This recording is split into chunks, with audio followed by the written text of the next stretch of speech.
Then we shall have a presentation and discussion of the welfare plan. I was complaining earlier on that I don't see the committee members who are supporting the chair, but I think they have now come. I didn't want Cindy to hear that call. She came immediately after I had now pulled down. Now I'm saying with a smile. So there will be committee members coming. You're most welcome. Most welcome, my co-host mate, Honorable Grace Mehanje Muhozi. From Chambogo University.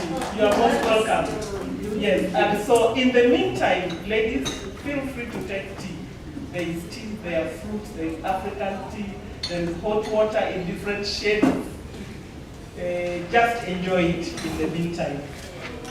Then we shall also have a presentation and discussion of the investment plan. That's after the welfare plan. Then we shall have the treasurer's report. And then we shall have another break, tea break. Then we shall have our chair presenting a copy of the draft strategic plan.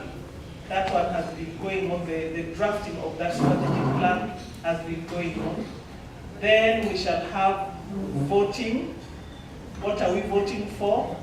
There are proposed amendments to the association's memorandum and articles of association, then investment plan and welfare plan. Then we shall sum up the resolutions and we take a group photo with big smiles and then we shall close. So ladies, feel free to take tea. Enjoy the bites, enjoy the fruits. We shall soon be starting. We announced to our friends online. Friends online, we are sorry you cannot enjoy the bites, but you can just enjoy it in spirit.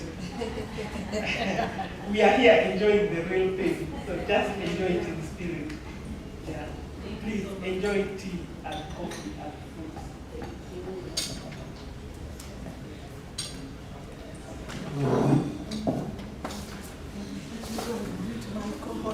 I'm so happy to see you. I've been complaining. Who will like me grandmother stuff in? Nice to see you. Yeah, these ladies are too young. Grandmother stuff. Yeah, now I'm happy. Please have some tea. Thank you.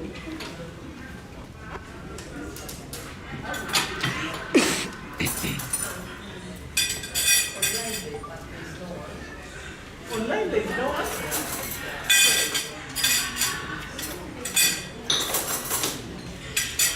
You don't have anyone.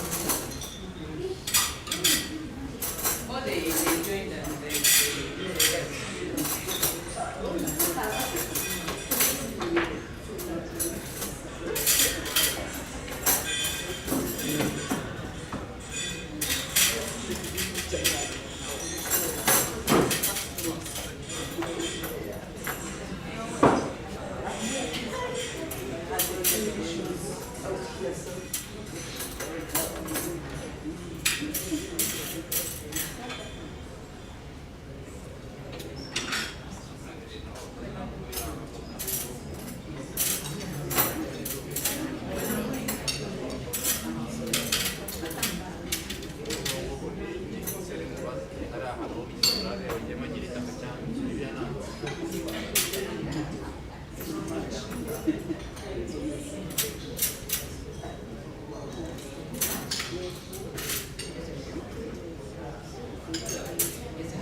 Members, we have an attendance list going around. Please register your attendance. The tables you see attendance. Let's collect them at the end of the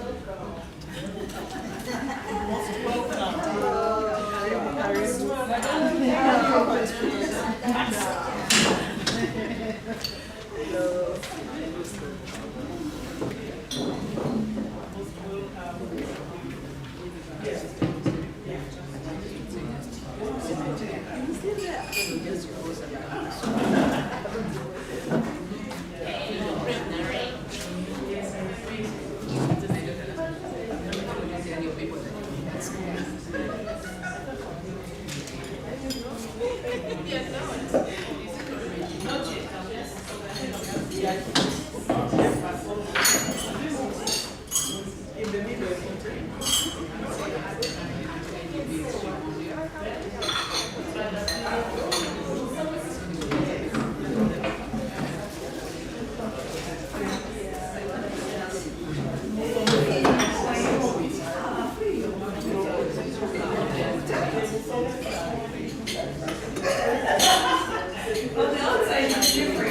Your legacy, you're going to pay a fine.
Some at one time lied me.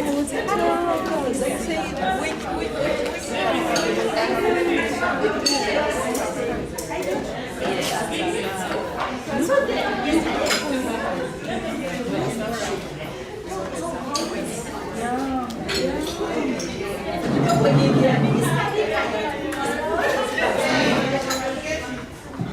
Good afternoon, ladies. You are almost welcome. Please fill out the inner circle so that you can be closer.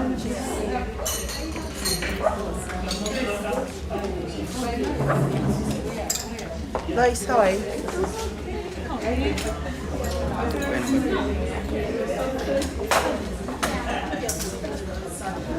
Please come inside. We still have many seats here. Don't fear the chair. This is your chair. The Tororo Alumni Association. And don't worry, the seniors are not here. We are only two grandmothers in the room. So the rest of you, please join the inner circle. There are only two grandmothers. Other grandmothers come and the daughters as well.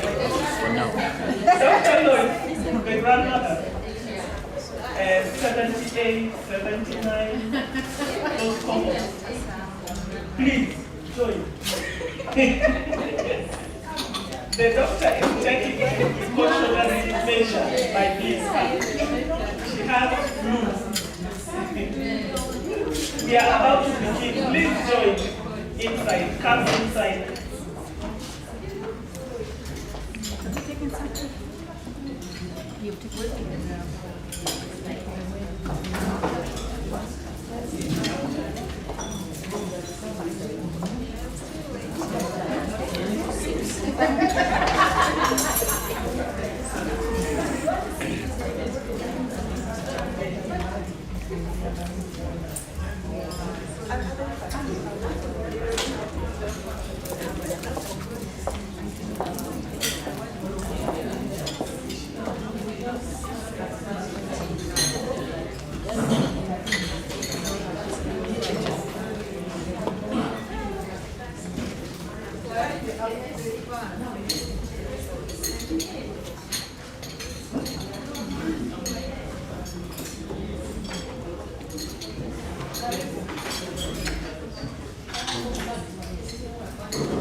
Good afternoon, ladies and gentlemen.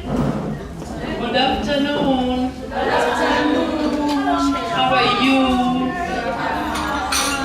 I hope we managed very well, making sure that we come to this AGM. I want to say thank you so much to those of us who are here. Thank you to those who are online. As a matter of procedure, I would like us to make reference to Article 25.4 that talks about our quorum of meetings, particularly the AGM. So, Article 25.4a says at least 2/3 of paid-up members of the association shall form a quorum at the annual general meeting and extraordinary general meetings. We are 151 paid-up members, and based on that, that would imply that at least we have to have 100 members to form a quorum at the AGM. We had a tool through which members registered, and by Friday, yesterday, 36 confirmations were made to participate, most of which whom were going to be physical participation, and a very small percentage was for virtual participation. Currently, we are about 22. Yeah, thank you. The number has been increasing. Therefore, in accordance with the same article, section B that says that after 30 minutes of the appointed time, our appointed time was 1 p.m. However, it's already past 2, and would like to consider that 30 minutes long expired. And the start, at that time, that's when the quorum of members of 100, if not realized, we can then adjourn the meeting due to lack of quorum.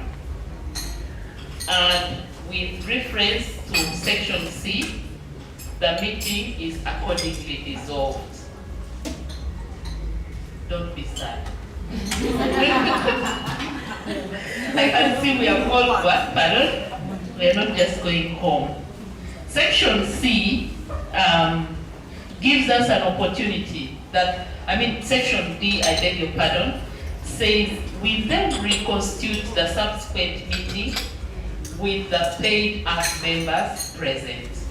I therefore request that, propose that we dissolve the meeting due to lack of quorum, after which it will be reconstituted with those of us present.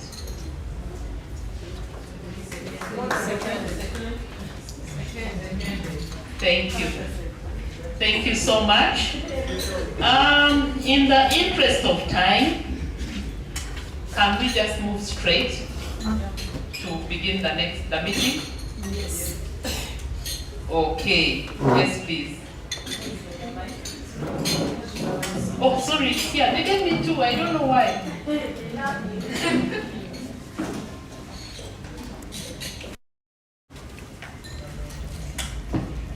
Thank you, Chairperson. Good afternoon, ladies of substance.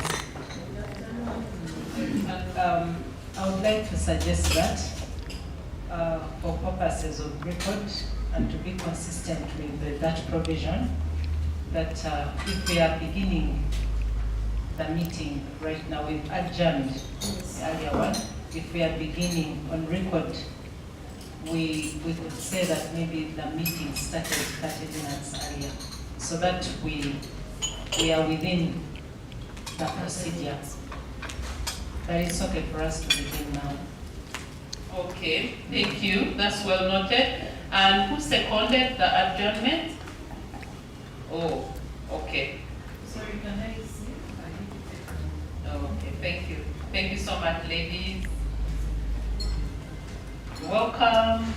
Please come to the front. We have space here. Thank you so much. Okay, with that, I would like to hand over to the moderator to begin the meeting. Thank you so much, ladies.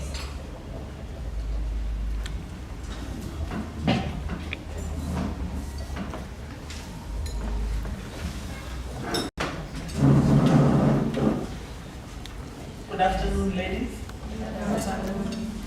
Do you prefer to be called women stars or women of substance? Women of substance. Wow. Consensus. Good afternoon, women of substance. Good afternoon. You are most welcome. Some of you may not know my name or may not know me. I'm one of the grandmothers in the room. The grandchild, the biological grandchild will be born in December. So, sometime in December, that baby is coming. I'm traditional, so I think I don't want to know the sex. I don't want to know if it's a boy or if it's a girl. They are all children. So this is the grandmother club. I'm Kevin Jopista Akoi. I'm an extension worker by training, agricultural extension worker. Now I work as a consultant in agribusiness and rural development. The chair called me some time back and asked me to do a small facilitation. You are most welcome to the meeting. So who is the most unprayerful woman of substance to pray for us today? So that all the Holy Spirit will send us. Okay, who is the most prayerful? Sophie. Yes. Okay. Pastor in the making. Pastor in the making. Will you please lead us in prayer? Pastor the microphone. Amen. Just before we start our meeting. Let's have ourselves Lord in prayer. Heavenly Father, Lord Almighty, want to bless your name, want to worship you, want to glorify your name, King of Glory. Want to thank you, Spirit of God, for this afternoon, oh Lord. Want to thank you so much, Father, for all these beautiful ladies who are gathered here, Father. Oh Lord, this is the day that you have made. Want to surrender this day unto your hands, oh Father, that Lord, may you come and be at the center of all these deliberations, oh Spirit of God, Father. May you give us the wisdom, the guidance of the Spirit of God to deliberate for the good of the association. Father, also want to pray for those who are still on the way, that Father will declare them and grant them journey mercies, that they will get here safely. Want also to pray for the good food from Hotel Africana. that I know is in the preparation. In Jesus' name I've prayed. Amen.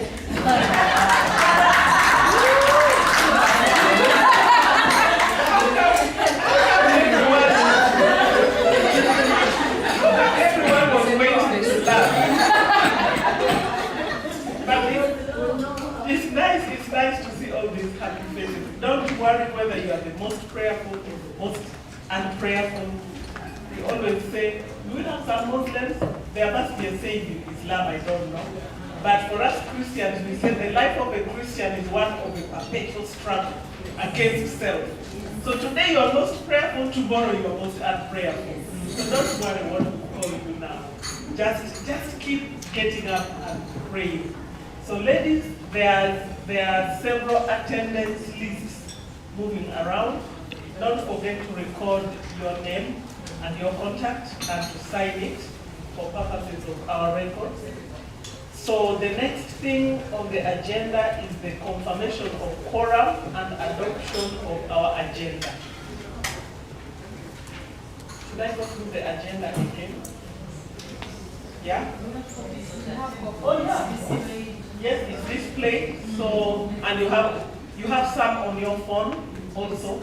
See it circulated on the phone. Yeah. So who is confirming the quorum? Is it our secretary? We just did. Okay, we already confirmed it. So let me. Yeah, we just count it. Yes, I think some more people came in. Yeah, but still we will just continue counting. And yeah, because these are ladies, women of substance, very busy people, on a Saturday afternoon, I will immediately call upon our chair, Josephine Etima, to come and give us a communication.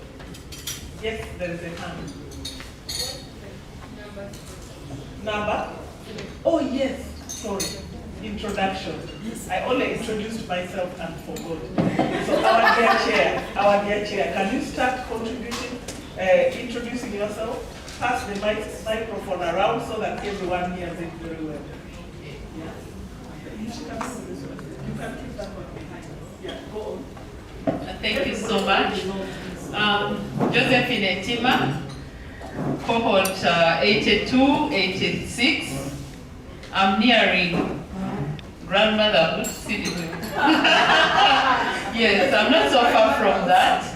I'm an agriculture economist by profession, but now I'm more of a monitoring and evaluation expert with the African Union Commission.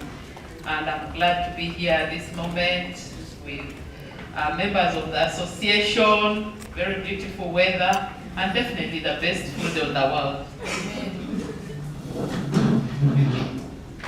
Thank you, Chairperson. My name is Grace Mehanje Boz. I was in TGS with Kevin. We sat in the same biology lab, chemistry lab. And I'm a grandmother. Grandmother cohort. Grandmother of a 7 months handsome boy. Thank you. I'm a teacher by training, and I've been teaching. I taught in secondary schools, and then I've been teaching in Chambogo University for the last 30 years. I retired early this year in January, and I was given a contract, so I'm back at base. I'm happy to be here because Tororo made me who I am. I must say I'm a special being, very special because of Tororo. Thank you very much, and yeah, we'll continue knowing each other. Don't wonder too much. It's not MK48. Don't start wandering around. Good afternoon, everyone. Lois Faith Nagero is my name. I'm medical officer, medical doctor by profession. Usually I travel from Karamoja, but today I've come from Makere. I joined Makere this year, I think a few weeks ago. Thank you for my master's program in pediatrics. My senior is just right behind me. Yes, I'm happy to be here and to be with you people. We are like really so busy, but anything for Tororo girls, I'll make sure I show up. 2 days ago, a friend of mine who knows I passed through Center High was traveling and said, I've seen your school. I'm like, which one? Center High. But the one you never talk about. And I was like, yes, I passed there on my way to university. But the school that made me Tororo girls, that's why I always speak about it. Thank you. Good afternoon, ladies. Good afternoon. My name is Lucy Ladira. I work with the Justice Law and Order Secretariat. I'm a lawyer, and currently I'm the advisor for criminal justice. So I work with the entities that are charged with criminal justice, police, judiciary, prisons, and all those entities. I coordinate their planning and programming.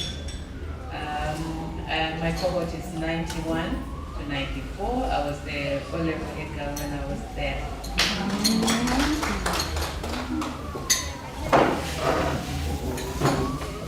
Good afternoon, ladies of substance, once again. My name is Nando Dunora, and I'm on the 5th level. I think I'm almost joining their team. Yes, I work with government, specifically Education Service Commission. I'm a human resource management practitioner for the past 18 years. Yes, and I have 3 children who are already at the level of university. I don't have any toddler. And this is what I look like. I would like to yes, and I'm the vice chairperson of the Tororo Girls School Association, Alumni Association. But what Nangiro didn't mention is that she's also a member of the board of the Tororo Girls School Alumni Association, and she's representing the younger generation.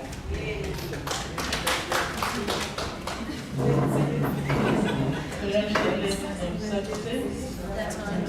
Catherine W, board member, membership services and recruitment.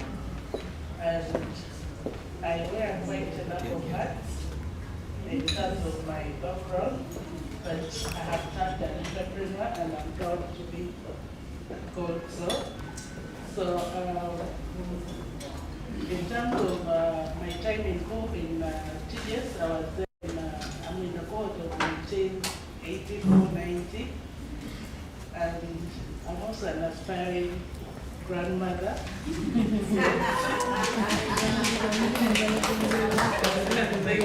glad to be here with you. Good afternoon, substance. My name is Bridget Banderia. Yes. You all know me as Bri.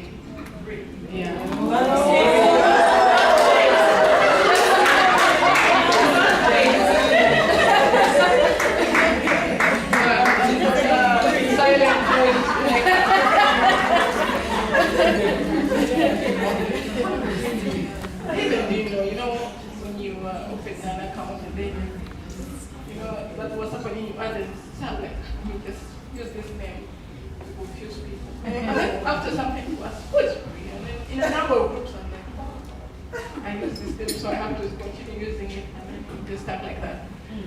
The cohort 1996 to 1999. Right now, I'm a stay-at-home mom. Previously, I was an IT manager. I resigned 7 years ago. So I took that path. My different reasons I want to go into, but definitely I'm fulfilled as a person. And I hope to join her path of an entrepreneur in the near future. That's about me, and I love what about I'm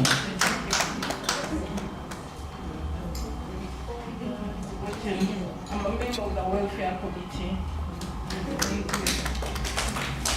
Good morning, ladies and I wanted to know if you are allowed. Because my background is education, I was a teacher, and then changed to master's in human resource management.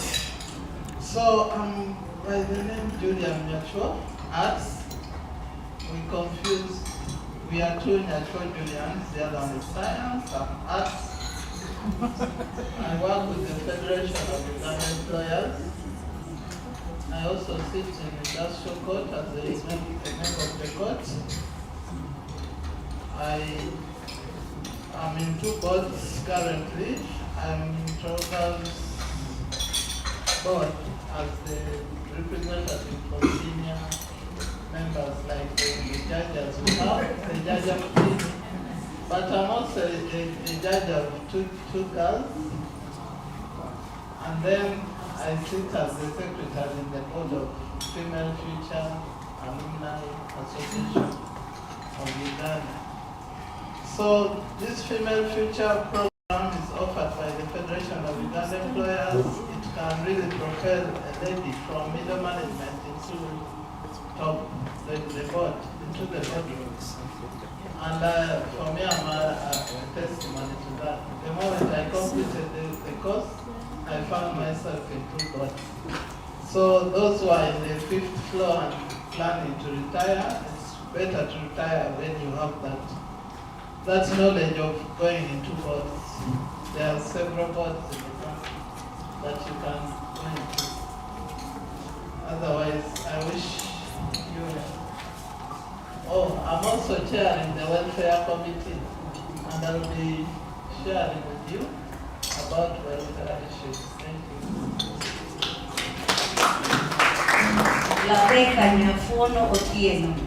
My name is 83, 89 co-host.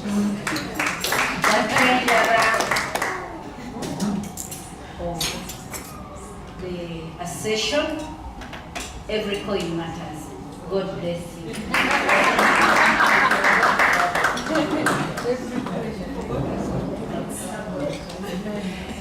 Good afternoon, ladies. I'm so excited to see each and every one of you. Sidi Etima Ojara is my name. I've met all of you. And I'm very glad that many of you have continued to associate with this group of women of substance.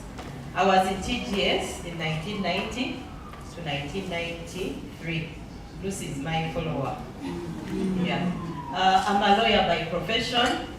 I went into the field of human rights and access to justice.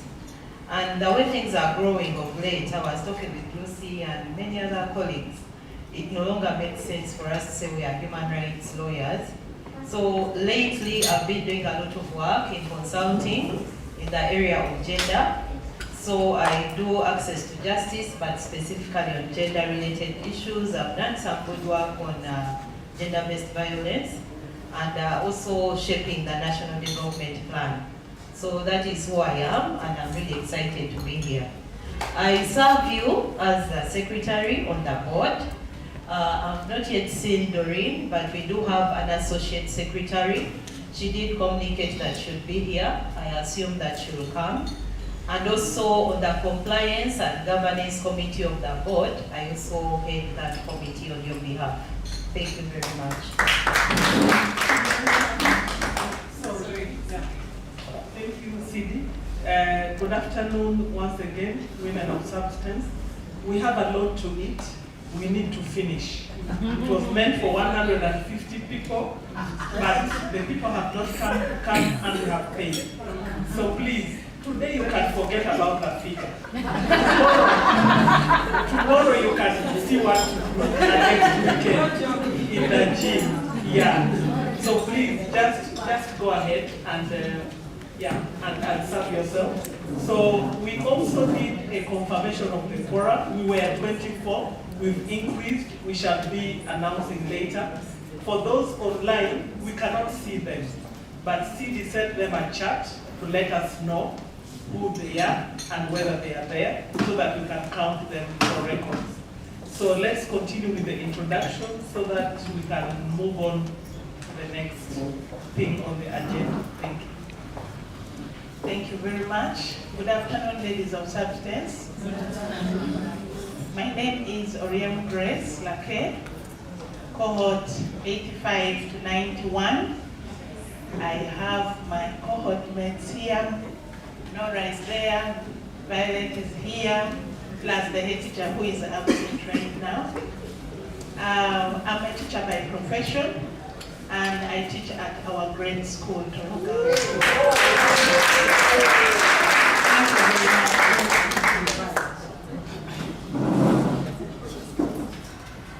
Good afternoon, ladies of substance. Good afternoon. I'm happy to be here, seeing people who are 6th floor, 5th floor, and not looking their age. And I'm saying I want to be like them when I grow up. My name is Martha Apolot. Martha is an old girl, Tororo school. My cohort is 93 to 98. Regrettably, I'm the only one in my cohort, but this they will hear. I work at Busitema University as the in-house lawyer, and it's a good thing to serve near my grade school. I know there are moments that I have dropped there, and yes, I'm just happy to see all of you.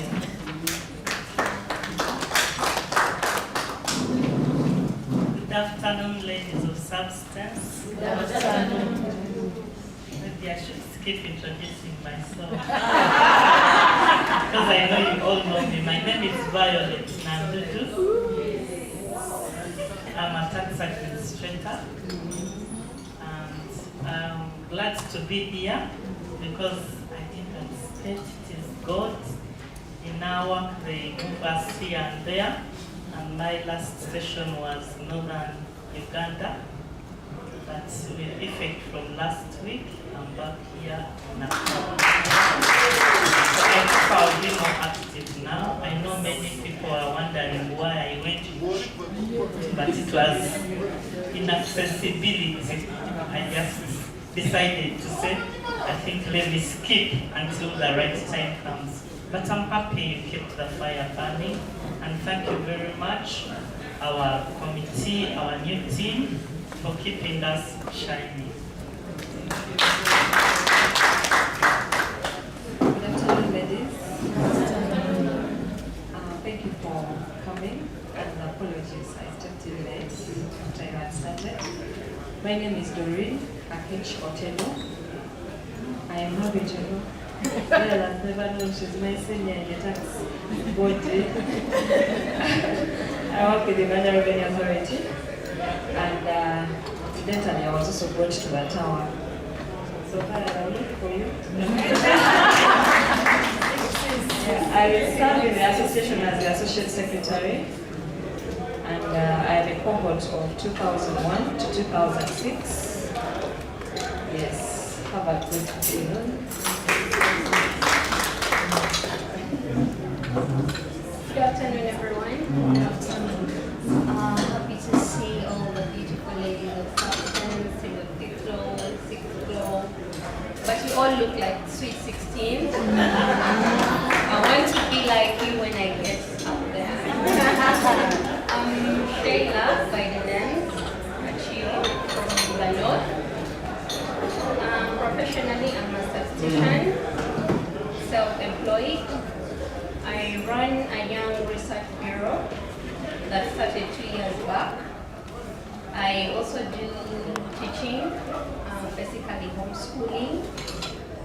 I'm also stepping into the world of entrepreneurs, doing agriculture. Thank you all for coming.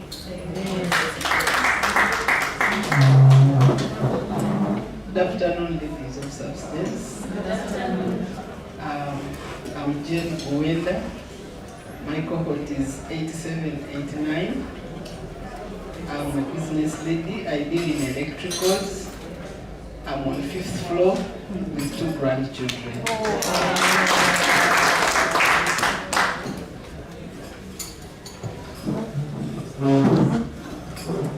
Good afternoon, ladies. I'm excited to be here this afternoon. My name is Georgina Manuro. My background is social development. I'm an independent consultant, currently consulting in the World Bank. I'm from cohort 1988 to 90. I can see, I think, a couple of cohort mates, Julian and Christine. I don't know who else is here. I think that is it. Thank you.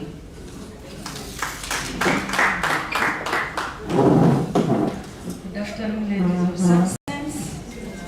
My name is Evelyn Faith Amutos, and I'm glad to be here today.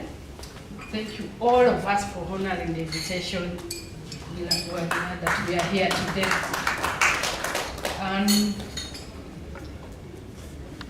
My cohort is 1998 to 2001. I think I'm the only one who is here, so I'm trying to let them know that we are here today. And all of them, we hope they will be here with us. But I'm also a committee member in the investment committee. And we really want to thank God for this far He has brought us. Thank you so much.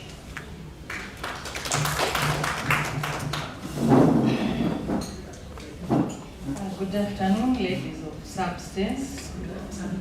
My name is Barbara Nawakuna.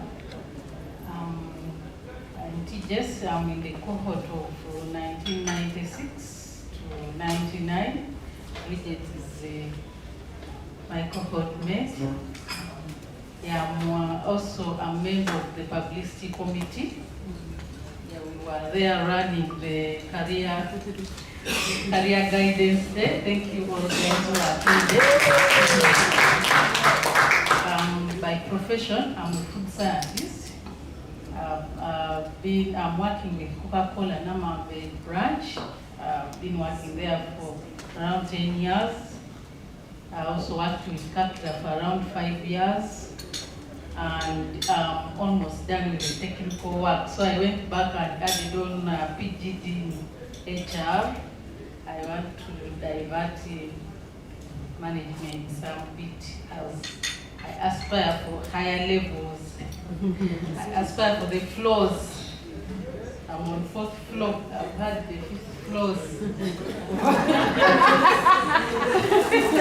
So as I move the 4th floor, I need to join management. Yeah, thank you for coming.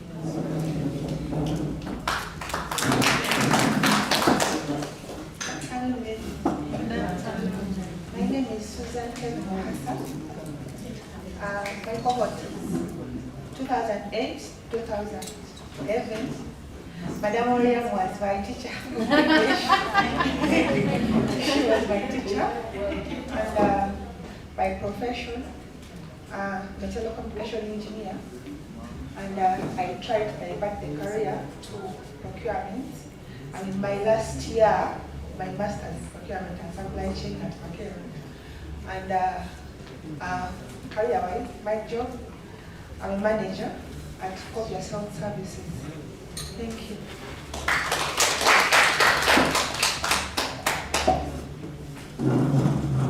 Good afternoon, ladies of substance. Good afternoon. My name is Luta Flores, aka Flower.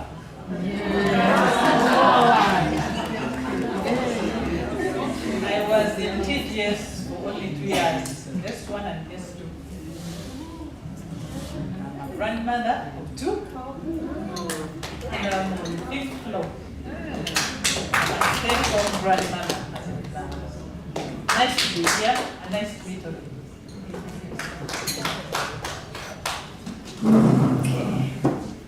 Good afternoon, ladies of substance. I'm Christine Alokit, cohort 84 to 90. I had love being with Kasenke and Bono.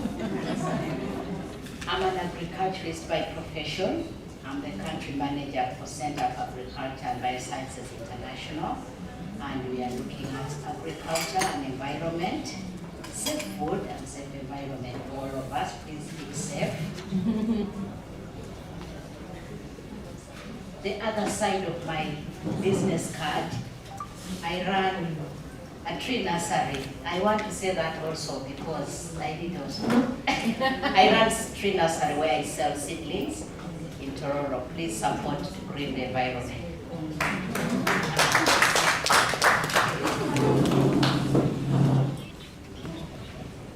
God is good all the time. All the time. God is good and that's nature.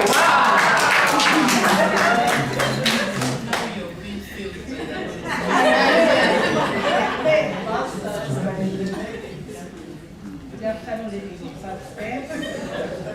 My name is Apostle Marina. I was in TGS cohort 1984 to 87. I am an accountant by training. I retired from accounting and joined politics. And in 2021, I was a parliamentary candidate.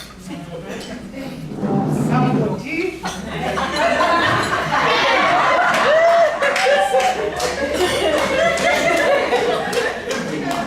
Listen to me, I'm giving you tips on how to get quick money. Because my opponent was not easy, and the person knows that people from Tororo are so hard-headed. Because I gave her a run for her money. I was running for woman MP for Bukedia district. So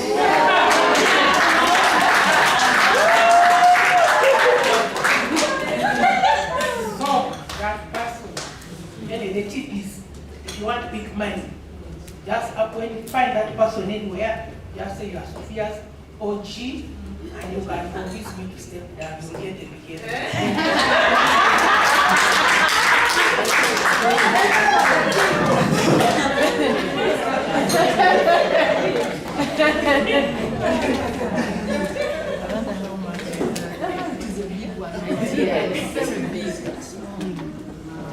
Good afternoon, ladies of substance.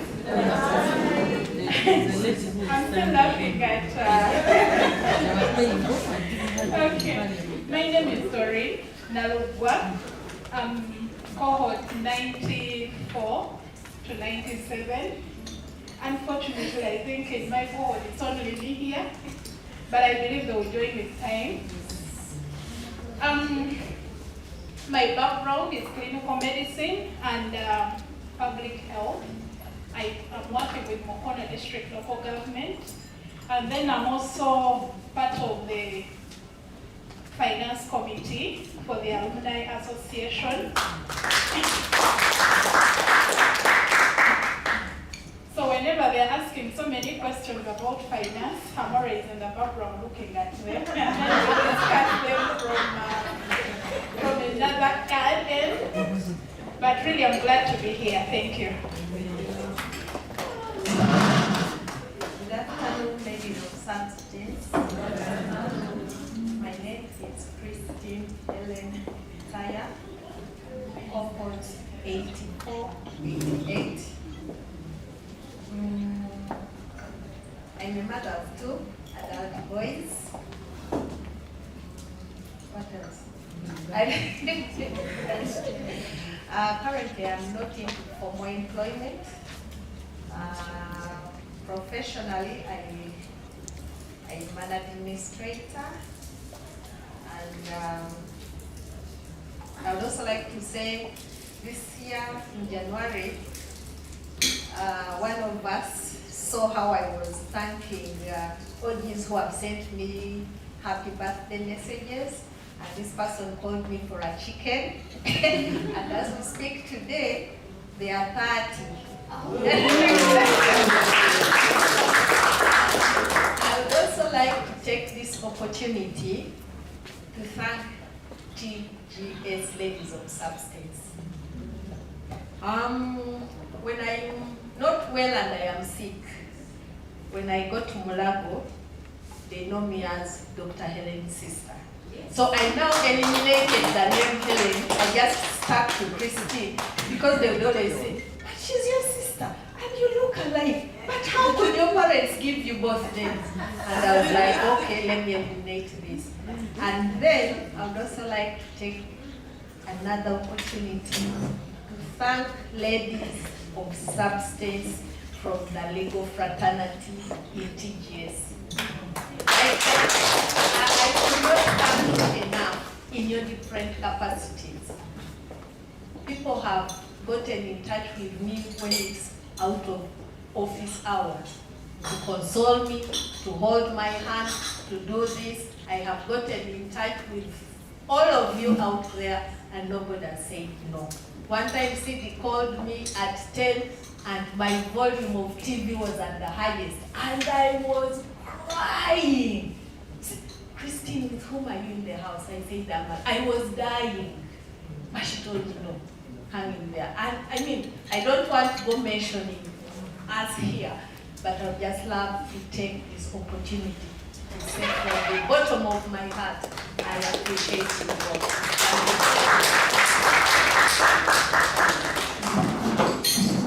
Good afternoon. I'm Helen Annual. I'm a pediatrician. I'm a pediatrician. I work in Mulago. I'm also the head of department there.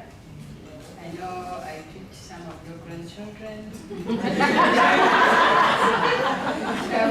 Yes, and I think more are coming. But, if I don't see them myself, I am able to pick you. Yeah, I am really happy to be where I am. I know the OGs come and I think they get help. I thank God for the position he has given me at Mulago. My name goes before me. And it is all by His grace. Amen. I want to, maybe I'll take this opportunity. I don't talk a lot on the forum because at some point I felt overwhelmed, and I think sometimes it takes a lot of energy, which is not necessary. It should be put to good use. And I want to call upon us to look at ourselves as a family. Let's be, for us the older ones, I'm sorry to say this, but I think most of the older ones have a different outlook from the young ones. And you can learn a lot from us. We look young, but we are not young. We have seen many years. I'm 55.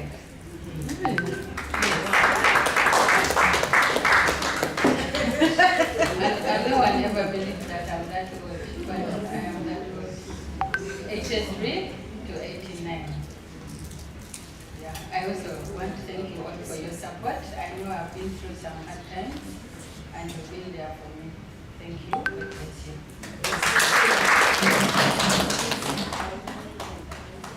Good afternoon, ladies of substance. My name is Teddy Nawiri. She's my namesake. But the other one is Chimulwa. I am a social behavioral scientist and currently working with UNESCO, but previously also worked a lot with the Ministry of Health. So by occupation, I've fitted myself very well in the health profession, because we know health is not just the absence of disease, she will tell you. And so in UNESCO, you also know that UNESCO deals very much with education. So currently I'm doing health in education, ensuring that our children get the requisite information that they need to have to prevent disease within school. I'm a cohort of 1991 to 92. I was only 2 years in TGS for my A-level, and I'm privileged to be part of this Alumni Association. I'm also a member of the association committee on projects.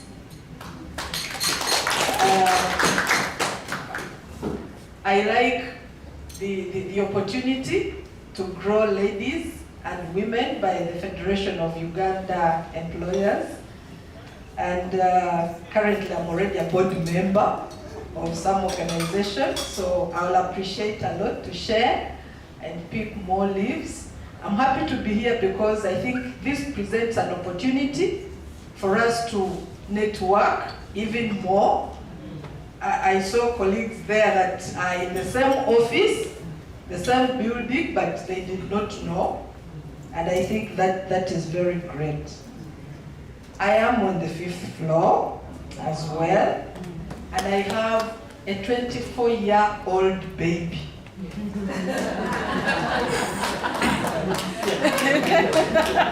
Good afternoon, ladies of substance. Thank you very much for the introduction. And I had several people saying they were retired, they had resigned. You came in late after we had defined Uganda. It's the land of freedom. Now, when you leave those offices, come and be firm. Just come and be firm. The land is there, the rain is there, the president is there to encourage you. Just firm. Just change the profession. We shall be here to advise. Now, thank you so much for the introduction. I'm here to acknowledge a woman of substance in a very high office, our very own Lady Justice. I'm not saying her name. She's going to introduce herself because we want to hear her voice. And we shall invite her. I don't even know how to invite her because I'm not trained in protocol, but we shall invite her to sit next to our chair and she will introduce herself. And I can see her shaking her head. We are honored to have you. We are really honored to have you as a woman of substance. Go ahead, thank you. Thank you so much. I am privileged to be here today. My sincere apologies for coming late. I had my classmates saying that we used to keep diet. In the past, I'm like, doesn't she know that we are in the 5th floor? And something can happen that we didn't plan.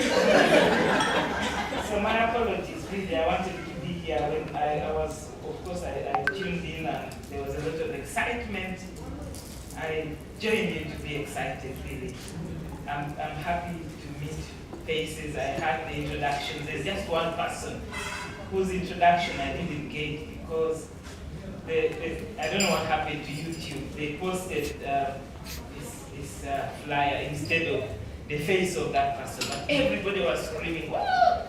So I'm like, that must have been the most notorious person in the other group that was dissolved as ceremonies. So I have been introduced. I'm a judge of the High Court, currently sitting in not Tororo, in Monacasero, Road number 5, Lodel Road.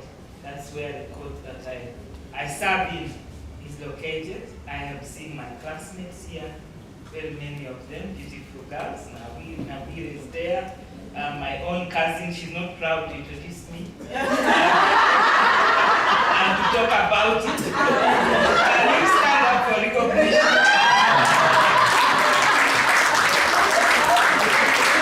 I'm not sure that I want her in all the questioners.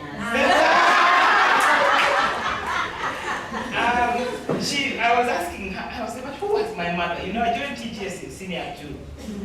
And senior 3. And I asked, who was my mother? Then she sent me a message, but was I not your mother? Because when I reached the school, my mom insisted that they call her. And so she's the one that gave me the orientation.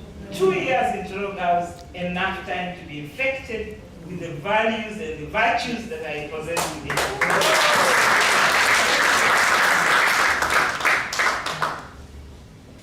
I'll just add my voice to what Dr. Helen has said. Helen, you are 1 year ahead of us. Yes. I think so. That's why I know you, but not so much. Like I know Sophia Cole, my fellow Bukadian.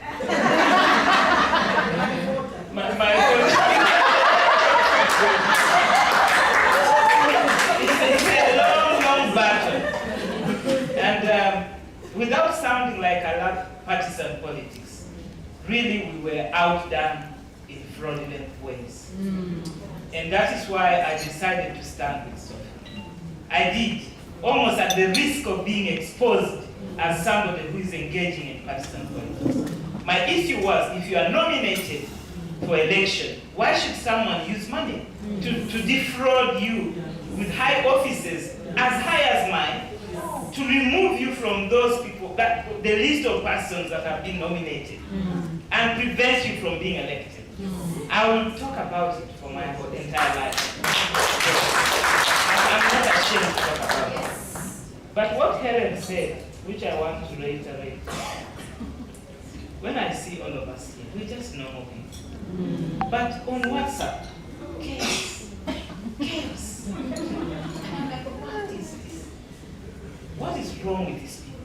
When I have issues, I don't even think twice to call Christine, to call Helen, to call Sophie, to call our chairperson, to call our baby sister there, you know, to call any of the people that I really know in person, to call my baby sister here who works in Jealous. Lucy, whom I supervise incidentally, she's also not proud of me.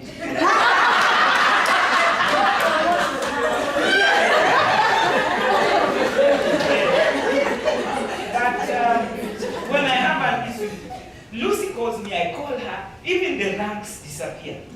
She does not again start saying, oh, blah, blah, and God, let me prepare myself. Why? Because we are teachers. Because we've interacted in the past. And for the young people, I really want to tell you the secret. God answers prayers. Okay? He does. He has answered my prayers. Many of my miraculous, some are miraculously answered through strangers. But I want to tell you that the majority of the answered prayers are through people that I know. God uses human beings to answer prayers. So stop harassing your colleagues. Stop coming with this too much estrogen in your body. And you start trashing people and you say, me, I have this master's, I have this PhD, I am this person, I'm an expert in this area, I'm working for the UN, for the AU, I'm a judge of the High Court. Nonsense. Leverage on those positions to bless others. And this association here, you can take it to heaven.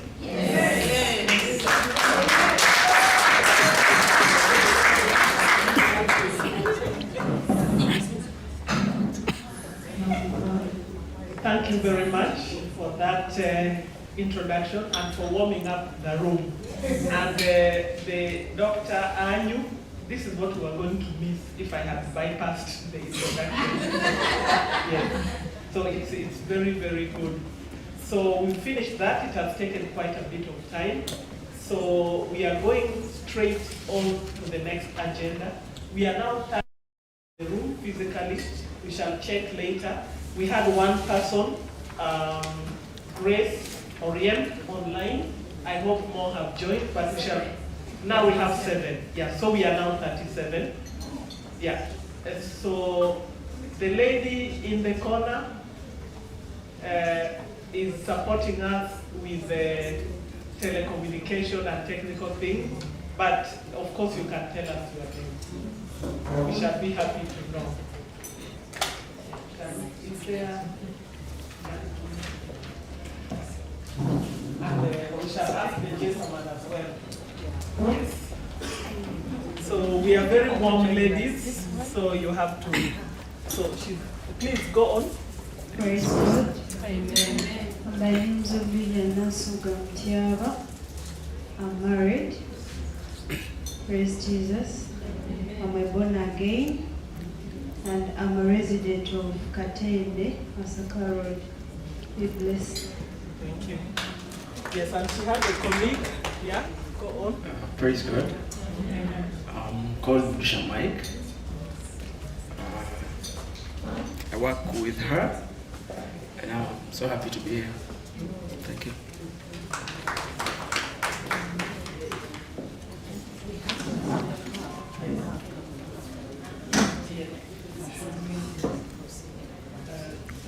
There are some ladies who came in after we concluded the introduction, and we are not going to give you the privilege of so much time. You can tell us your name and briefly just what you do, and then we move on. Hello, ladies. Nice meeting you. By the name Irene Grover. I'm a certified public accountant, with finance and administration manager. Thank you for that. Thank you. Co-host in 1986. Hello, ladies. By the name is Awino Esther, a medical clinician, currently volunteering in Mokono. Thank you. I'm a man, the youngest here. Almost 2007, 2011.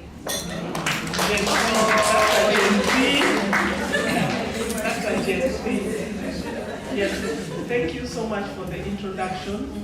Let me call upon the chair to give her communication, brief, and then we move on to the next item on the agenda. Clap for our chair.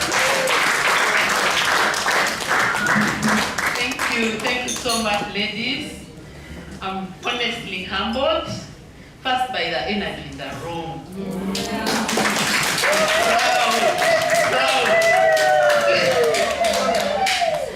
Proud by what I see, and it's really thrilling. As a chair of the board of directors, honestly, we thank you.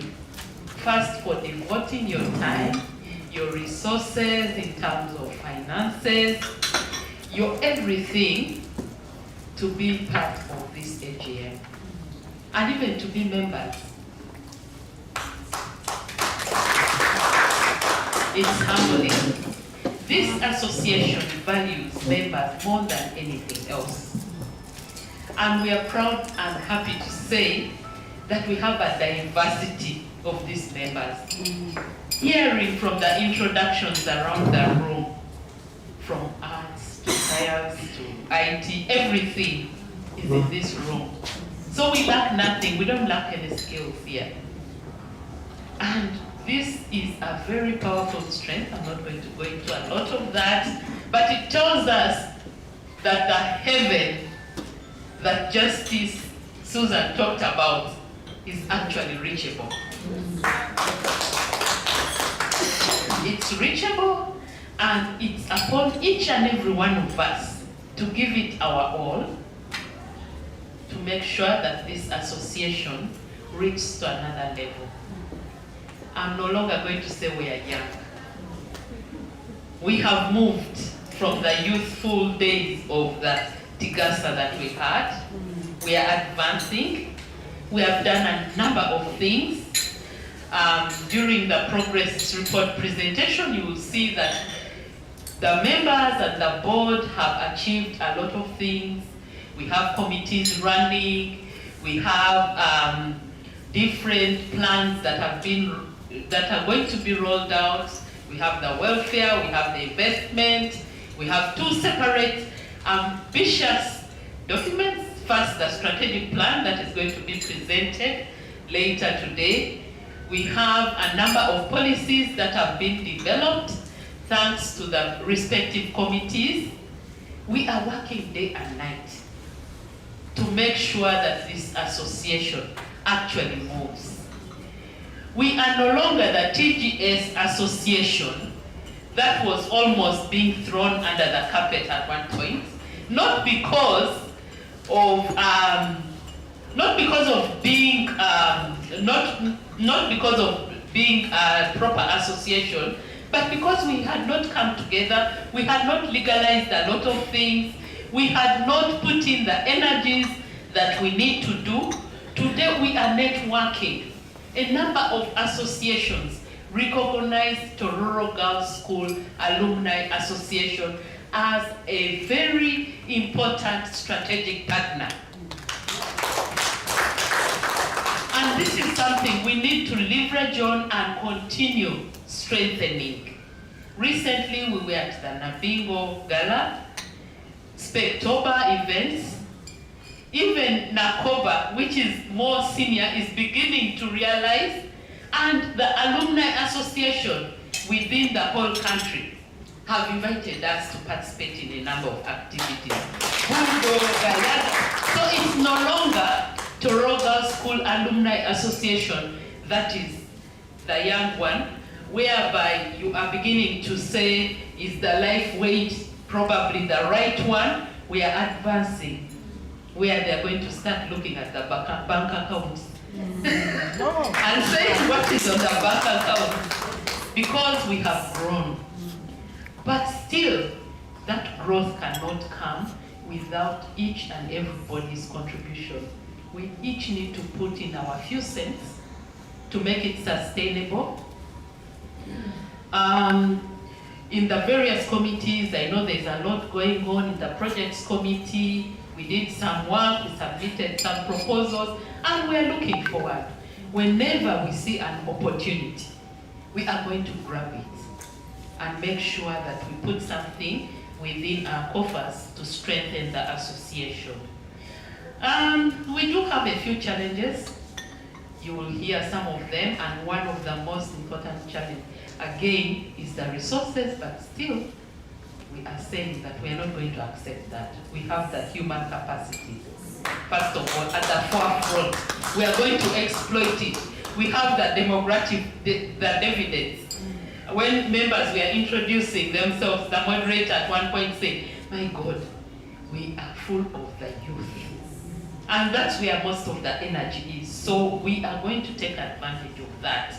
I'm not going to talk a lot because we are time bad, but just to say that as a board, on behalf of the board, we sincerely appreciate each and everyone's contribution, and we look forward to continue listening to you, getting guidance from you, hearing from friends who are on other boards, learning as much as possible so that we can take this association further. Thank you very much for your kind attention, and look forward to listening to further contributions from members. Thank you very much, Chair, for that report. And we are not going to waste a lot of time. I don't know if members have some comments or some questions on the Chair's report. Anyone with a question for clarification, or shall we move on to the Secretary's report? Yeah, we can move on. So CD, I'm going to invite you to give us the Secretary's report. On the program, you have 30 minutes, but we shall be happy if you use 20. I will not impose, but we shall count on you. You can help us to save on time. Thank you very much, Kevin. And like you've noted, I would really want to ensure that we maximize the time here. If you notice that we tried so much to share information beforehand, I know some of us at times confess not to be good at reading, but we have two documents that I would like to take you through. The first is the minutes of the last meeting that we had. Doreen is going to help me to move it. But to refresh your memories, we had our last AGM, the inaugural AGM, on the 29th of July at Forest Cottages. That was last year. and we were privileged to have a number of the ladies join us. It was a Saturday. We had 39 members in attendance. Members joined us physically, and we also had people joining virtually through YouTube and Zoom. We were privileged at that time to have our head teacher in attendance, and just like she has made time today, Madame Lake was also present, and the meeting was moderated by one of our own members on the board, who is Barbara Adoso, and she also serves as our secretary for publicity and coordination. So to these minutes, we do have annexes. The first is the notice, we have the agenda, and we have the attendance lists that were filled in on that day. So with your indulgence, I kindly request that we'll just go page by page. If there's an issue, then members can raise the issue, following which we shall have one of us maybe suggest that these minutes are adopted as a true record of what transpired. And if there are any comments to be noted, if there are corrections to be made, we shall also do the needful. I see technologies. Don't read what's happening. I'm sorry, members. Okay. The laptop time. Yes. So that's the agenda. If you could scroll down. The first section of the minutes is an overview of the entire meeting. You can stop there. We have the agenda. We have the opening prayer and introduction of members. Any comments at this point? That's the first page. We can proceed. Just like today, we were confronted with an issue of quorum, and in drafting our association documents, we foresaw a possible challenge because of the nature in which we operate. At that time, we also had to adjourn the meeting and constitute the quorum that was present as the quorum for the meeting. So that's what's recorded, and we do have reference to the articles, and the members who did second the adjournment. So this is all about the meeting and how it was convened. We did have a communication from the chair, and if I could just refresh our memories, we had an interim committee at the time that the association was formed, following which there was an exercise, a very rigorous exercise, and we thank all of you who participated in electing the current board that is now operating. At that time, we had Madame Violet Nadudu, and thank you so much, Violet, for being here again, who steered the team that was a 12-member team of ladies who volunteered their time to serve on the interim committee, and they are really the foundation for what we are now celebrating today. So we had the interim committee handover at that point. The electoral committee, which was there, did mention members who had now got into substantive office. I'm not going to read verbatim. My assumption is you read. If you didn't read, kindly find the document in the shared folder, but these were shared much earlier. So that was the communication from the chair. I don't know if that's the end of the second page. Yes? Stop there. Are there any comments? Reactions? We can proceed. So we had the progress report that was presented by the secretary, and it did note the background to the association. The mission and the vision were spelled out for members to refer to, as well as the objectives and the core values for which the association is formed. I already noted that the initial committee had 12 members. Doreen, if you can scroll.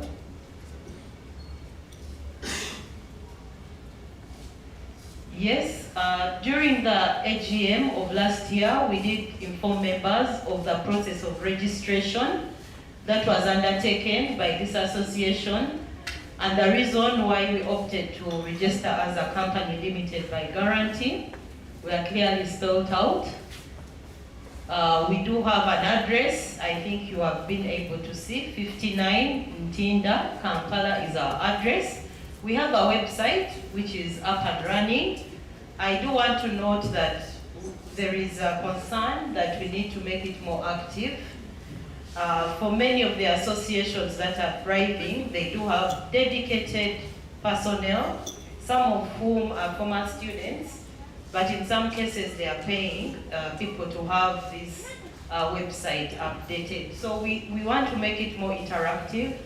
We have had feedback from members saying it would be good if the current members are also uploaded on the website, so that if someone does a search to confirm, they will actually find that you are a member of this association. So there is a possibility for us to do better. We do have bank accounts that are operational, and the treasurer will speak more to any of the developments. We are registered with the URA, and at that time, we were in the process of acquiring a dedicated telephone line. Membership fees was an issue that came up. Membership, as it stands today, and which was confirmed at that AGM, is 20,000, which is a one-off, and the annual subscription is 100,000. That was confirmed at the time, and that's how we have been proceeding. Are there any reactions at this point? I'm just reading the record of what transpired at the previous meeting. Okay. So the next page is still on the formalities. We mentioned the achievements regarding the formalization of the association. We have been participating in the annual Career Day activities, and like Barbara noted, this year we were privileged to have our publicity and coordination committee taking the lead, but the old girls and those who are in this association as members participated in that year's Career Day. We also, if you recall, in September of 2022, that's when we officially launched this association. I believe that's why the chair was saying we are no longer young. I know it takes an infant quite some steps, but there is a lot of expectation out there that very many of us forget this very important history. We just launched in 2022. 24 is 2 years thereafter, but I can really appreciate all the tremendous effort that is going into this. So for the lessons learned, this has been observed again by all of you who are here. We do have a critical mass, and I'd like to repeat that. We are critical mass with diverse skills in all spheres of life, and this is something that we shouldn't take for granted. With the targeted leadership, we can definitely achieve a lot.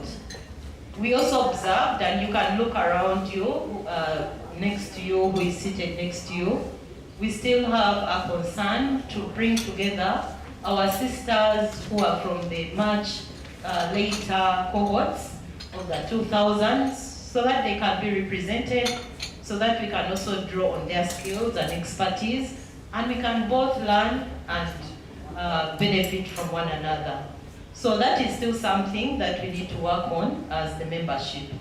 In terms of the recommendations that were made then, was the need for us to have the functions of audit, legal counsel, and here we are looking at an independent individual or a firm that can provide legal guidance to the association. Right now, we are privileged to have some members within us who have a legal background, but we feel that by the nature of our registration, being a company limited by guarantee, will definitely need support from outside counsel. The need for communication and visibility was also emphasized. It needs to be enhanced. We need to identify areas of financing. I think the chair mentioned it. There are so many opportunities out there, and we could easily increase on our resource base. Economic and investment opportunities still were identified as areas where people would like to have more effort geared. We had remarks from Madame Lake, which I will not really go into detail, but she acknowledged those who were there at Career Day, and she thanked us for supporting the students, especially those who have had challenges with raising their school fees. The financial report was presented by our then interim associate treasurer, who was Ms. Susan Atiang. She had confirmed participation, but I know she also had a competing function for today. But she did a tremendous job in managing the finances during that period. And she did identify the founding members, who were members who sat on the committee, who put in their resources to ensure that this association is registered. Those were the finances as were presented from membership and subscription, and what we were able to bring together during the launch. Challenges that she observed then was the lack of a one-stop place for our association documents. We didn't have our accounts audited, and for many of us, we are really volunteering time. So often, the work balance and also putting effort in the association is something that needs to be managed. She also observed the lack of a strategic plan then, and these are the recommendations as you see them. A dedicated line for the association, audited accounts, going digital or online banking for us to make doing business easier, having a one-stop center for our association, resource mobilization, strategic plan, and basic manual. These were the matters that arose. Donations were welcomed. One member suggested any kind of donation should be monitorized. I think it was a comment on Susan's financial report. And then professional accounting was suggested as a good way for us to go. We had one lady who volunteered, and at this point, through your chair, I would like to take this opportunity to thank very much the one Akelo, Wendy Charlotte, who is one of our OGs. She is also a member, I think, on the, is it investment or finance and procurement? Finance and procurement. Wendy has been a resource. She undertook the internal audit, we shall hear from Madame Rebecca, but she works with the Registration Services Bureau, and I have continuously been on her case to ensure that anything that requires registration and formalization is done, and she always prioritizes. So that's the resource we are talking about. It doesn't have to take her bringing in her own resources additional, but knowing that we have that contact is a very big privilege for us. So Charlotte is there. Unfortunately, she had a mishap and she's unable to join us, but she's one of those who said she would come online. So she did that. She did the internal audit. We shall hear from Rebecca.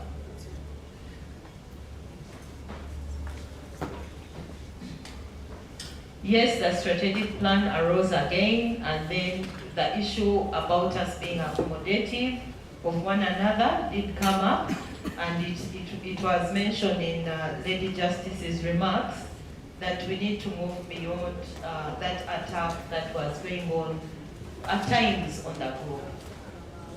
We operate a calendar year. I just want to repeat that. We have had people asking us. So the calendar year is from January to December. But because of the nature of our registration, we do also comply with the government's fiscal year, which is from July to June, in ensuring that we are in accordance with what's required. So I think this was regarding fees. And yes, we had people responding to the financial report at that time, and it was taken up as a fair representation of the activities. We had awards. I'm not going to go into this, but these are people who have been providing extra support to the association. The members of the new board of directors, which currently comprises of 10 people, were sworn in. And this was done with support of one of our members who chaired the commission. Those are the names and different people who serve. We had some recommendations on that day, as outlined there. Participation, diversity, reach out as critical for us. There was a handover, but in the progress, we shall also provide further guidance on how this was done. We had a formal handover at the AGM, but there was also another that was undertaken. The HM gave us her remarks. I'm not going into that.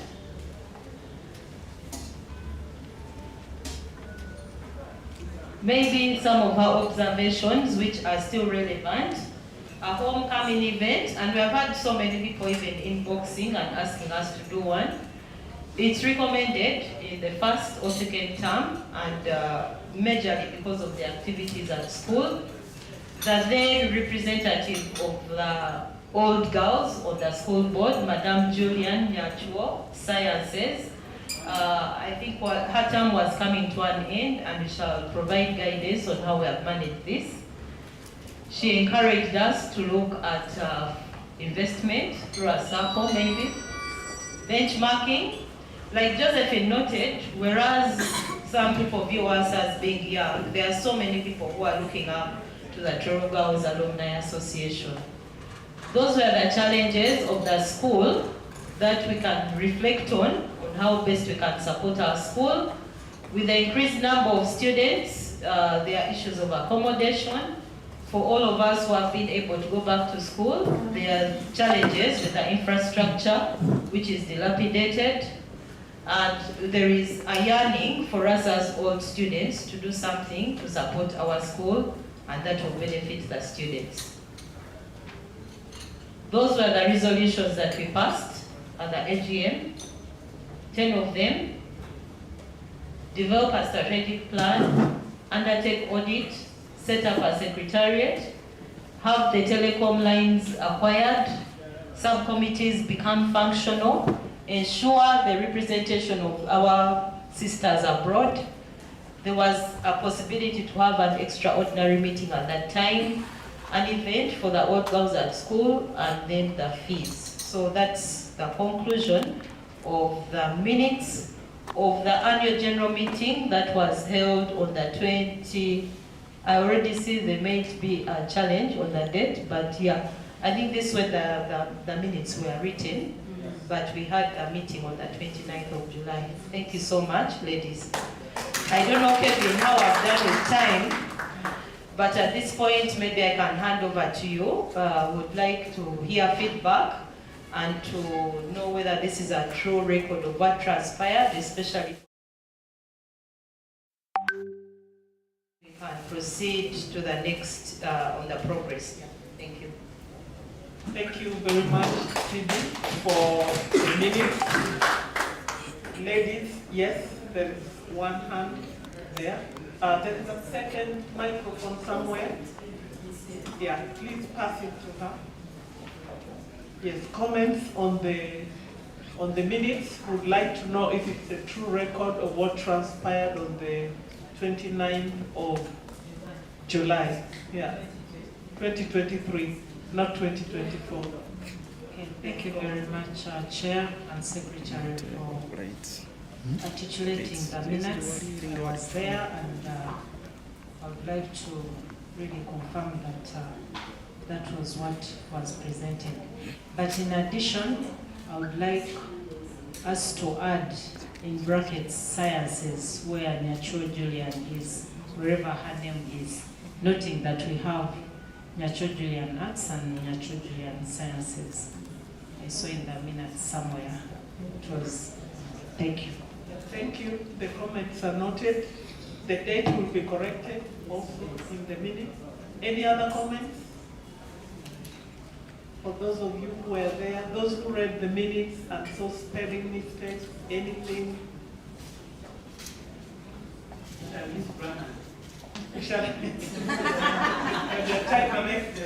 Put grammarly, yeah. Are there any other comments? Rebecca and Sidi, are there any other comments? Nyachua Julian asks, are there any comments? Okay. Our teacher, are there any comments? Any comments? I give you the microphone. Yes, please. Thank you very much. The part which was written about what I said, I think I was introduced as a teacher of English in literature. It's supposed to be English and literature. That's very important. Very important, ladies. There is a crisis of English in this country where English is the examination language. So we have to correct everything. Yes, please go ahead. Thank you. There is somewhere where I saw dormitory. I think it was captured as meg dormitory, but maybe it is a mega dormitory. Mega. Okay. Mega. It's supposed to be mega. Noted? Yeah? Yeah. Any other comments? Wow, these are still women of substance. Noting that mega, the A is mega, and it's and not in. Oh my gosh. These values, these skills have run out of this country, and we appreciate you for showing that they are important. Yeah. So I do not see any more hands. Are we going to adopt this with the corrections that we have highlighted as the true record of our AGM in 2023? Yeah, who is proposing? Yes?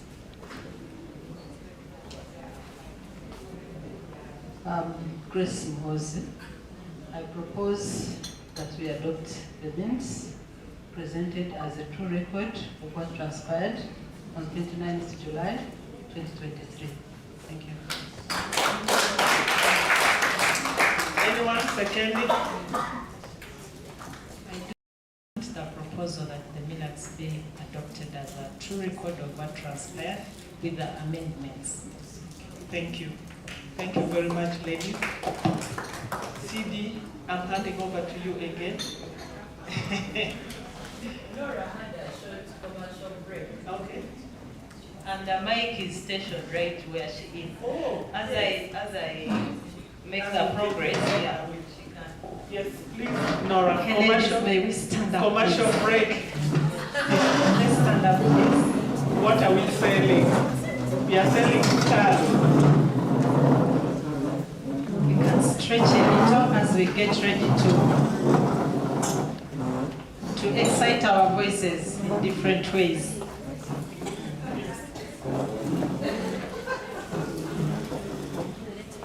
We know our song. Can we guess? Yes. Okay. The time to be happy is now, and the place to be happy is here, and the way to be happy is to make someone happy and to have a little heaven down here, down here. The time to be happy is now, and the place to be happy is here, and the way to be happy is to make someone happy and to have a little heaven down here. That is beautiful. Thank you very much.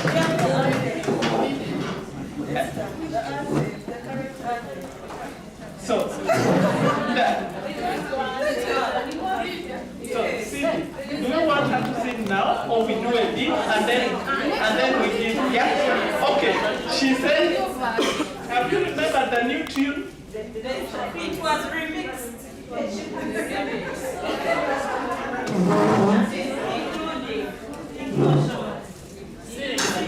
The women of substance don't feel shy.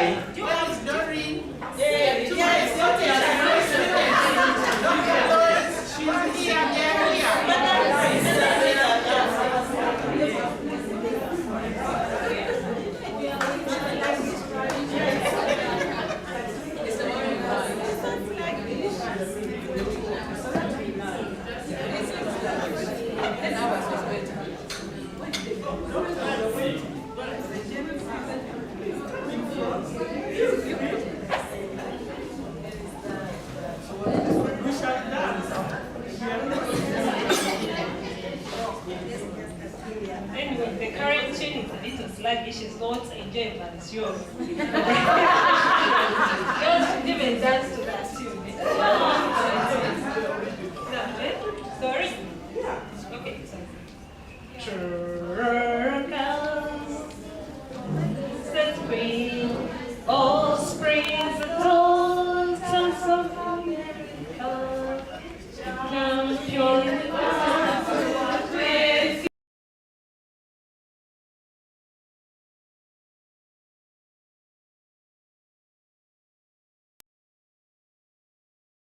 is here, the time to be happy is now, and the way to be more happy is to make someone happy, and have a little head down here, the romance.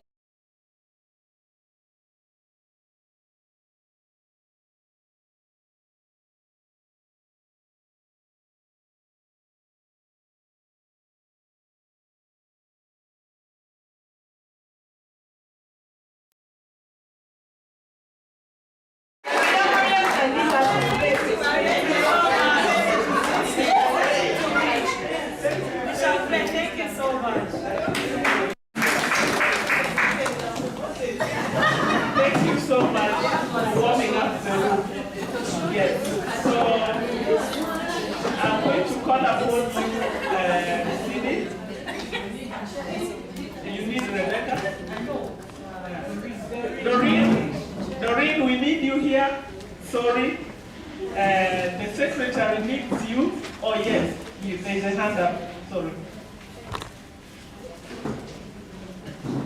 Thank you very much, Chair. Ladies, I think we are ashamed.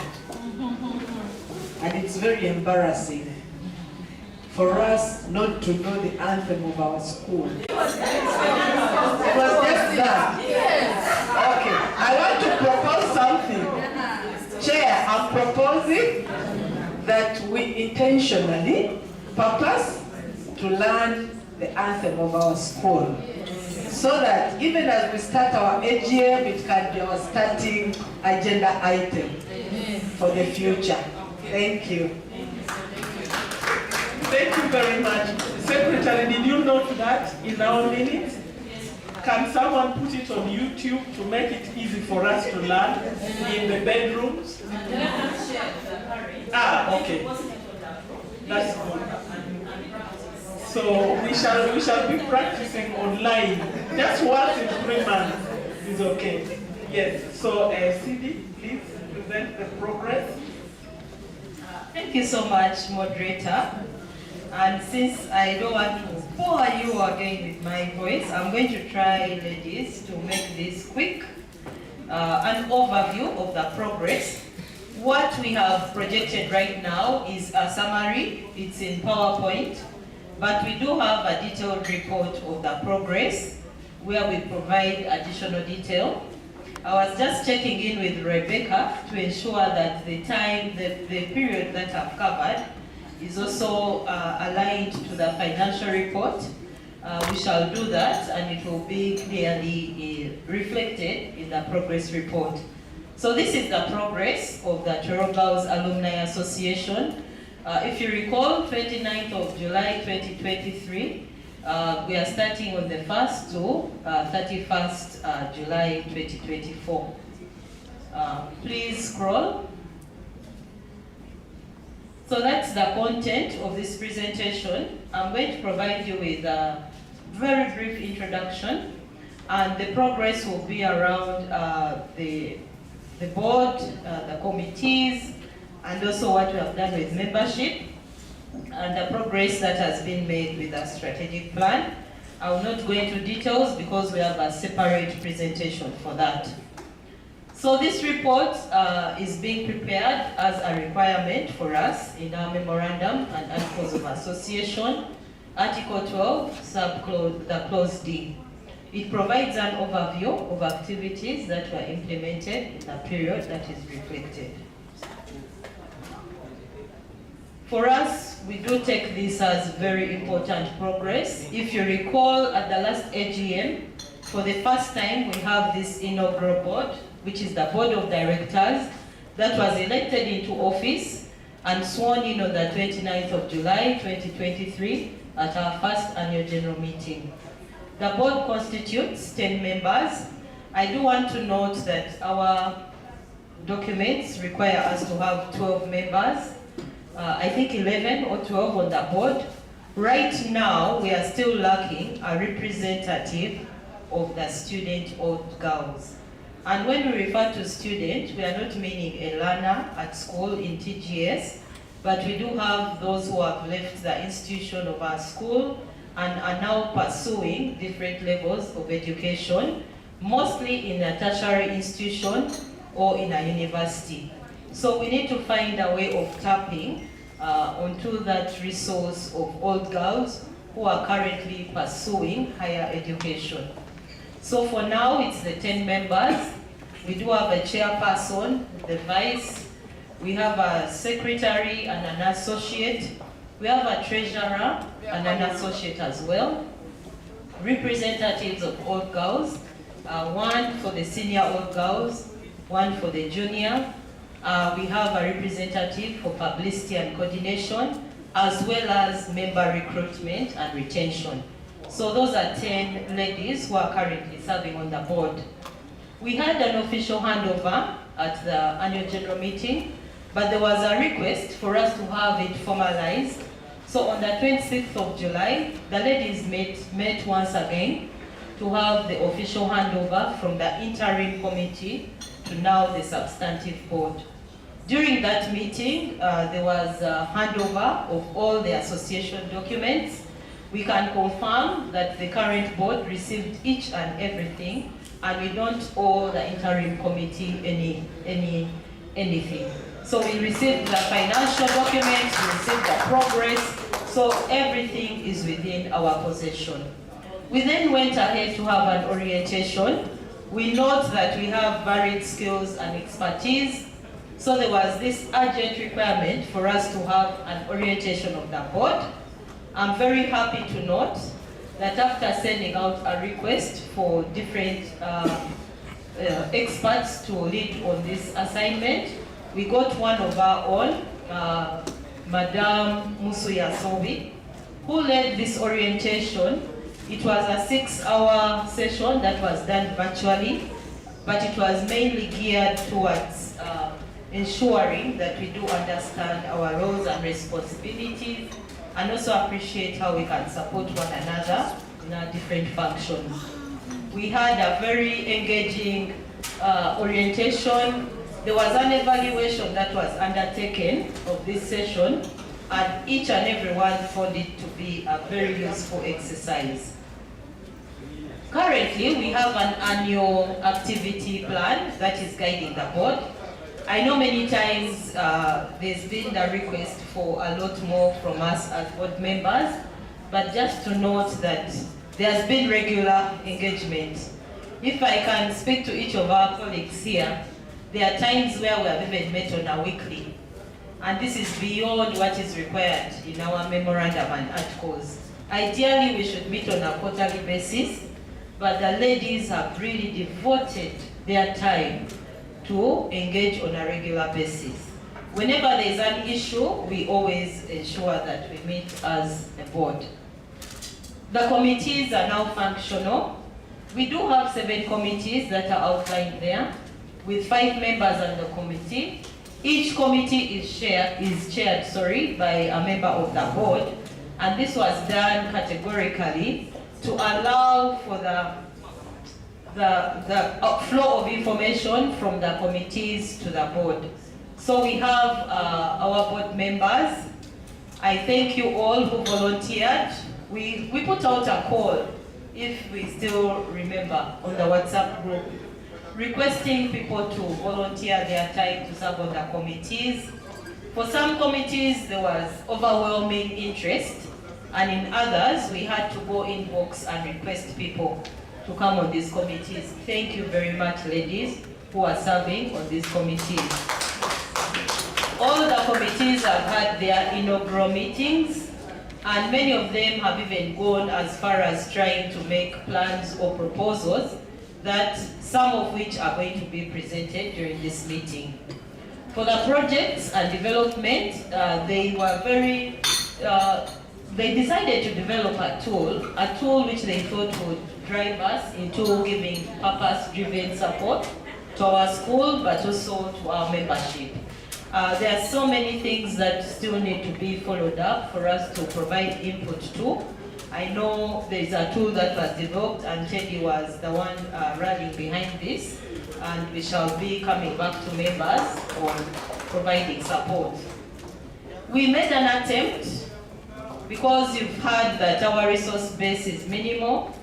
The project committee, through the guidance of the chair, did submit a proposal for funding. We haven't yet heard, I think, from them, but I think it was a bold move for us to appreciate that we have the expertise and we are able to seek for additional funding.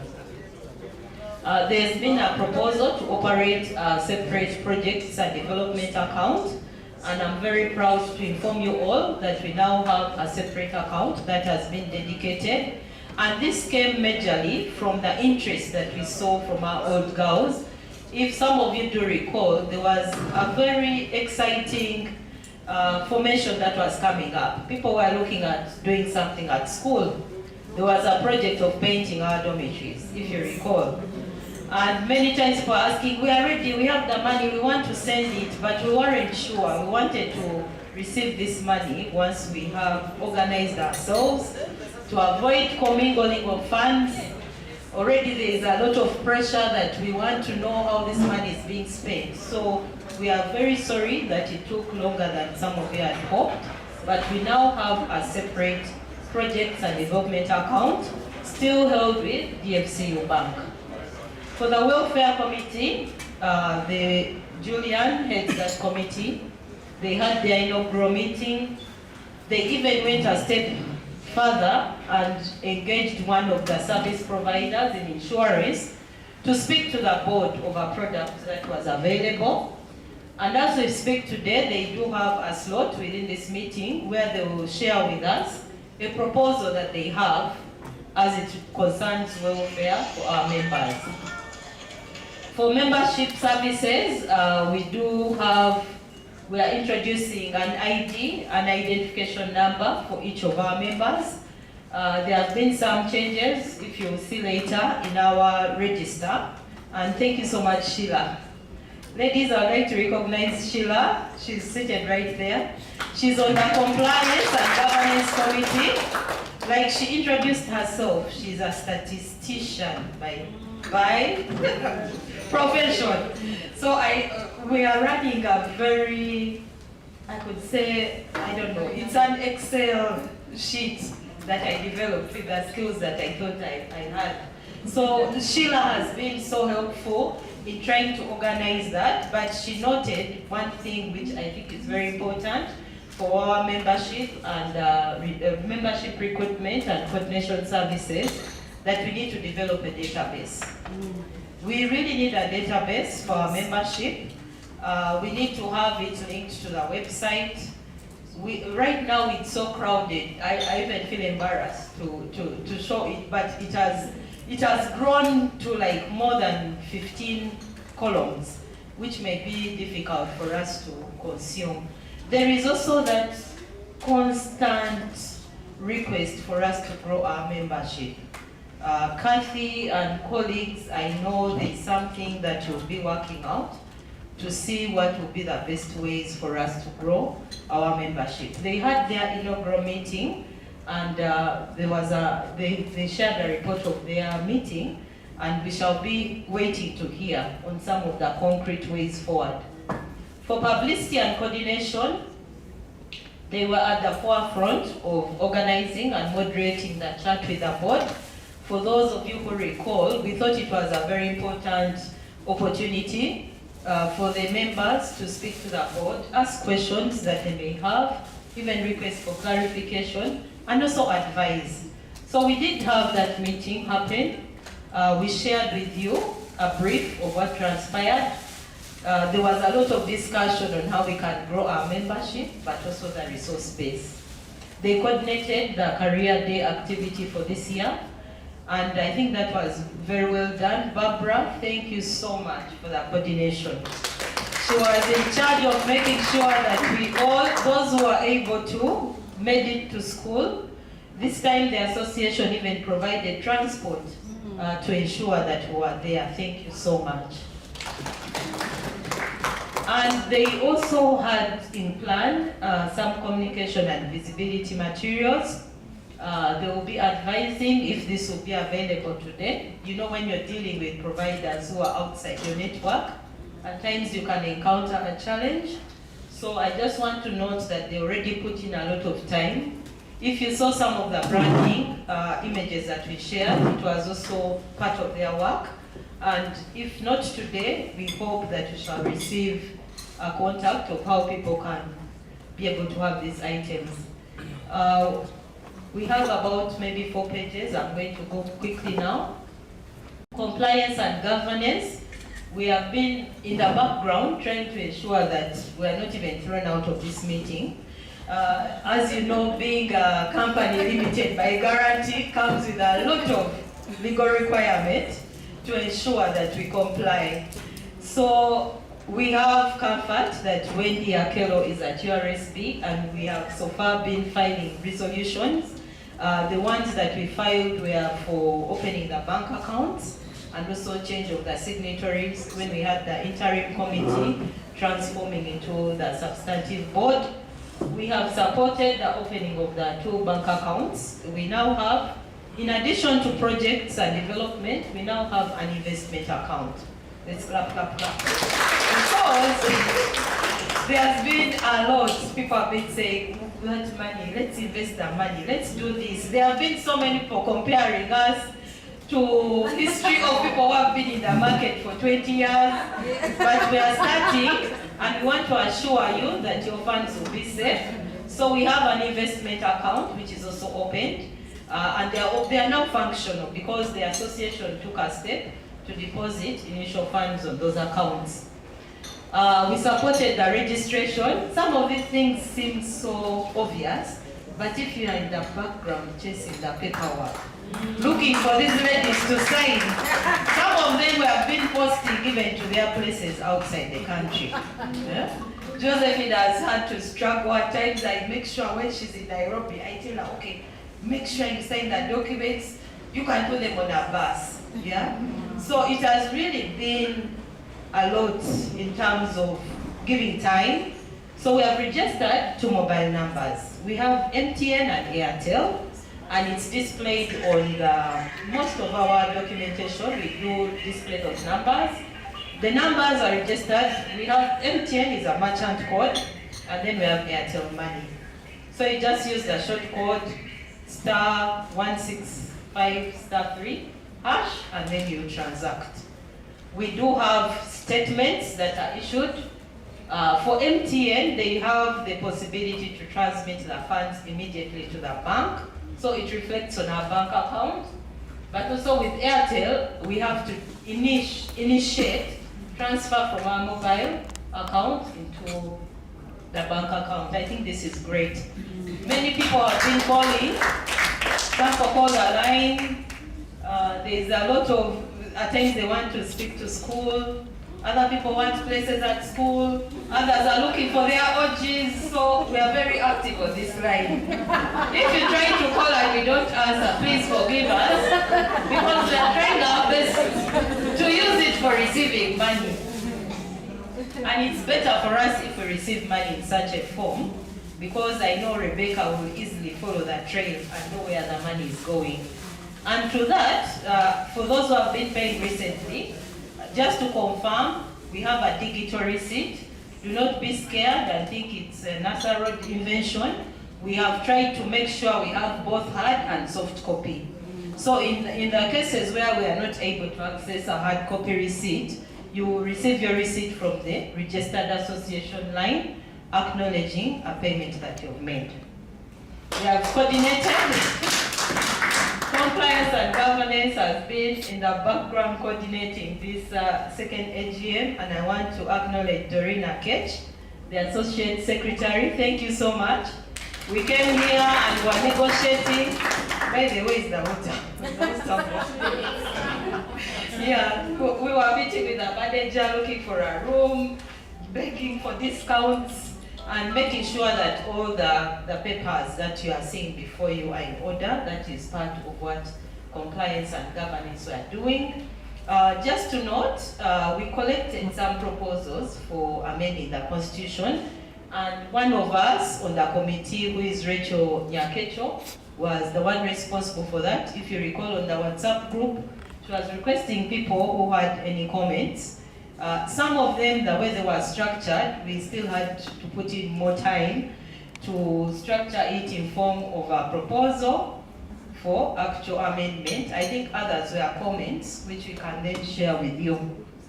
I don't know if you can scroll up a bit. Yes, we do have an updated members register. Thanks to all of you who have made your payment. Okay, you can just look and I know.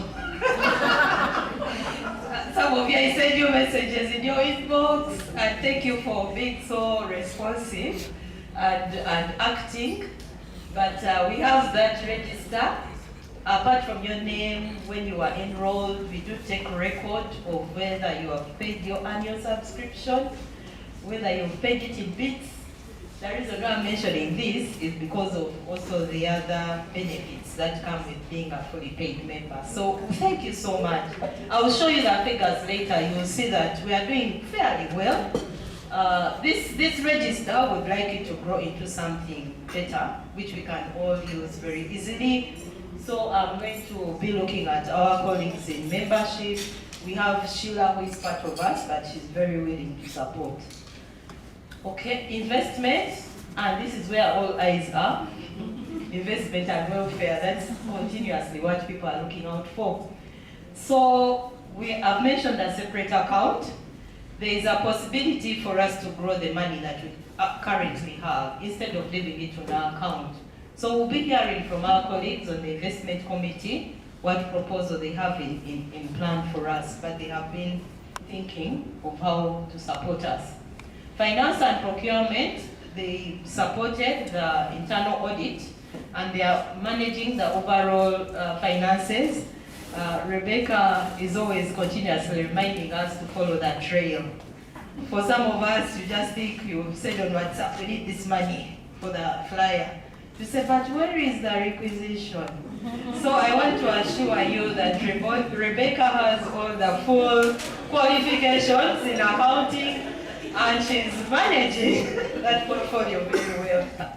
We apologize if at times we are slow in responding, but oftentimes she's ensuring that we follow the procedure. We have a finance and procurement procedure manual that was developed under her guidance, and I think we had requested that it's presented to the Finance and Procurement Committee for any additional input, and also so that we can share it with our membership. Doreen? So we thought this was very important for you to see. The strength of our association lies in our membership, and our numbers. We had a small attempt that we made with Sheila to look at our register to try and profile. As of, I think 153 may be even as soon as yesterday. In 2024, this year, we have had 22 members joining us. We have continuing members, and when I say continuing members, it comprises of people who joined in 2022. Remember when we had the launch, there was a lot of excitement, and there was a number of ladies who joined that time, and as well as 2023. So we have members who have continued with us, and the total number of those who have paid up, both their membership and annual subscription, is 96. So I think we are doing well. Of course, we have thousands of TGs out there who would like to reach. but I believe we have a considerable number that can inform these initial stages. If we can move, I think the next chart is still on membership. That is just a breakdown of those who are fully paid. We have people who have paid for 2025, by the way. Madam Violet is one of them. She has already made some payments to her 2025. I think she's giving us a lot of impetus to still remain committed and support the association. This just explains the graph before. Year of admission, yes, we had the highest number last year. And I think it was still, people were so excited from the launch. They said, yeah, we have this formidable group who are going to lead us. We had many people. Then there are a bit of some challenges we have had this year in 24. And that's now how the membership is looking.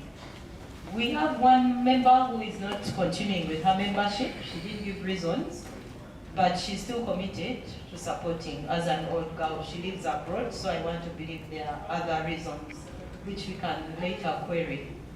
Now, cohort.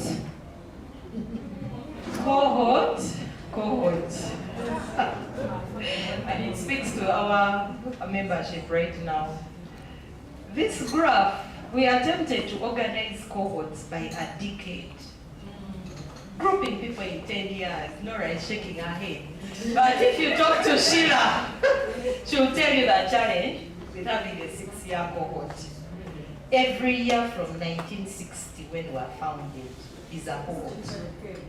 1965. So you have to count 6 years from then. They are over 50-something or 60-something cohorts. We shall discuss membership. We can have a discussion on how we think that this can be done. But the purpose for showing you this graph is that majority of our membership is between the 80s to the 90s. I don't know if I should clap, because I also want the 2000s to grow, really. That is a very big mission that we have, ladies. I've seen other associations that are really vibrant. They have a big number of the younger group leading on certain activities. So maybe if we manage to diversify our activities, we shall be able to pull more of our sisters, and they are capable. We have some of them represented here, and I want to believe there are many others out there. So yes, Doreen, if you can move. Regarding our membership engagement, we do have this WhatsApp group that you all added to. We have had challenges with some members who use a number to pay which is not on WhatsApp, and when we attempt to communicate to them, we have not got feedback. Even some of you, I send you messages and you respond after 2 years. They always apologize and I take it in good faith. But we have a number of people who have not provided information. So it also makes it difficult for us to, if you notice on the group, we seem to be less, yet in the membership we're actually more. So those are some members whose WhatsApp number we may not have, or those who have not responded to our request for them to give us additional information. Then we have talked about the chat with the board. Many people found this useful, and people are really requesting for more engagement beyond just being on the group. So we are very open to hearing some of your suggestions on how we can improve. Josephine mentioned the participation in affiliate old students events, and them also now looking at us as a useful partner to engage with. Career Day, we thank all of you members who took the time to be a part of that. So we have other social events where, lastly I think it is the strategic planning process. Josephine will speak to that, but in the initial stages, because we don't have so much money, we thought we could use our internal expertise. So we had 5 ladies who are OGs who dedicated their time and resources to start the initial stage of this strategic plan. They went ahead and did an inception report for the plan. Thereafter, we realized that no, we are lying to ourselves. We need someone who is external. Someone who can give us an unbiased view and also provide their committed time. So we have a consultant, I want to believe he has reached out to some of you, and I thank you so much on behalf of the board for all those who have participated in this process and provided meaningful feedback on how we can shape the association. The inception reports have been done, consultations, and the draft is in place, which the chair will present. Yeah. Next steps. We need to finalize our strategic plan because we noticed that we have just been moving with intuition, with a motivation, but we need to be guided. So a lot of the things that we are doing may change or they may be improved once we have this plan guiding our focus. We want to organize a dinner or a social event for the old girls, and we would like it to be beyond the membership. We have a number of old girls out there who would like to associate. For many reasons, some have not yet joined, but I'm sure they will be very happy to be a part of such an event. Homecoming, people have talked about homecoming, but we have to discuss how best it can be rolled out together with Career Day and continuous learning sessions.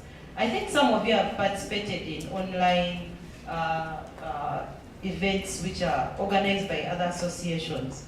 There are so many things that we can speak to. We have had top on our agenda issues like mental health.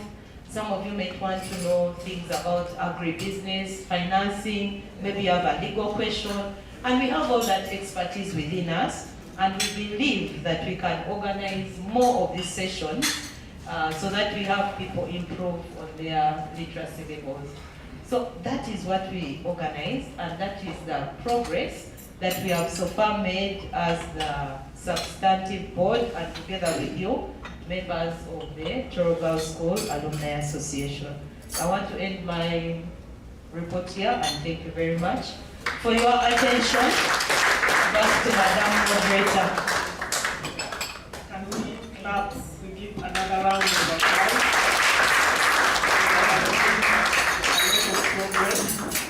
Probably it's only fitting that we give some few minutes for members to comment, maybe to say something that was forgotten. CD, thank you so much for all the things. Actually, a lot has happened. It's difficult to remember when a few members start a quarrel on the platform. You start thinking, is there anything positive? But the positive things are very many. Yes. And I can take the privilege of holding the microphone. Communication, yes. A few members, especially of our cohort, have raised some issues regarding communication. This is the land of freedom, but you know freedom is not free. We all know that. So some members have highlighted security reasons for not being able to give more information and allowing to be contacted. So using technical means, but they have highlighted that, and from the positions they hold, the experiences they have had, they may not be able to communicate. I've got a few members like that. But please, let's give some input. Any comments on the progress? Any comments? Christine? Yes. Now she's awake. What is the second? As the usual one, not fearing anything. Thank you very much, Secretary, for that very comprehensive report.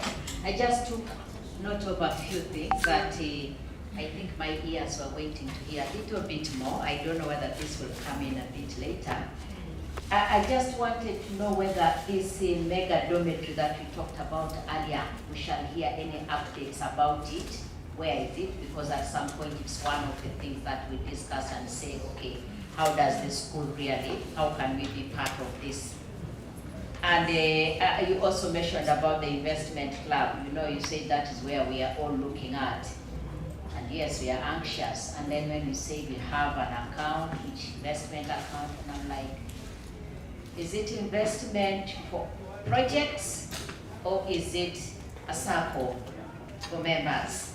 I would just like to understand the difference between that because it's a bit disturbing my head a bit.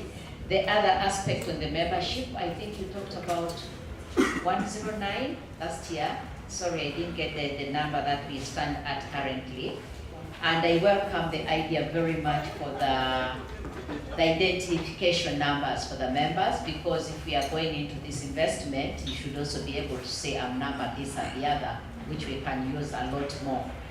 And the other issue, I really hope that at some point we are going to come out with a strategy and say, how do we attract the younger ladies to the association? I really hope that we can have some champions here or outside here, so that when we come into the meeting next year, we can actually say the 2,000 and above are much more, which is actually statistically they are much more in numbers, they are much more than the other group, so that we really turn that graph the other way. Thank you. Thank you, Christine. She has raised 4 questions. Let's take 5. Please raise one more, and then CD and the committee. Please don't leave it to CD alone to respond. Yes, go on. I was offering to move the mic around.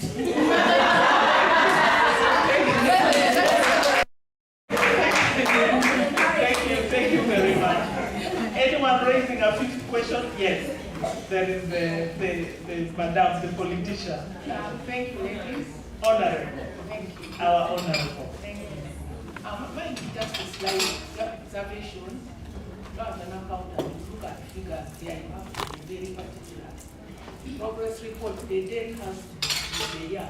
Because it just says 1st August, 2028, but we don't 29. Thank you. Let's give the committee chance. CD, I believe you will start. Thank you very much. The question on the mega dormitory, I would kindly request that Madame Lake will answer. Regarding the investment, we do have the, I don't know, Barbara, are you, no, you made Evelyn, eh? Yes, Evelyn will respond to that. But I just wanted to note that the reason why we opened the account, first of all, the accounts that we hold are investment club accounts. So there is minimal administrative requirement on them. And to have the money secure, even to move to a unit trust, we needed to have money in the account, which we can then move to a unit trust. So I think that's the background from where we're coming. And we didn't want to mix the funds. Right now we have an account where we're receiving membership and annual subscription. Then there are people who are very willing to support maybe a project at school. That's why we have the projects account. And then the investment account is one of those that we thought should be a specific account that will be dedicated on how best we can. Even though we did a unit trust, when they are paying, they need an account or someone to whom they can send their funds. So we thought that having one separate, but Evelyn can provide more guidance. So Madame Lake will speak on the dormitory. The champions, for us to have younger members on board, I think it's incumbent on all of us. Personally, when we had the main group with quite a number of old girls, I was taking my time to see who is productive in their response. And I made it a point individually for some of them to be a part of the association, and some are actually on the board. So we need to discuss as a team. I don't know, this issue also came up in the consultation for the strategic plan of how best we can attract the younger old girls. And I hope we can hear some suggestions that have been made, but it will be also included in the plan. Thank you. Thank you, Cindy. One thing I would like to request, if you accept it for the sake of time, if something like the investment club is on the report of the investment committee, can we just wait for them because they also have a slot? And if the mega dormitory is part of, I don't know, welfare, social activity, mega dormitory isn't.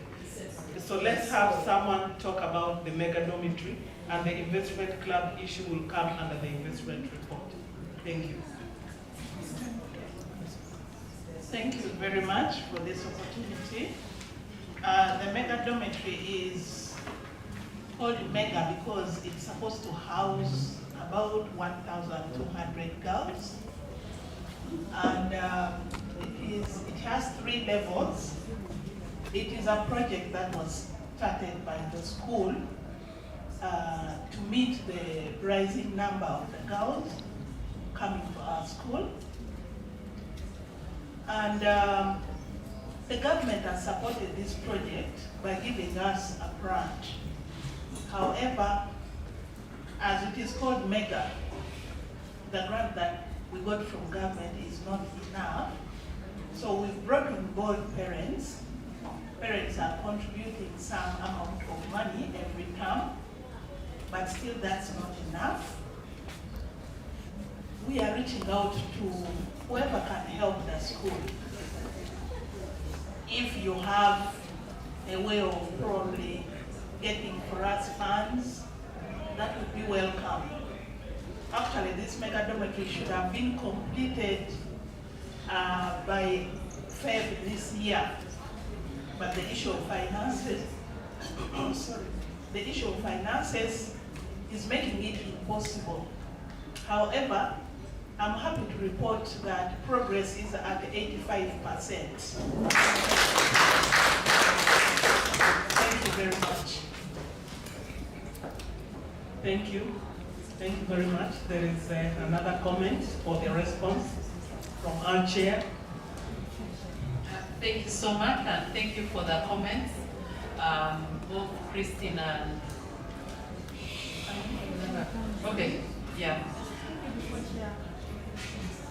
I just needed to respond to that development, then I'll give you. In addition to what Cindy had presented, the development committee developed a tool, thanks to our member Teddy who developed it. And the purpose of that tool is to eventually carry out a survey on the development projects. So the purpose of the board, the thinking of the board is that we will have investment for members to support whatever, and our colleague Evelyn will give us more insight on that. But development mainly is to support development projects for the school. So once the survey is carried on, we will have a more informed analysis of the areas that we should focus on and develop a plan, short, medium, and long-term plan as a committee, so that the resources we get are guided by the needs of the school. We also intend to carry out that survey with the admin of the school, so that it's not abstract only from the OGs, so that it's guided by what the school admin actually prioritizes. Thank you. Thank you, Chair. Any other comments? Any other comments? Yeah, so shall we have the microphone? The lady who offered. Okay, let's start with the one with the microphone, and then afterwards we come to you, please. Thank you. Thank you very much. Thank you, Cindy, and the board for that update in terms of progress. There was an issue that you highlighted, especially in terms of the board missing one member. I do not know if we have already discussed plans of getting this position filled, and maybe the members would like to know how we plan to go about this.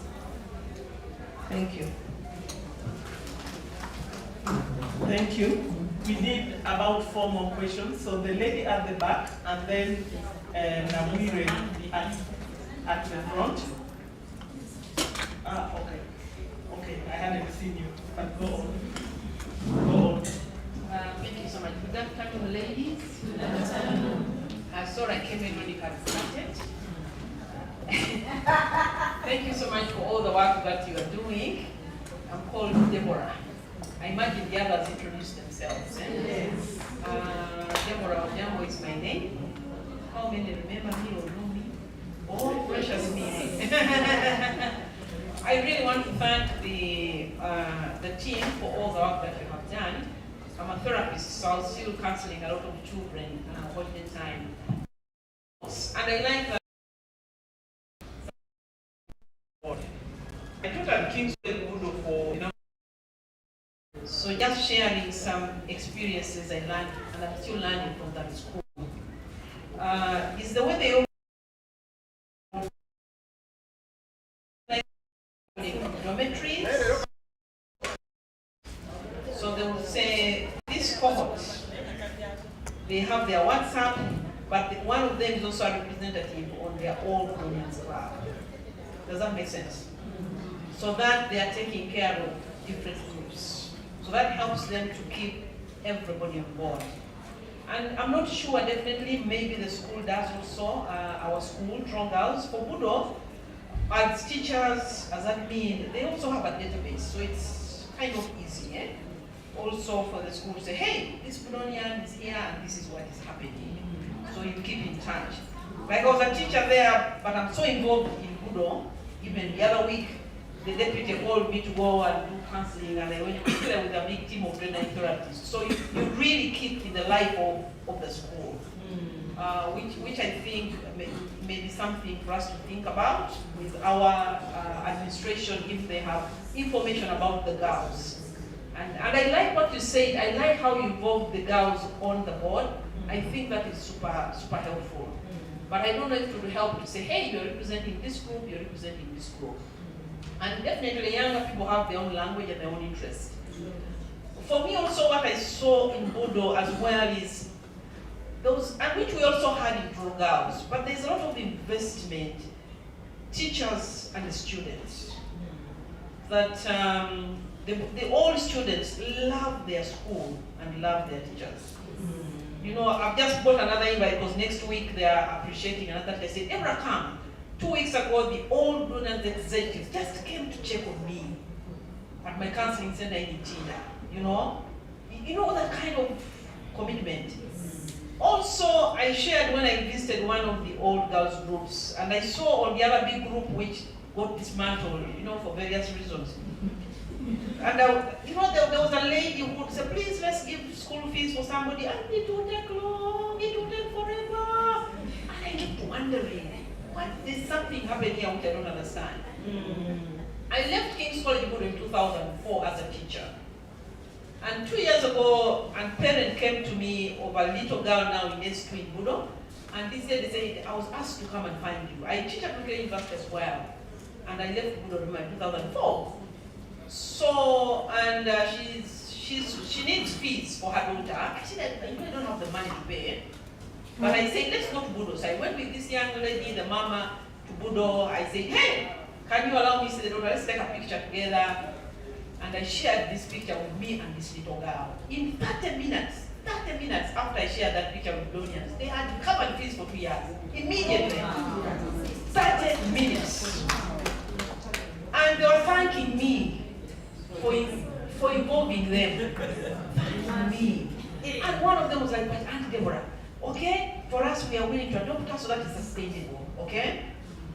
So I left Budo in 2004, but they're looking for me.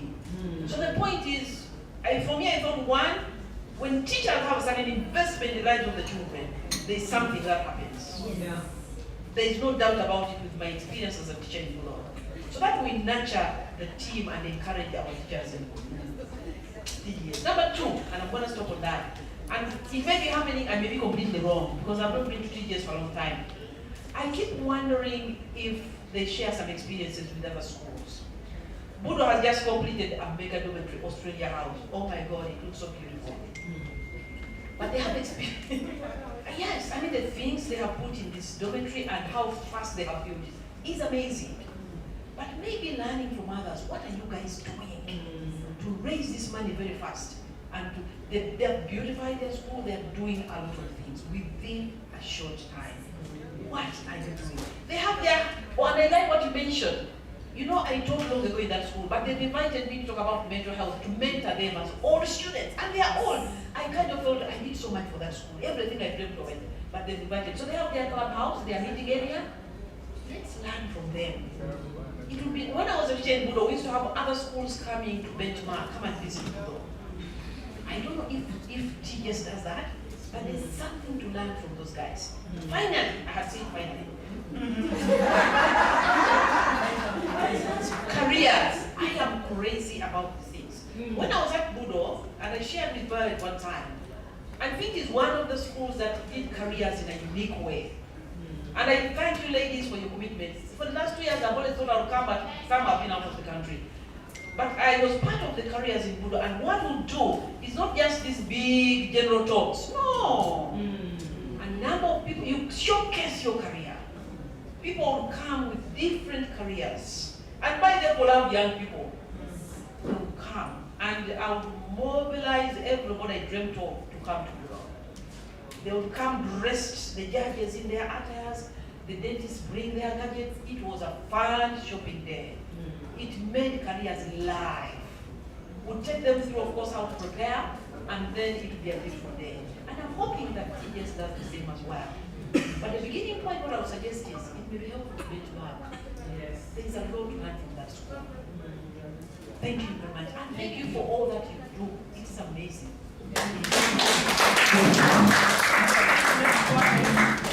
She already has one. You can bring the microphone to Nabil.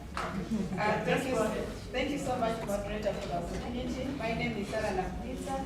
I'm sorry I came late. I belong to the cohort of 84 to 1990. And I want to make, before I make my remark, I want to thank the board so much for the work that you're doing so far. It's a great job.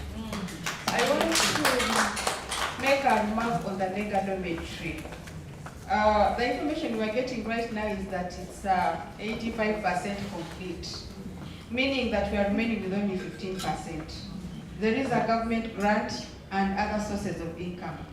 So I may risk being a lonely voice in this room to propose that probably alumni of the school, we could leave the school, do the megadometry, and identify another need in the school and handle as the OGs, so that we can leave some indelible mark on the school.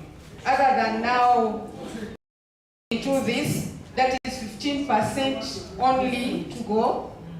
That is my proposal. I thank you.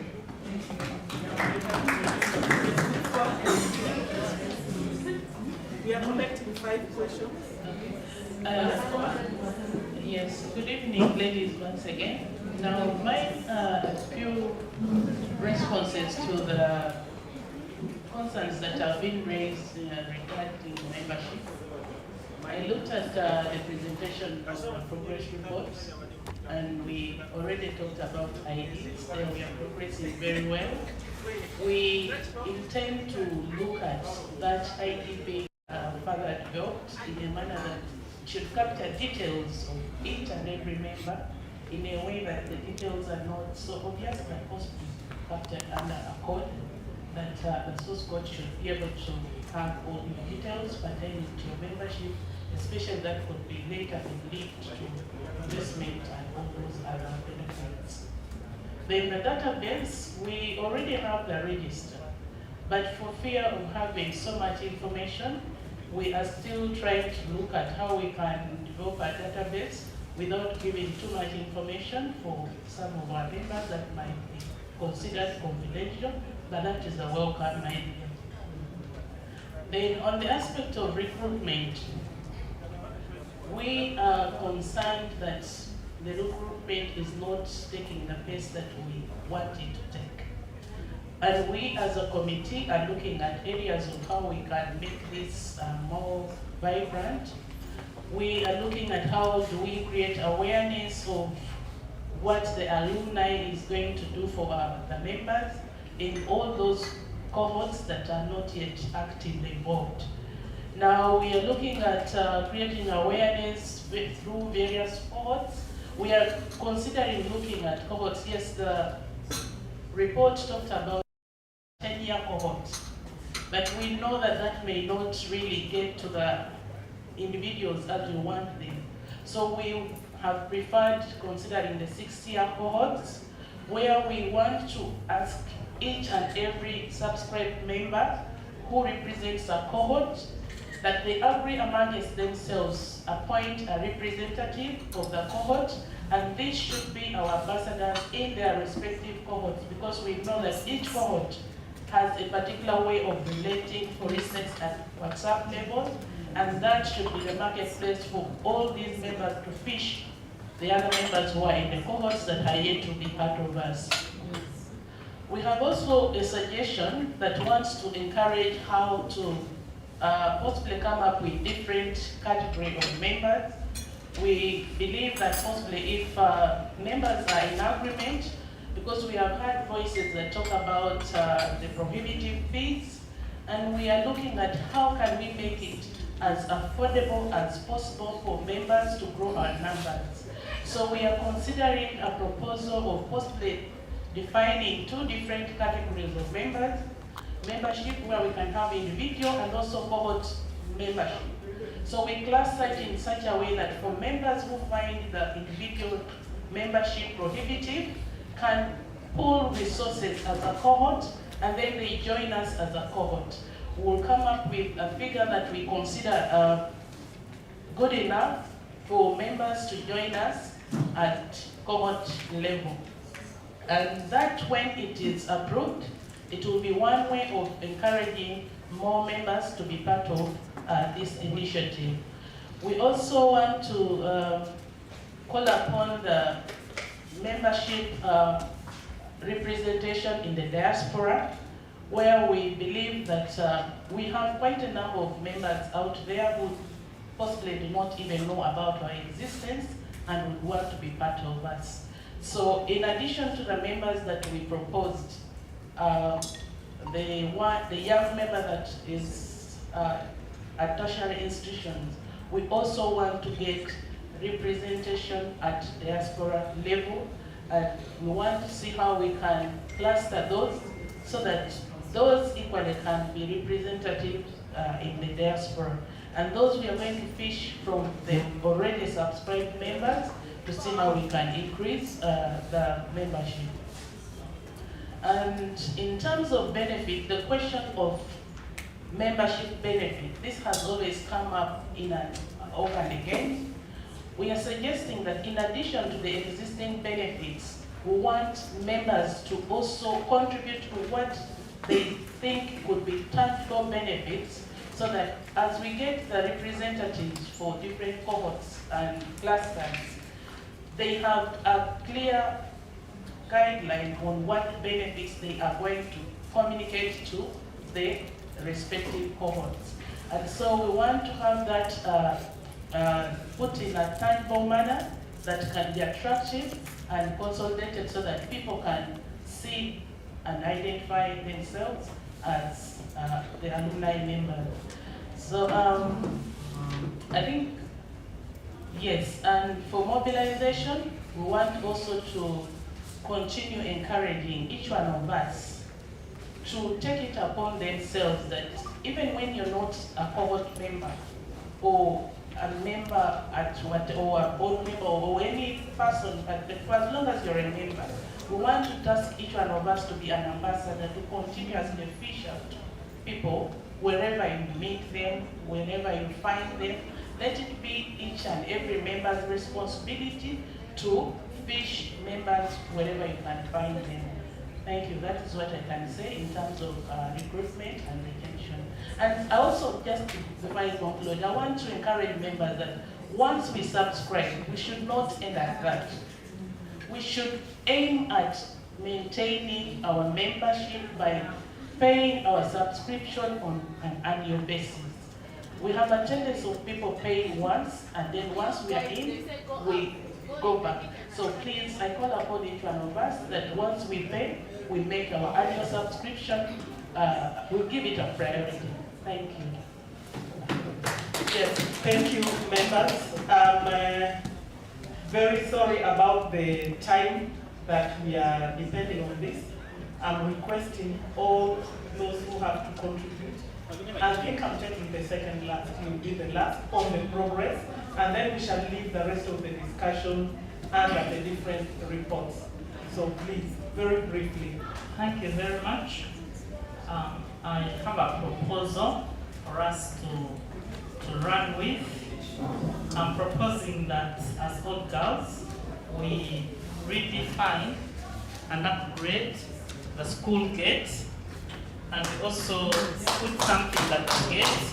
Welcome to Tororo Girls by All Girls School Alumni, and we make it very out so that whoever or the parents, whoever comes to Tororo Girls knows, can feel our presence. That is my proposal. Then the other proposal that I'm making to improve on bringing in members on board, we had suggested earlier that in each town, we have in each town, like Jinja, Mbale, Tororo, we have a representative, and we have, someone has called it the clubhouse, or we have fixed dates, say on a quarterly basis, and we say in our group, on WhatsApp, we can say we are going to meet in our different towns at this particular date, maybe Saturday. We are all meeting in our different towns. So girls in Jinja will know that maybe we are going to sailing club at 6 o'clock. Girls in Tororo will know we are going here. Girls in Mbale can meet Smanyi in Mbale, what. Those in Lira. So after they meet those different towns, and I'm not talking about cohorts, because like now we are meeting here in Kampala, there are those who would have loved to be physically meeting in this. Then would ask the board to coordinate with the different regional leaders on the action points or suggestions they want to get from those people. Thank you very much. Your time is up. Pass it to her. Please, 1 minute. You are the last one on the progress. Thank you. Thank you.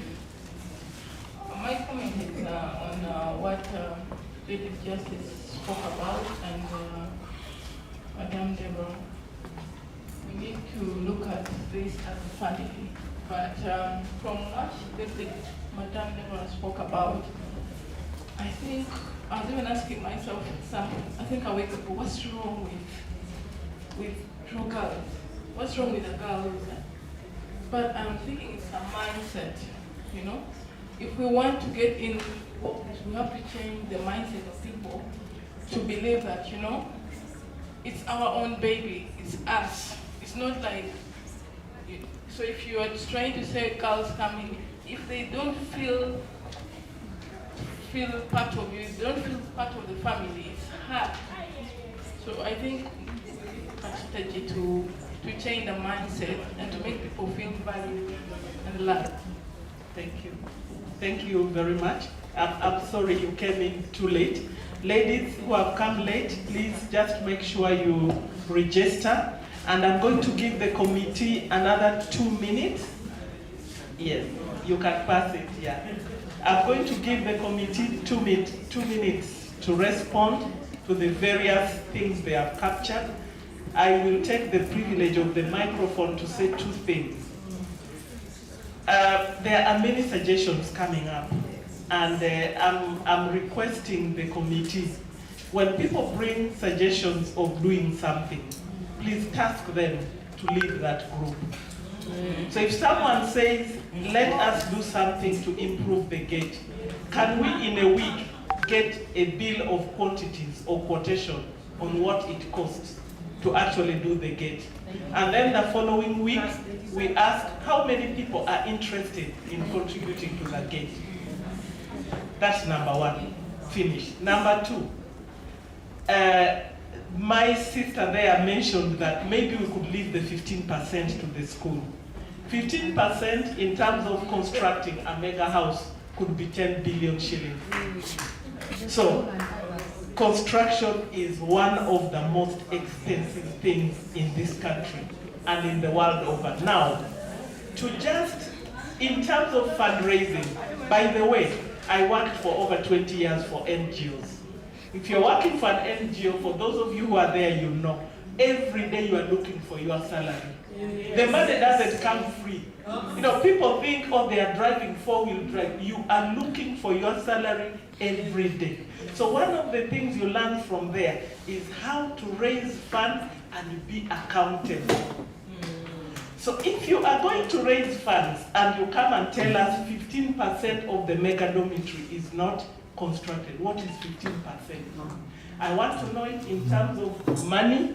I want to know it in terms of bags of cement, iron bars, binding wire, mabati. That's how I want to know it. So when I say I want to contribute to the mega dormitory, I will say I'm giving 100 bags of cement.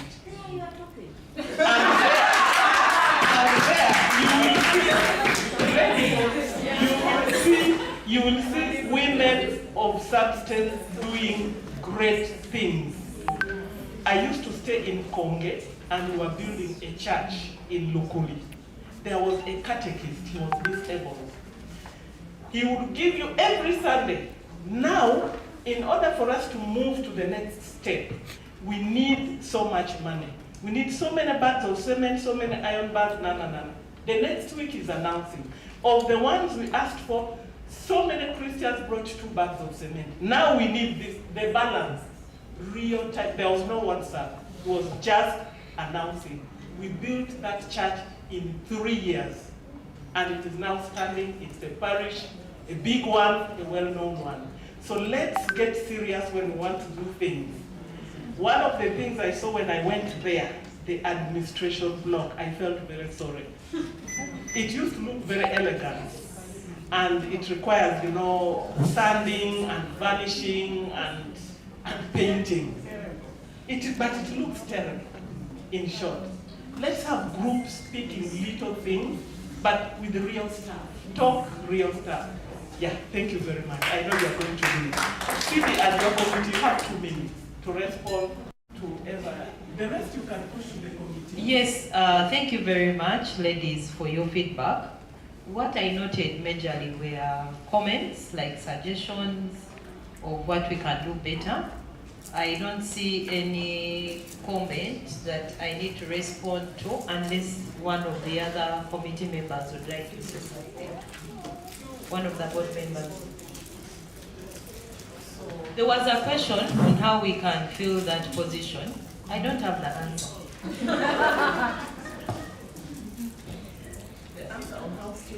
Maybe. Sorry, we go back to the school. I actually talked to Madam. Sorry, Bridget. Let me just conclude. Sorry, I talked to Madam Grace, and I was wondering how.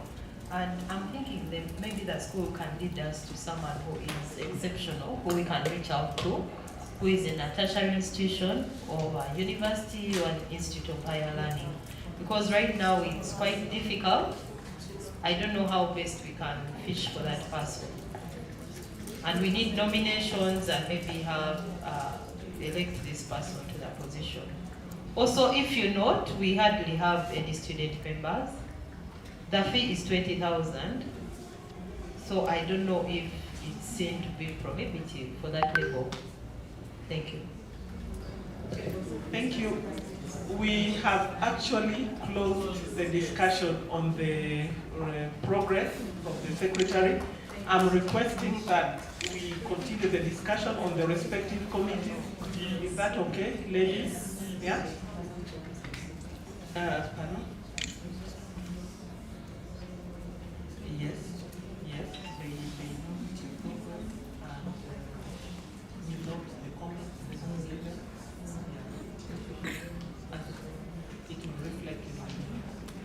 Yes, we were just discussing a small procedural issue. So you have given your comments on the progress report. We are capturing them. And CD, I really hope the action points will stand out more clearly in the minutes so that we can know how to take the things forward. But the rest of the issues, we shall take them to the committee, to the different reports. Right now, we are moving on to the welfare plan, presentation and discussion of the welfare plan. They have put for you 45 minutes, but we are desperately requesting you to help us save time. So if you can take 50, with investment, they are sharing the 45 with investment. Okay. It was 15 each. So Julian asks, you have about 5 to present and another 5 for discussion. Yeah? Thank you. Go on. And she prepares to put up the presentation. I'd like to once again thank the members. And I head that welfare committee.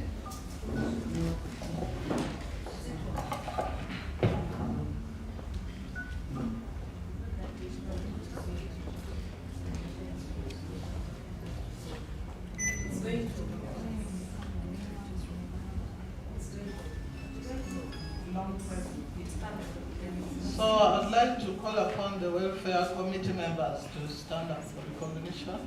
I think we are the most represented here.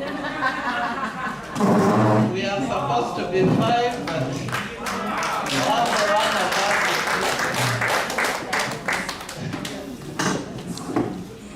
is. You know, when we talk about welfare, it touches each and every one of us. And also, following that, I would like to request us to stand up for 1 minute of silence upon the death of our teacher. We've just lost the teacher in Tororo by the names of Mr. Apple James Richard, biology and IC teacher. He died on 30th from Lago Hospital. Burial is tomorrow in Kumi. May his soul rest in peace.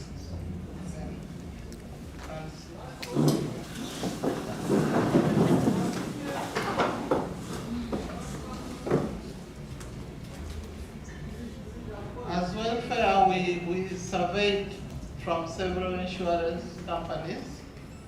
We went to ICEA, we went to UAP, and also Prudential. So we came up with the matrix showing the description and then the different insurance covers, and we had also developed our own as TGS Association Funeral Cover Policy. So when we looked at the 3, the description under cash payout,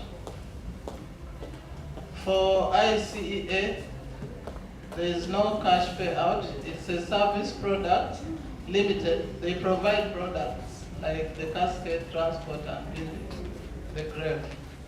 For UAP, they give a cash payout. And then for Prudential, it's optional. They give both. You choose the product or the cash. Age limit of policy, for ICEA, it is 6 months to 5 years. For UAP, for ICEA, sorry. For UAP, it is from 18 years to 70 years. For Prudential, it is 18, the principal is, they are different in category. You find that the principal, the owner of the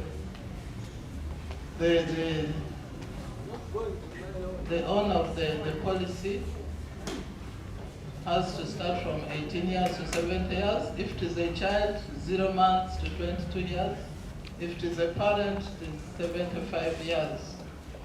Then there will be extra charge for those above 75 to 85.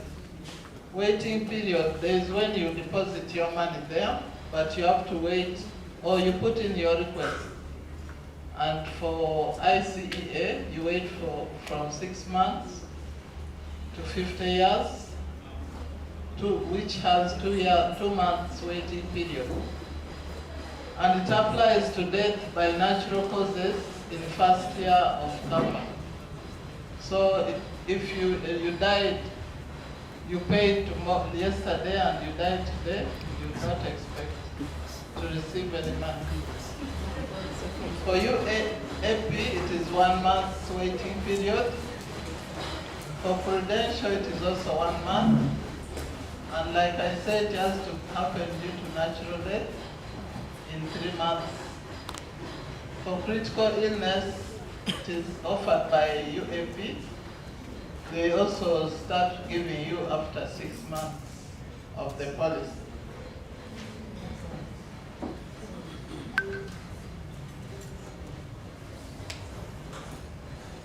While for hours, there is no waiting period.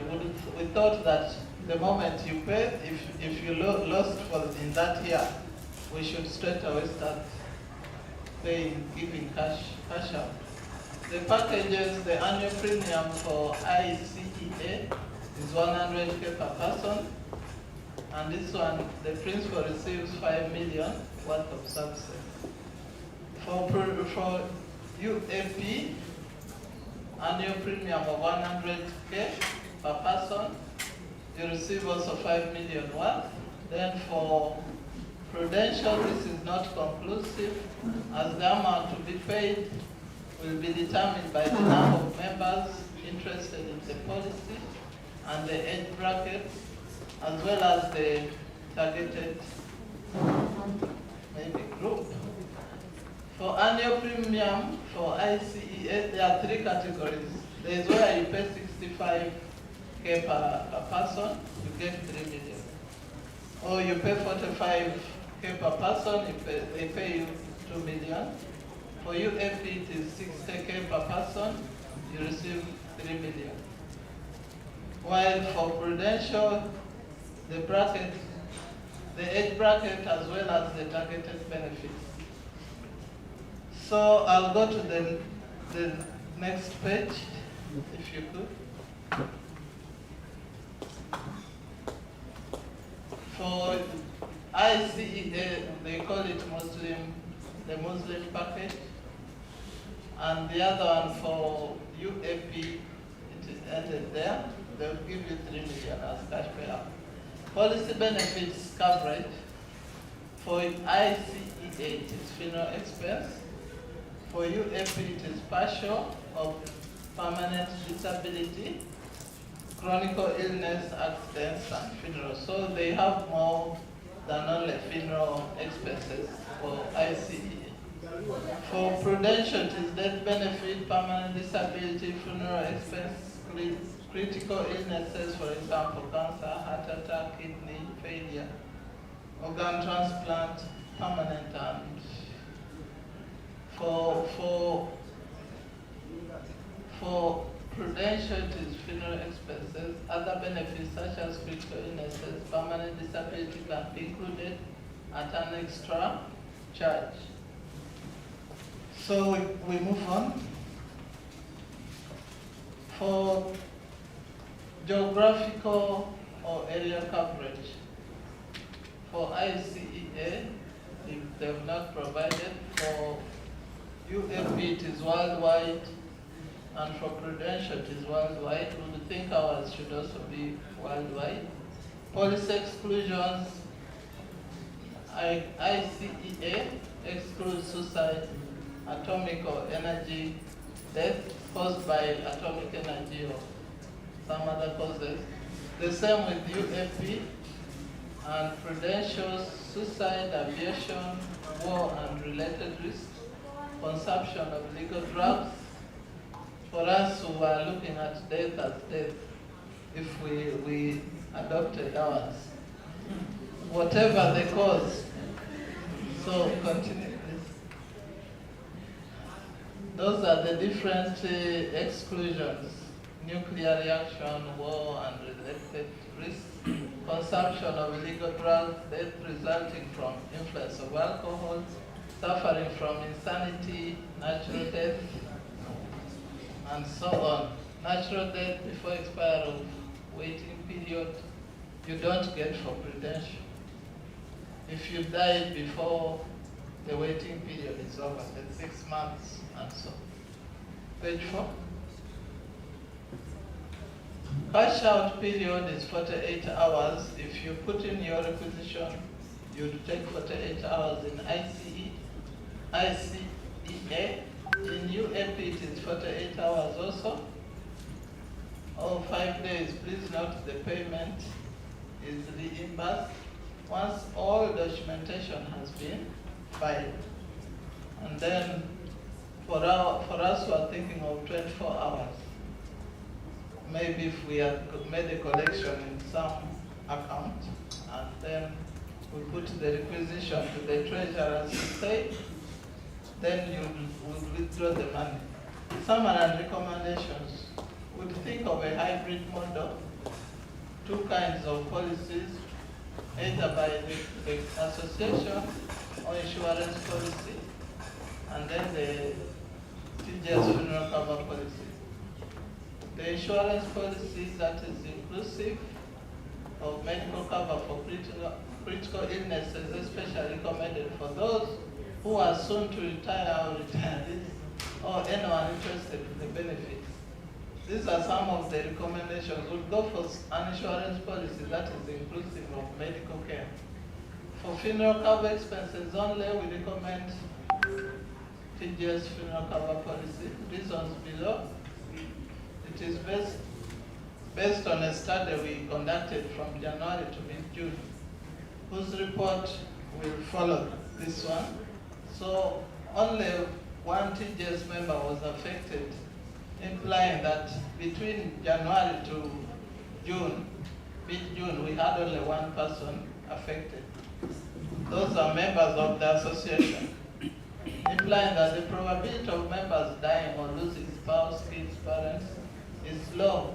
Hence, preferable, the monies are saved, maybe in a unit trust as it earns some interest for that bereavement circumstance. With our own association funeral cover policy unit trust will be cashed out within 24 hours. TGS funeral cover policy will have no age limit. It would be a one-day-old baby could also be covered. And parents who go beyond up to 100 plus. The insurance policies have a number of policy restrictions, and with the ever-increasing life challenges, mental health, suicide, and so on. So if we are to select, they are selective. If a relative dies of suicide, they don't support you. So we close that table, that comparison table. So I was moving to the study that confirmed what I've just mentioned, but we could let that go. We said on studying from January to June, only one association member had lost a relative. Now, as the welfare committee, we zeroed down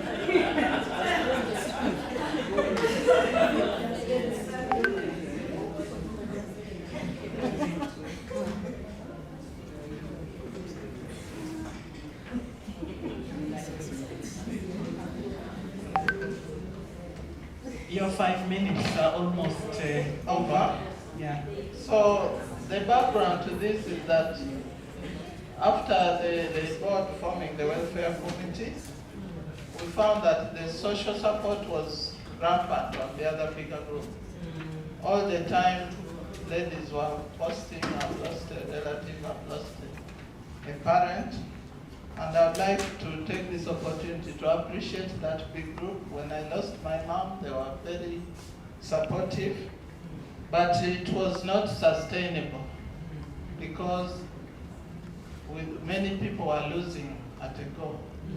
And the ladies would find themselves stressed. And after COVID, with COVID, many of us were facing the financial stress of contributing as individuals. That's why we benchmarked with also some other associations who are collecting funds and supporting each other when it comes to bereavement. And again, welfare, this contribution wouldn't only be for bereavement. We thought that would also have other social support For example, members may be celebrating, you may have weddings, birthdays. So that's what we thought would pull together and celebrate, not to wait to mourn all the time.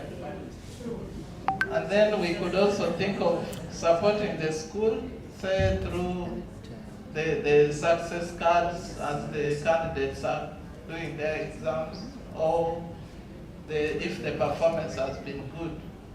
So that is the brief background, unless a member has more to add. Shall we clap for Julian's act? But we had a prudential detailed presentation on how we are zeroed down to prudential. I don't know whether the secretary. Okay. So it will be shared, and then at the end of this, we shall have to vote for one. We shall vote for which welfare scheme to uphold. Thank you very much, Julian. Ask another clap. May we have some 5 minutes for discussion? If we can take about 5 questions. Brief, please. Don't tell a big story. And give the questions and then they collect. Then we give them a chance to respond. Rebecca, could you please pass the microphone to the young lady? Okay, thank you very much, Julian. Now, according to what you presented, I don't think if the House maybe would vote for us to either take in the policy or no, but according to your report, we are saying some people like looking at the draft card from the beginning of the year, people losing. People have been losing their loved ones, but just because they don't post or don't communicate. So, to me, I think it would be a good suggestion for us to take up the policy so that maybe it would even help us absorbing more members. I don't know how we take it, but I think if we looked into it very well, it would even help us relieve this burden of doing collection every now and then, and at certain point it is not balanced. You find that when it is brought up, at some point I think that's what even brought us issues in the other main group. You find when a cohort in the above, in the 80s, loses a loved one, people are committed. When the lower cohort, people are not committed. So it brings in those issues, and you find out that some of these young girls will fail to join because they feel there is a discrimination. But if we go with something like this, and it is uniform, I know whether in 20s I lose, I get the same amount. Whether the person loses, we get the same amount. It will be something very good. Thank you. Thank you. Do you have the hand up? No? I don't remove the mic. Yes, thank you so much for your presentation, Madam Nyachu Sciences.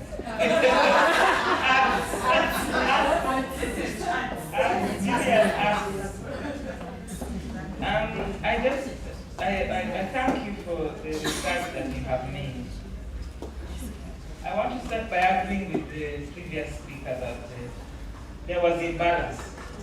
But my imbalance is on people who are always having problems, but don't want to contribute.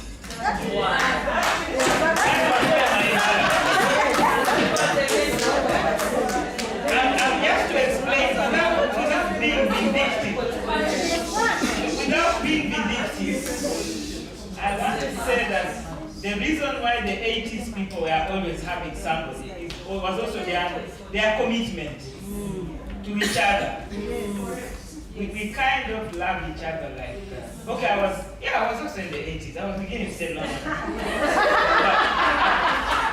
We were kind of committed to each other in a way. And the founding members of this association, not the registered, what we have now, but before this organization was registered, Yes. There was an alumni group that even did things like buying school tanks. Yeah. We did it. I don't want it to go, you know, like we never did. We did a lot of things.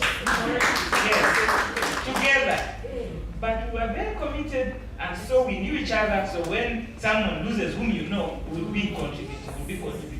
Now, the people who are watching us contribute would not do a thing in the 1,000 plus group. Yeah. And then they lose a person, we don't know the person, we don't know them, and we don't contribute. But this is not the only alumni group that behaves like that. I belong to Mora High School alumni as well, having a lot of challenges with people who, the moment they lose a person, they communicate it, they say, Mr. Chairman, why haven't you allowed the treasurer to collect the money? And in the Mora High School group, we were conned during COVID. Yes. Somebody pretended to be a sick person, we raised money. It turns out when we tried to investigate, we had sent her, I think, 3 million. When we discovered she was not even one of us, so we have a balance in our account, I think, of 800,000. We've not used it because that's what was collected later. You know, as people kept sending the money, thinking it was a genuine person. So we changed the policy. But what my contribution is really is about, we have an association called Hearts of Hope, Semabugo group, in the judiciary. So you contribute a certain amount of money. That is what you contribute. So you can say it's annual, you can say every 2 years, you can say, and that is it. So if someone loses a relative who is a participant in that Hearts of Hope, then a certain minimum is given. I think annually, not annually, but a one-off for some years, we do contribute 300,000. So now when you lose a person, we add you 20,000. Each person will contribute, because that's easy to contribute anytime. So you end up with 10 million shillings or something when you lose, and I don't want to be the one losing the person. You know? But then, if I did, I would have also contributed to other people, and everybody contributes. So there's no feeling of why am I always contributing and people are not contributing. You know, that is our biggest problem. So we can benchmark it out. I once posted, I think in that group, I posted some documents of Hearts of Hope. I'm going to ask, and you look at it. I know we want the insurance company and so forth and so on. But I think on our own, if we are really committed, we can have this Mabugo kind of group. It's working in the judiciary.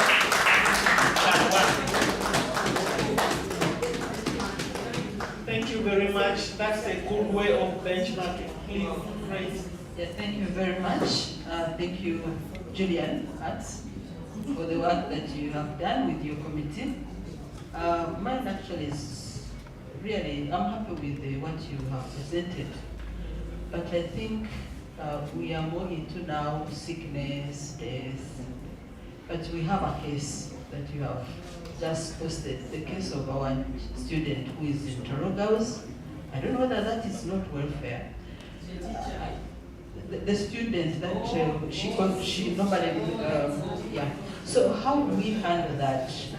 Is it also not part of what we should be contributing to? And you know, we can benchmark like Aunt Deborah said, but I think we need to see how that girl is helped and she gets out of the system, because we are going to get more. Yeah, thank you very much. Was there another hand up? Is there another hand up for the welfare? Or we ask the committee to respond? Yes? We've got 2 comments. Is it a hand up? Okay. Yes, please. You can go ahead and respond to the 2. So in summary, for welfare, there were 2 options. We're either going for the bereavement plan, we're either going with insurance, or we're going with our own. And we were recommending we go with our own, and we shall benchmark on how much money we shall be, you know, to the spouse, contribute how much we contribute. But and that was based on the fact that from January to June, our report showed only one member had lost, I think it was 30. And if I remember very well, that's the time we were all up. The whole arena was just about Mabugo. And then when we had that report, we were like, all along, we have just been, collecting for all girls and not our own self. So we were recommending, so there are two options we have to vote for, either the insurance option or our own. Yeah. So when we get to the voting time, I'll give the details. Yeah. So I also want to add my request to Bridget that we shall benchmark with her lordship about Hearts of Hope. When she shares, we shall go in detail. We shall get in touch with her. That is after the voting. We shall then know that we should go ahead with the premium. When we pay premium, we are enriching another organization. You may take time to lose, and you are ever paying annually. Yet we could ourselves manage ourselves in terms of bereavement. But I also want to add that welfare covers a lot. I said social support includes school fees, birthday celebration, bereavements, and celebrating with the school when they perform. Thank you.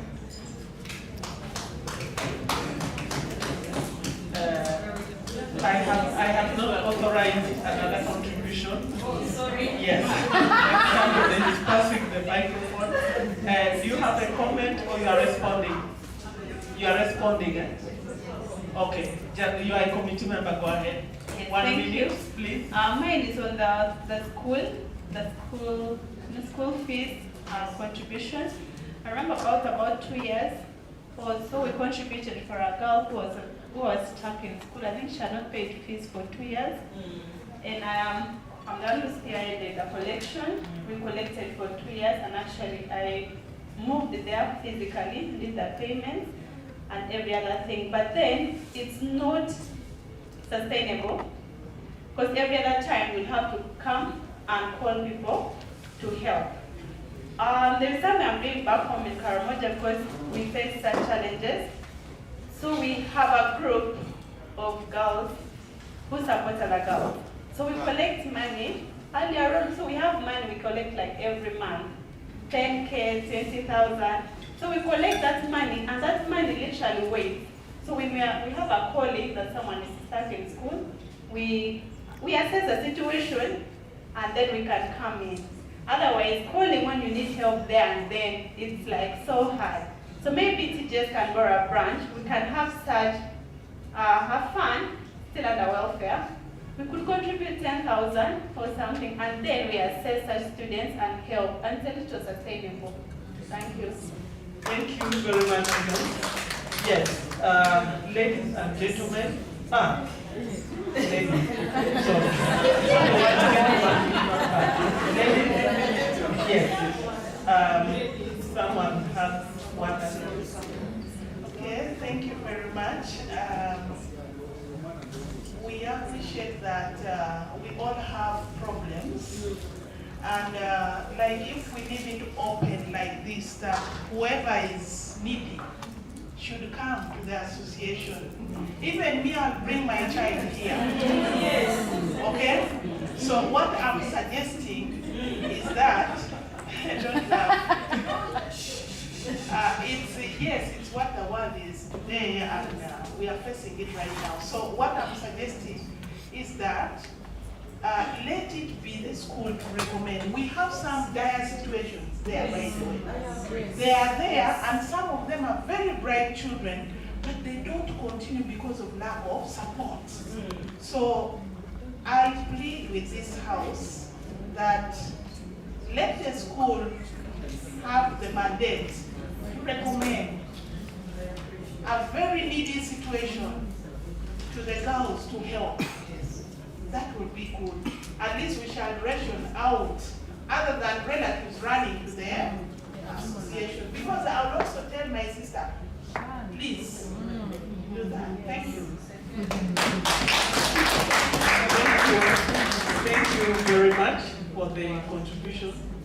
Now, ladies, I had Julian Axe saying that we should vote and then we should benchmark for the welfare plan. And then I was thinking that probably it would be better to do it the other way around, because voting is a big decision and you need to decide when you have information.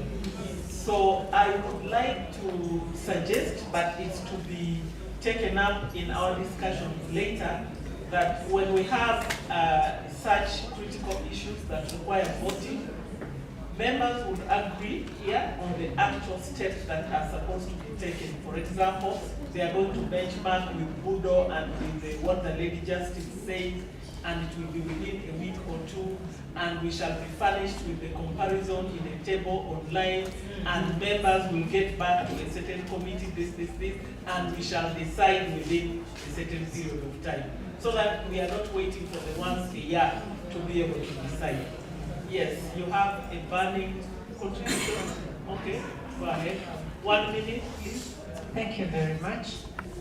From the presentation of the Welfare Committee, what I picked was the presentation was made for showing us the various plans, the options of the various institutions, including TGS AA.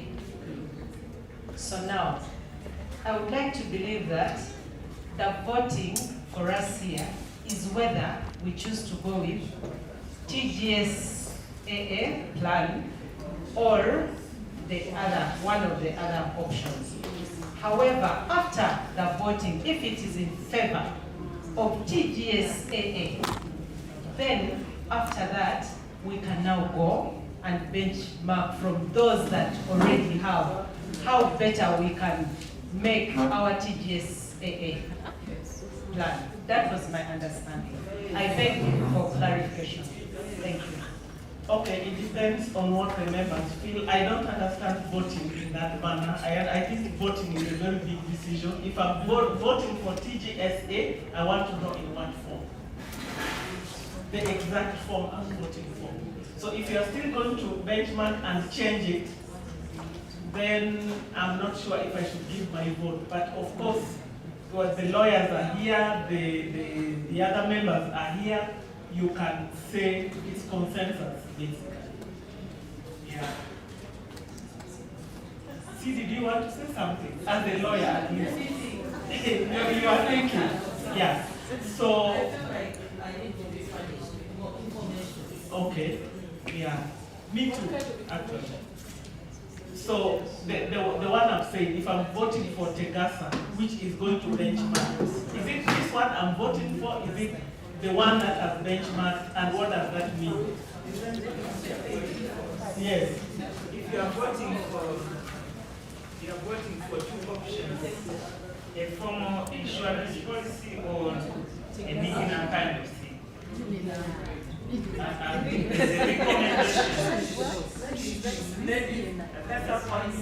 There's a recommendation by the committee that has done its groundwork and seen the pros and cons of insurance vis-a-vis our own internal scheme.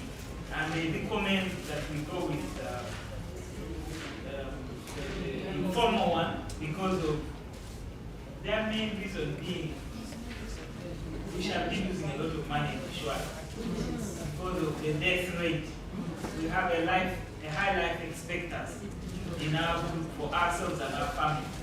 And since we are just beginning, yes, we can start small with our beginner, which we have already had, yes, but which needs to be streamlined. Yes. So the benchmarking is with regard to how to streamline, how to make it more acceptable, more progressive, more beneficial, more involving. I think we've almost finished the work.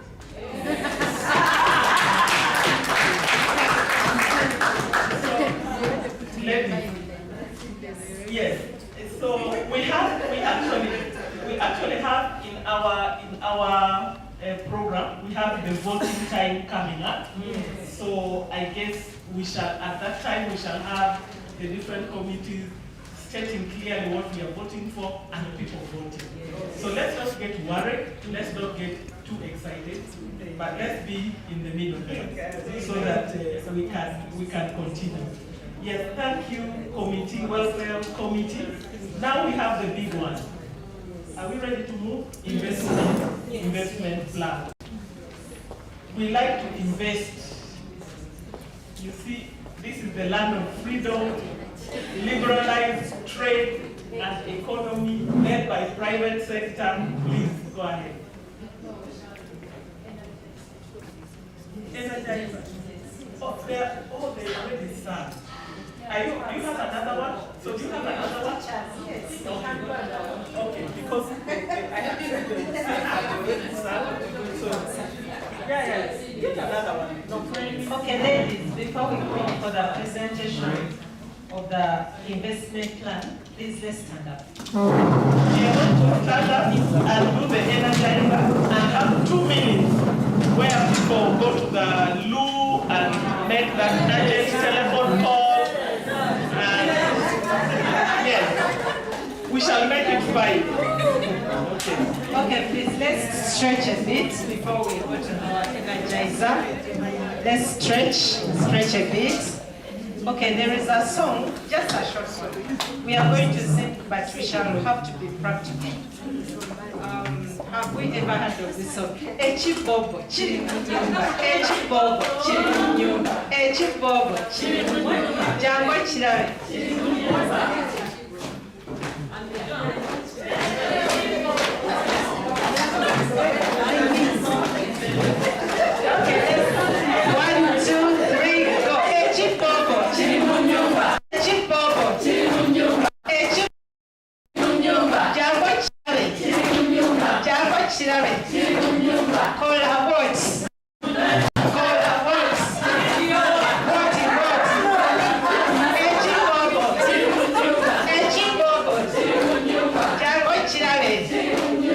Thank you very much. Thank you, ladies. Thank you, ladies. We have a 5-minute break. Come back at 5:31 p.m. Come back at 5. Come back at 5. Yeah, break.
No.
Women of substance, our time is up. 32 past 5 p.m.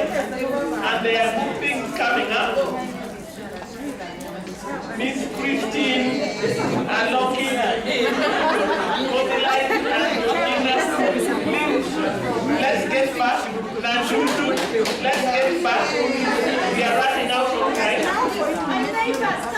You are going to have and you are going to be happy and you are going to eat dinner.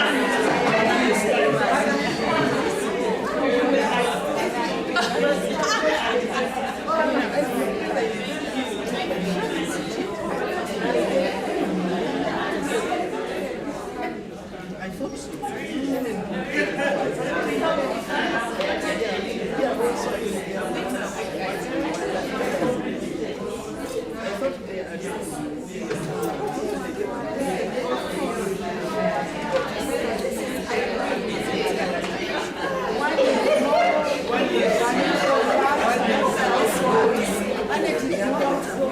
The chair is back in the room. Ladies, take your seats.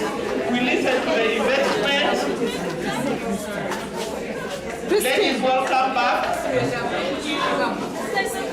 The investment presenter is already ready. We are beginning. Cindy, you are mobilizing a different club. Please, have a seat.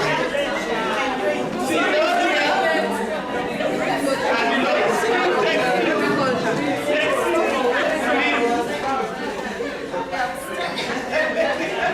Women of substance, the chair is back in the room. We are starting. And I have only good news. Who wants to hear good news? Dinner is already being prepared. So can we just get over with this business? Dinner is already being prepared. It's already they are preparing to serve. So we are inviting the lady. She came all the way from Soroti. Can you imagine? Present. Yes, she came all the way from Soroti. And we really appreciate. Now she's beginning her presentation. She's presenting on behalf of the investment club. Anytime you can help us save, we shall be happy. Because dinner is cooling. Yes. So don't get disappointed that those things have been taken away.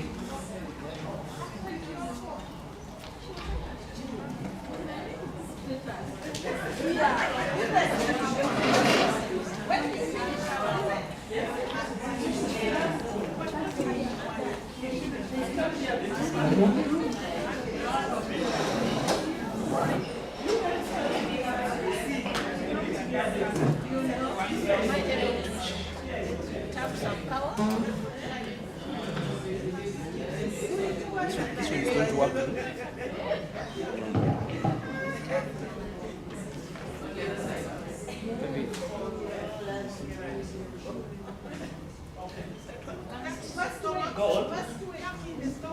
Yes, thank you so much. I want to add my voice to Let me come back. the previous speakers to welcome us to this great gathering.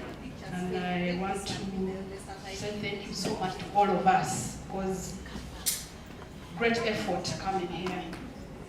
And I'm here standing on behalf of my colleagues to make this presentation. My name is Evelyn Faith Amutos, and my cohort is 1998 to 2001. So that is my cohort. Unfortunately, I'm the only one who is here. I pray that the next time, you will have others part of this team. So I'll take that to them that we have to be part of this. I want to recognize my colleagues who are part of this committee, who are here. I don't know whether there's anyone part of this. Our committee, we are 5. That is Musoya, Sobi, Annette Florence. Then we have myself. We have Jane Amon. Then we have Her Worship, Mkoya Maureen, who is the board representative. We have Rebecca Othieno Nyafono as the treasurer. Those are the members who are part of the committee, and I want to thank each one of them in a special way for bringing the committee to this level. You'll just give me to go through quickly because of time. The committee was guided by the board representative who guided that our membership should aim at pooling funds together to the completion of the common goal in a far shorter time than would be the case if we reached each member, if acted individually. We had a matrix that we agreed as a committee that was shared. We had 5. But the committee appraised all the options at that time, and we agreed that we have an investment as our standing position. Earlier on, someone had indicated a circle. We looked at as a circle is like a nigi na more of that when the year closes, everyone expects to have their money, you know, like a revolving fund. Today I received the other one, but we felt if we pulled the funds together, it would support us together. But there's an option of somebody in the investment. If somebody feels like withdrawing their money, it is possible. Of course, we'll have the guidelines that will make us go through that, but that's where our benchmark was, to come up with that option of the investment. Then we thought, like we said, it will bring together a group of people with common business interests and ambitions. That's why we agreed on this also. The committee felt that the investment club was the easiest and most economic form to operate and maintain, to be easy. Because when we have that, it means we have to start each circle. Each time it's like, when you save, you will expect at the end of the year, but when we pool resources, we're able to do a lot. We shall have the short term, long term, medium term, and long term. So with that, that's why we said doing this will be a good thing for all of us. To increase the financial knowledge and wealth of members through learning about different investment options and to have fun while doing it through continuous education, sharing of knowledge, and regular investing with long-term perspective. I think I've just summarized that, why we had that objective. Then the purpose, the main aim of the club is to pool funds in order to make joint ventures, but also support members to achieve their personal goals through extending cheaper credit facilities.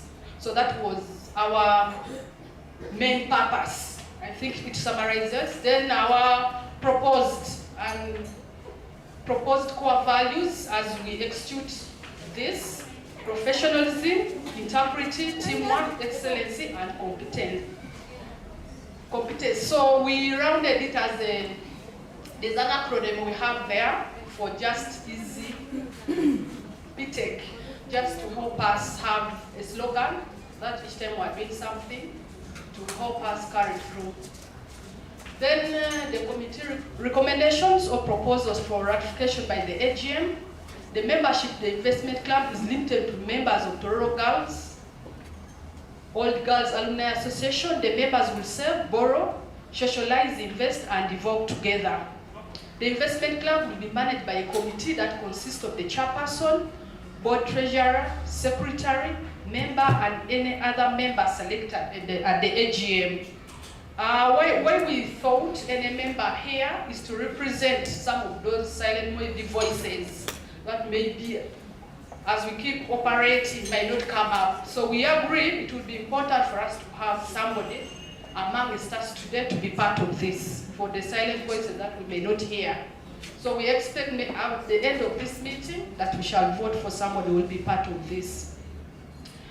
Then I think I'd run through the justification, but still I can go through. The utmost goal of the investment club is to bring together the willing members of the Tororo Old Girls Alumni Association to form an investment club which would be used as an engine to provide financial freedom as well as develop the social capital of its members. Two, why we thought it would be good, pooling money to do larger market transaction means that the members all enjoy lower transaction fees, an option to grow your savings with your friends, family, or colleagues, an account where your savings will grow at favorable interest rates. I think somebody earlier had alluded that it would be good for us. I think one of our members here got it as a comment earlier. Identification numbers for each member during the investment. I think that's where we will address. We have it already there, so we expect that all of us will have individual numbers when you save. So that is easy to track. Identifier numbers, so we already have it that. Access to business opportunities, trainings with DFCU Bank. I think already they told us most of our accounts are in DFCU, so we hope to benefit from them through their various trainings that we will be conducting. Is there access to development loans to help you achieve your investment goals? Access to investment advisory services. So those are the reasons why we thought we would have this as an investment club. Then savings. Savings will be done over a period of 6 months before the loans committee will start issuing loans. More guidance shall be given on this. However, a member will apply for a loan as per the investment and credit TGS policy, and such a loan shall be reviewed and approved by the committee. The reasons why we said 6 months, because we're just starting. So we might not be in position to pool resources for everyone at a go. Because if we say we have 140 members, the money that may be there may be little. So we felt as a committee for us to take off, since we're still a baby, we felt 6 months would be good for us to start, because it's going to be monthly saving. So we felt after that, then we should be in position to open doors for those who might want to begin borrowing. So that's why that comes to the 6 months. And then, as earlier we said, we shall have a committee that will review all those who have applied for the loans. So that is how it will be. And then for beginning equal savings, that is equal sharing, and therefore equal dividend shall apply. This will normally be according to the pro rata basis. Our committee proposed that our monthly savings can be revised as and when members deem it necessary. This last point of, maybe we can go back. Our last point where we say we can save what we thought initially, we had thought maybe would save a differentiated amount. Maybe somebody wants 50, someone wants 100. But we said in the beginning, for now since we are starting, it would be good for all of us to have a saving of 50,000 monthly to support. Then maybe later, as we grow, we can go to we can go to those differentiated kind of model after first benchmarking on what we have already done. So we agree that all of us start with 50,000. Then as we shall discuss here, we can still get guidance from all of us so that we can see how we can move. A member shall, then this is loan criteria and processing. A member shall pay a non-refundable agreement fee of 10,000 for the operations of the credit committee and retained on the TGS investment bank account. And I also want to bring to us that we want to thank the chair that the account has been opened, and as we speak, it is already operational. We already have other colleagues who have already begun even depositing some money, so the account is already operational. The club, we can just go back. The club will not ask for a collateral to apply for loans, at least interest rate of 5% per month, and a member can borrow up to a law of combined savings of the borrower and the guarantor.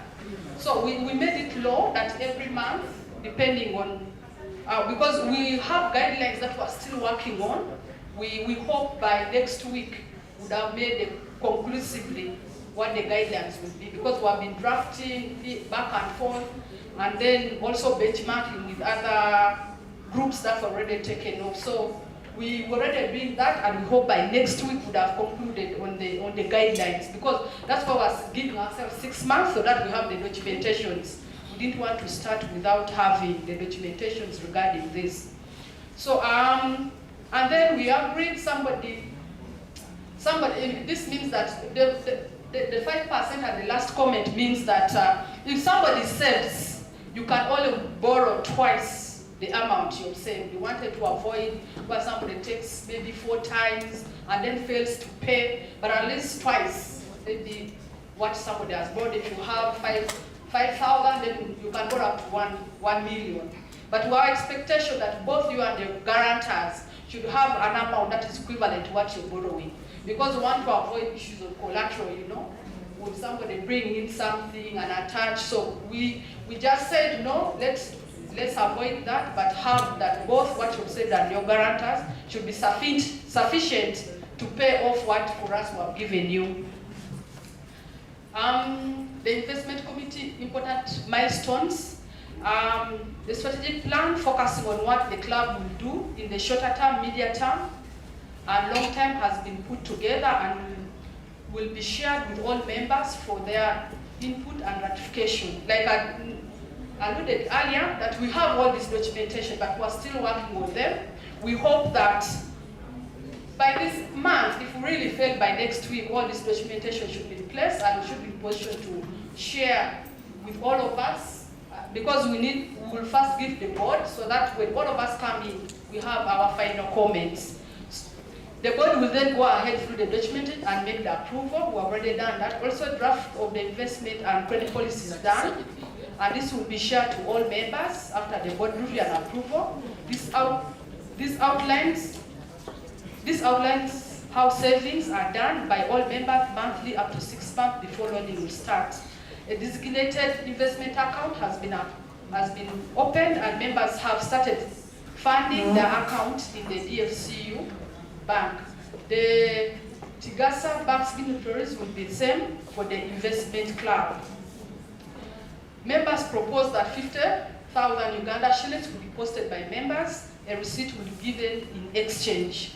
We can also agree on the figure here. If we feel the 50,000 is low, we can still use this forum to agree. But for us initially as a committee, we felt that the 50,000 is at least somebody can raise. Because from our discussion, the membership contribution of 100, already people had raised a lot of eyebrows on it.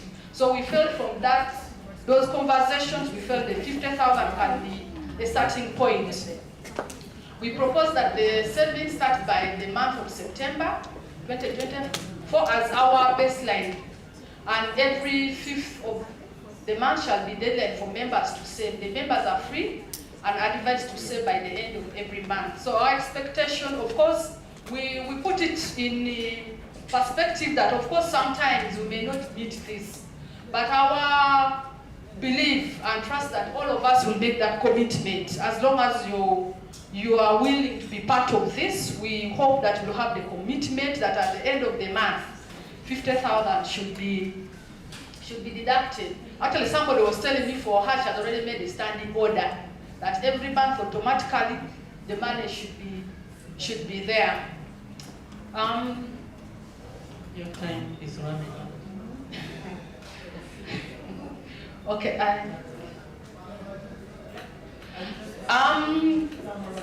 Okay, I can just summarize.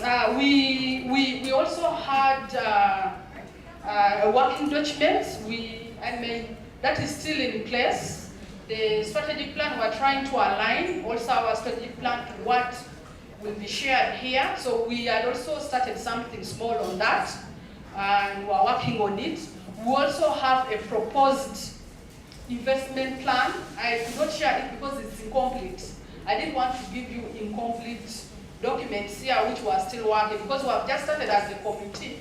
So we feel this ample time of 6 months will help us develop all the documentation that is there. So we hope by the time we have our next meeting, all this should be running and up. Of course, we're already working, but we hope that all these documents will be in place to support whatever we're doing here. But we have the investment plan, we have the strategic plan, we have the credit policy, savings and credit policy, but all these are working documents. And maybe for that reason, I may not share for now, but you will bear with us and give us time to work on that. Thank you so much. May you clap for English? Did she forget something?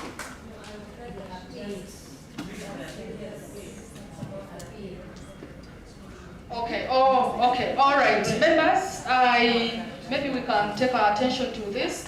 Why we made this appeal? Because, one, as a family, not everybody will contribute. You will agree, and there will be those who will be a little sluggish or reluctant to move. So, and we are looking at all our members.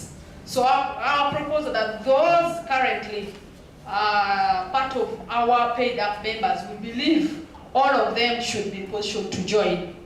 That is our proposal. So I don't know how we are going to quickly run through with that, because by September this month, means by the 5th, we expect all our 151 members. I think they said except for one member. So expect everyone at that time to start the savings. So we expect that by the 5th will be the deadline for all members, because we have different ways of earning, so we believe by the 5th, so that to give us time also put the documentation together, like to develop and also to avoid following through each time. We feel this should be a personal commitment without anybody pushing you to do it, but also you should be motioned to be free to be part of this. So we request all of you to be part of this. Thank you. Thank you very much, Evelyn. A big clap. Thank you very much for the presentation. We have some few minutes to discuss because there will be voting coming at the end of the day. Yes, Evelyn made some comparisons that struck me. You are comparing 50,000 shillings per month with 100,000 shillings per year. So that's a very tricky kind of comparison. And then we are talking about 5% interest rate per month. It's the highest in the country at the moment. So then I will say, why don't I go to housing finance? Yeah, that is 60% annually. Yeah, so ladies, think carefully, and some of us really love figures. So when you talk about it, be careful. Now, one of the things that has always bothered me, I'm going to say it in half a minute. Now I take the privilege of having the microphone. The difference between investment club and the circle, and the legal framework that is governing investment clubs in this country, it worries me. It worries me. I will call upon the lawyers to say something about it, But yeah, our country doesn't have a very, very good reputation when it comes to managing funds together and doing things. So I'm kind of like worried about the legal framework around the investment clubs. The one of the circles I know very well, and I know that the circles, just like the investment clubs, you can invest in whatever you want.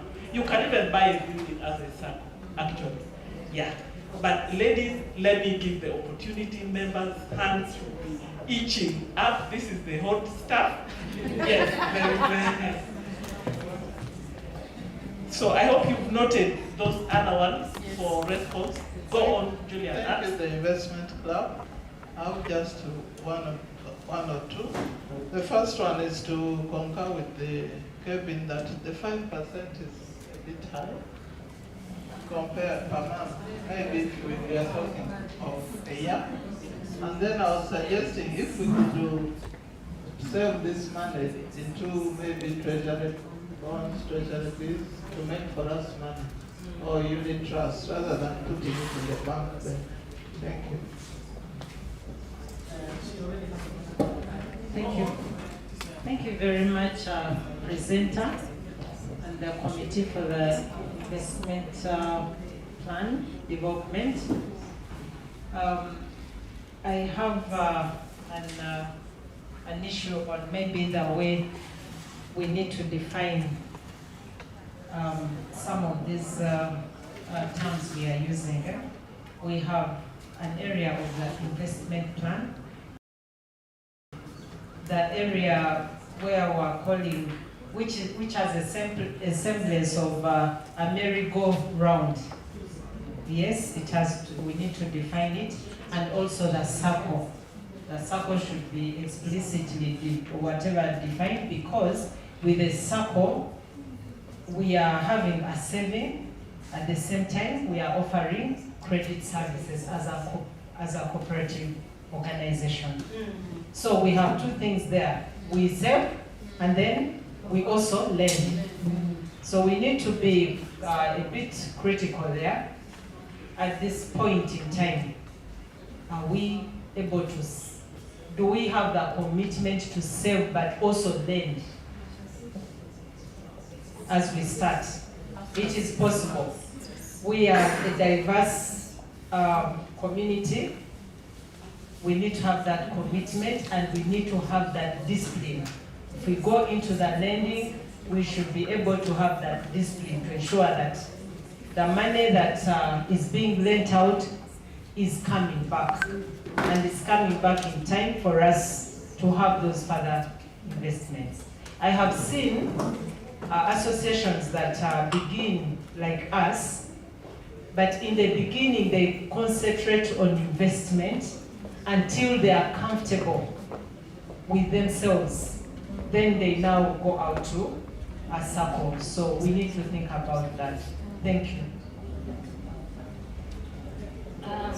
Thank you so much. I'd like to, let me take this chance to stand a bit, to thank the investment club, a representative for her presentation, and the board generally for the good work they are doing to steer this association. Listening to the presentation from the welfare, the presentation now from the investment, I can see that, like the chair said this afternoon, we are no longer that small. We are loaded with so many beautiful ideas, but we have to implement these ideas with a lot of caution. I am going to pick up right from the investment presentation. When my sister was making that presentation, she said, we have already started saving. So I asked myself, as what? The circle, are you doing investment club? And then I'm also asking myself, how do we save when the AGM has not approved? So what am I saying?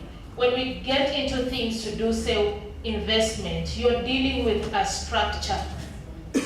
It's very important that we start with our structure if the AGM decides to take that decision.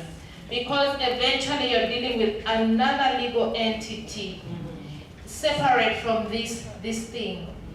You started with this thing of we want to help and all that, but when you hit rock bottom, then you will even forget that you're TGs.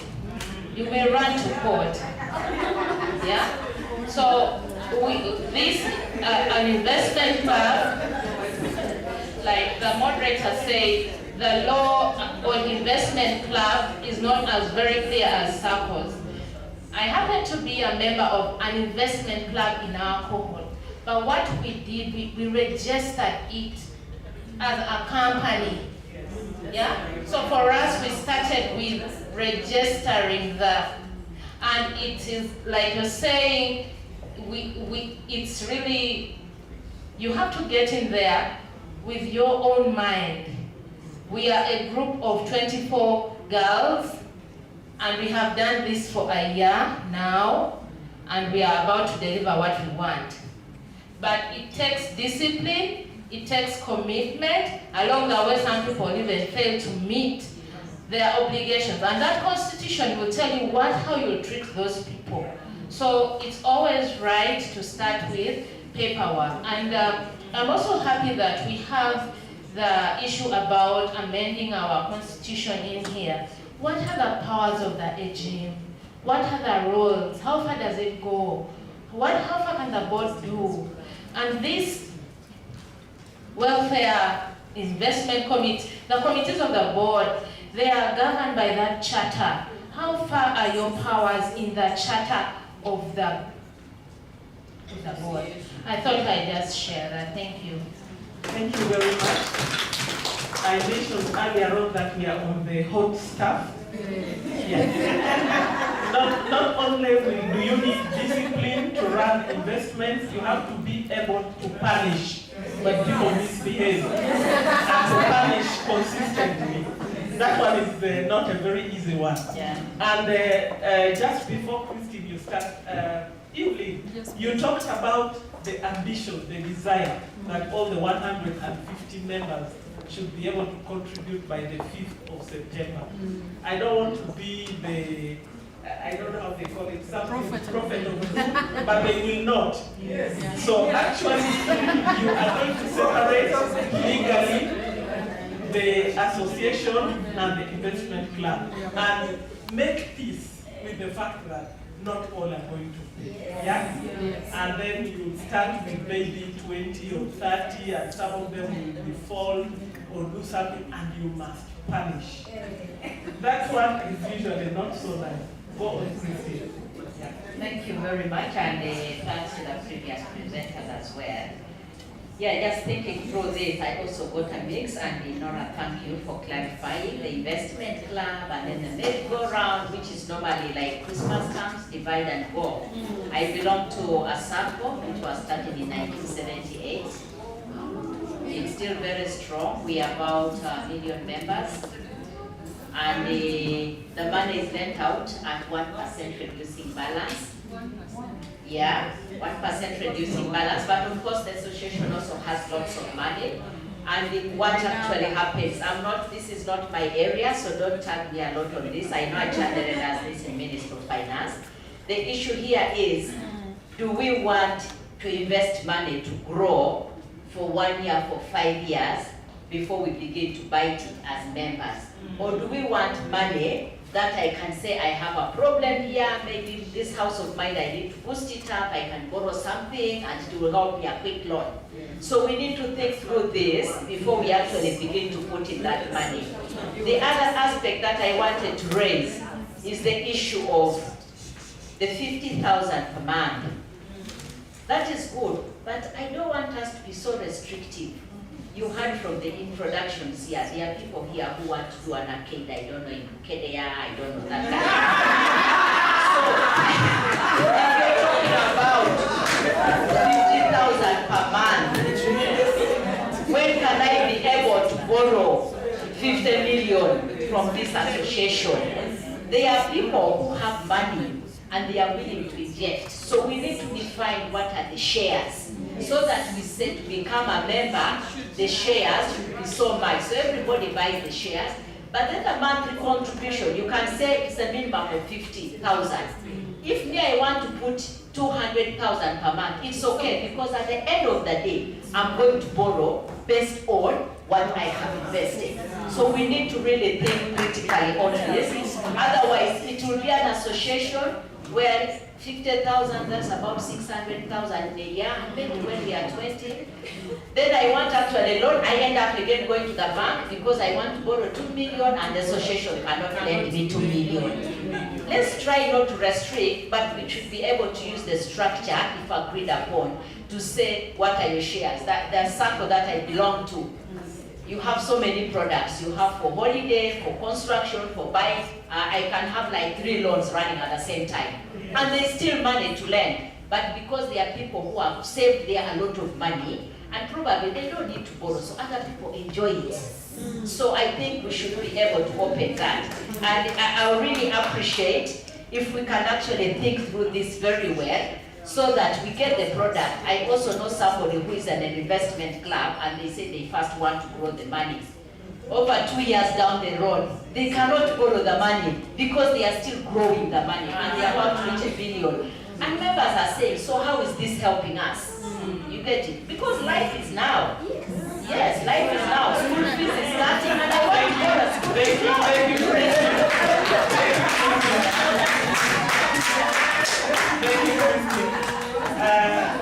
Yes, we are taking this is the last one in this round. Then we shall give the committee time to respond. And yeah. Okay, let me give her, and then I give you. I'm just talking about, thank you so much for the opportunity. I thank the presenter of this proposed club. I'm talking about the legality, the status, which has already been, I'm adding my voice to say that for the associations that I belong to that have investment circles or whatever, they are registered differently, and they are both registered under the Cooperative Societies Act. The Judicial Officers Association or circle is a cooperative society. The Mora High School circle is a cooperative society. Yes.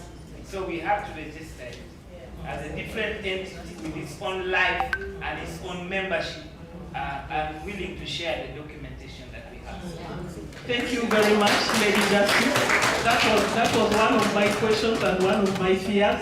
And you know, this country of freedom, we like to move with the waves. So investment club is the new terminology.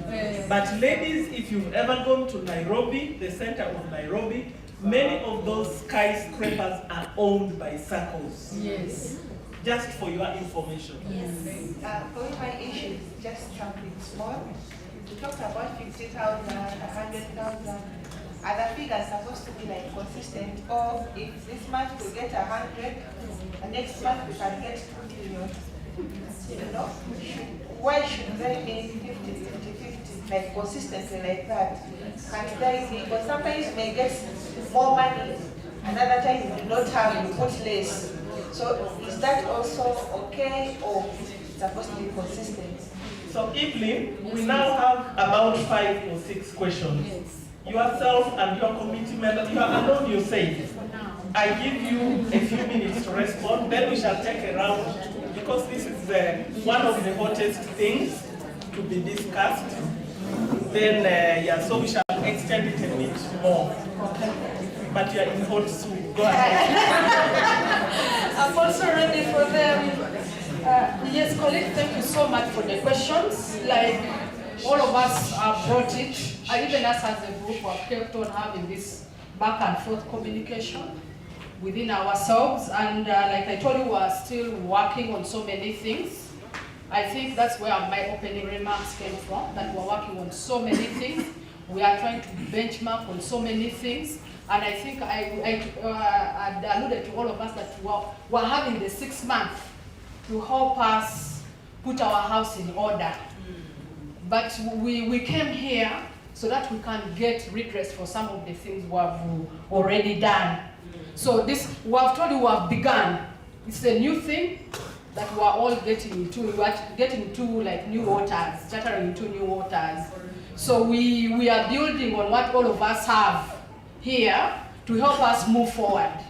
So I think let me begin. One, somebody has alluded to saying, like we told you, we said we are going to have short term, medium term, and long term. So currently we are starting with the short term where we feel can help us back on how we can move. That's why we are saying we can first begin the saving for the 6 months, and then we say 50,000. Like I told you, we will have differentiated amounts as we go on, but we use 50,000 as a minimum to help us start on. So it's, but we can also agree here that we can leave it open to whatever you can save. We can agree here as the AG. I just brought it to our attention so that we can seek guidance. Then we said, maybe what I did not bring clearly here, the shares, we said somebody should have a minimum of 500, like equivalent to that amount. So such that if somebody takes more than that, still the committee, like we said, we have a committee here that can guide. Like we said, we already have a committee, but we are voting for one person. So we believe as time this on this, but we said at least somebody should have that. Then borrowing of funds, like we have said, like we said, we are beginning after 6 months. We are not beginning immediately. Like today, somebody has started. No, we are saying 6 months should give us a time to start the borrowing. We are not saying that until we save, unless we agree here that we save, then later on we start borrowing. But we say no, 6 months should be positioned to give us, organize ourselves, then we can move from there looking at what will happen along the way. So this borrowing is going to happen. But also the differentiated amounts, we say we can agree from here. But for us as a committee, that's what we agreed, that from here, we'll start from here. Then we said, of course we cannot, like we said, short term, this is short term. Long term, of course we have that plan of going to treasury bills and unit trust. So we cannot start immediately to do all these things. So we request that you give us time to work on this. We brought this so that you can guide us, and so that we go, as we're working on these documents, we should be positioned to come through with what all of us are putting here together. I'm taking note and everyone is taking note so that the next time we come here, it will be to finalize on all this. Then registering, I think it's also something working on. I think the chairperson guided, and during our meeting we agreed, and we'll continue, like we told you, we are working on some of these things as guidance. And I think by next week we'll have this one, we'll form the committee. We should position to have the first meeting to address some of these issues that were raised here. I may not be in position to come that we are opening, no. I think I'll need this committee that will set up to support us address some of these issues. So we will take note, and whoever is taking the notes will support us so that as we convey all this, all our fears should be addressed. Thank you so much. Yeah, thank you, Evelyn. Your soup is still hot, I must tell you. Because she says we have started saving. Saving as what? The members are saying you actually have no authority because you need a legal framework to register something. But let's hear the others, and then later on we need to think, are we really ready to vote on this hot issue? But let her contribute. Thank you very much. Thank you for the presentation and the responses. They are very exciting. I would like to just make a proposal on the issue of that collective amount we should collect per month. I have learned lessons from calling it shares. I'm in about two suppose. But when it comes to saving, they just give you a certain amount of money. They say, oh, I mean, one where we are saving 20, a share is equal to 20,000. Then another one, a share is equal to 100,000. So, minimally, if I'm able to buy more shares, then it's a given on me. But also the benefits are commensurate to the amount of money, the amount of shares I buy. So it becomes a motivation to us. In our cohort, one was started, that one I haven't joined it, but a share, that's cohort 1985 to 91. I have about 5 of my colleagues here. Now, that one, a share is 200,000. So if you're able to buy more shares, and the mission is that money is being collected for a certain period. I'm not sure whether it's 2 or 3 years, but it's for a certain period. After that, there is a vision to buy an asset, say land, and that land will be divided in accordance with the amount of money that you collected. So we can think about that and maybe move forward. Maybe later, that's when we shall be able to lend. But for now, we want to buy land, then sell, make more money, like that. Thank you. Thank you very much, ladies. As you speak about these things, thank you for raising all the issues. Evelyn, you are noting it. I want to caution people to speak while differentiating a share and an amount agreed upon to be saved every month. They are two different things. To determine share, you need information that at a certain given time, may not be available depending on the stage of the company. So let's be sure of that. Go ahead. Thank you so much, the investment committee, for putting this together. We had an appeal earlier on of how do we bring members to the alumni. And having spoken to a number of Gen Zs and that were in the previous 1,000 group, I was inboxing them and trying to bring them to the association. And one of the things they were telling me, they were interested in the investment club. Now, my mind is telling me that we should think about tagging membership to the investment club after someone has joined the TIGASA. You must pay membership in TIGASA, pay the annual subscription, then you are part of the investment club. Because at the end of the day, the AGMs will always make amendments in the investment club. And so if you're not part of the TIGASA group, then you cannot have a voice in the investment club, because it affects both. I'm in an investment club in my own cohort, and we are only 20, but we've been able to save more than 100 and something million. But initially, we wanted everybody to be part of it. Now, you'll find that members will come to the investment club and they are not in TIGASA. And yet, you want both to be in both. So how do you bring them together?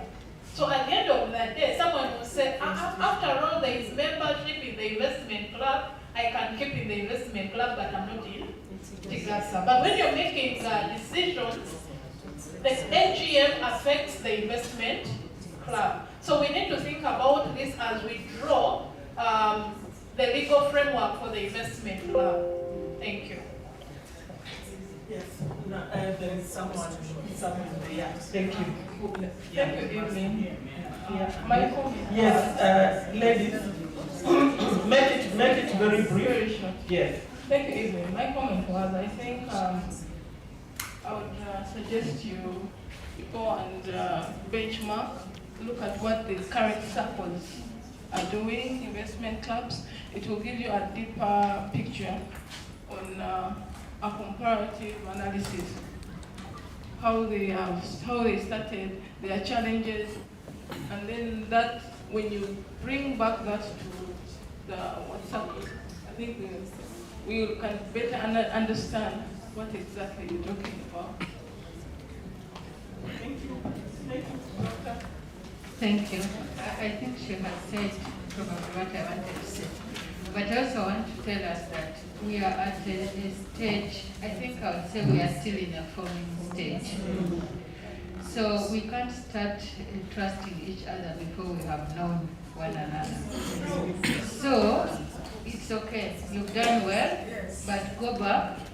We can save. Now the easiest thing is to save, and everyone has access to their money when they want it. Like those investments of unit trust or whatever, we can start collecting the money, but don't think about lending at this point. Thank you very much. The soup is still hot. The French say, I'll say in English, good accounts make good friends. Yes. That's what you have said in those many words. If you don't have good accounts, the friendship breaks. Yes. So let's give her an opportunity, then the chair will say something. Yes, good afternoon, ladies. I'm sorry I was late. I had a Thanksgiving mass and a priest came late, so we have to wait for the mass to end from Chira to come. Yeah, my comment is on we need resolutions for this AG. We are discussing, but have we passed any resolutions that we establish an investment club? So I think we shall need those resolutions. And then two, we need to agree on which structure we are looking at. Are we looking at a cooperative or a company limited by shares? A cooperative is good, but it's as good as the governance. Once you put the wrong people, it will go south. If you go for a company limited by shares, then you have to vote on the directors who will manage that company. And those directors, it's almost like their company, and then we keep investing together. I'm on ones where we agreed that we put 5 million. In 2 years. You want to put it in 1 day? Those who are strong, put it in 1 day. Those who were weak kept putting 150, they reached there also. And then at some point it was closed. Because the benefits that are proved, how are you going to share? Some people may come after 10 years and they want to share as good as the one who came on day one. So they closed and said, if you've not contributed by this time, your rates keep, your benefits also keep what? Changing. So people rushed and we bought 2 plots in Katosi. We first put the money in a unit trust. Yeah, so we also need to look at aspects of next of kin. These are hard questions. I'll not live forever. If I'm to die and I'm invested, how are you going to? Do you know who else is connected to me? No. Maybe some of you know, maybe. You get it? So all those need to be very, very clear. So those are my few cents. Thank you. Thank you very much. The chair, I think you're going to be the last. Before that, I had concerns of linking the investment club of the circle with Tegasa. Actually, under the law, once you've registered the investment club, you require a different forum to make the decisions that affect it. You will not be making the decisions under Tegasa to affect what is in the club. Thank you. Go ahead. Thank you so much, Madam Moderator. I just needed to appreciate what members have provided, and also to acknowledge that we are blessed to have members in different associations or different circles or different investment clubs, and they can give us information on how this is being run. It's very clear that for the investment, we are going to have to probably have better documentation. We do a study. We need to have literacy programs. We may have to adopt a benchmark from other associations. Recently, I had a discussion with the chair of NACOBA, and he said one of their most important programs is through the circle. Members really appreciate it. But what they did is to make sure that there is an MOU that is signed between the association and the SACCO, and that has helped them in governing how the SACCO operates. So some of those learnings is what we are going to have to benchmark on and ensure that we actually have the investment club established and functional. So we hope that since in our memorandum of articles, we are able to even vote electronically, Article 25.3, I think. Then once we have these processes streamlined and in place, we can then vote to determine the aspect of shares, savings, the modalities, and all that. And then we will have our investment club up and running. Thank you.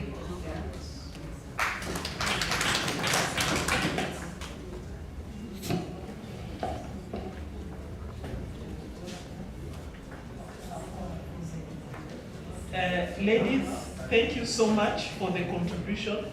Although we are mindful of the time that this is taking, it's a very important point. We are soon closing this discussion on the investment club, and the chair has rightly summarized that a lot more work still needs to be done. But we have our colleagues, our members online, and they have been sending comments. And to encourage the participation and for us to be able to recognize that they too are there, we'd just like to read a few of the comments, which we shall then note, and then we proceed with our program. Cindy, go ahead. Thank you very much, Kevin. We have about 7 of us who are online. There is a comment, and this relates to the project development. One person has commented on the administration block, which he says looks dilapidated. It may be an area we want to think about, but I just want to note, as the chair and Teddy mentioned, they have a tool for which they want us to provide input on which project would like to rally with. Then there's a comment that insurance policy idea can be tricky and welfare. It may not favor older adults, especially people who have pre-existing health conditions. There is one of us who has noted that the discussion around investment club circles is quite interesting. Her question is everyone, including those who have not attended this AGM, with the same understanding on the investment club? I think this is what Josephine was saying. We still need to have some literacy sessions for people to be at a level of understanding. Won't a session from the investment club or circle gurus help as a starting point so everyone is on the same page? I think this is critical. We need those who are equipped and who have the expertise in the subject to come and speak to us, and we will make an informed decision. Thank you very much. Ladies, I think that last comment is quite important for the investment club. Do we actually, instead of waiting for voting time, do we want to agree that the committee will continue working on this and get back to us, either through email or WhatsApp, or inviting an expert to address us? Yeah? Then probably we could give a timeline, and then we say this is how we are going to work. Wouldn't that be a good idea? Yes. Evelyn, do you have something in mind? Like in 2 weeks or in 1 month, we shall be able to come back? Yeah? Yeah, it will be virtual. Yes, virtual.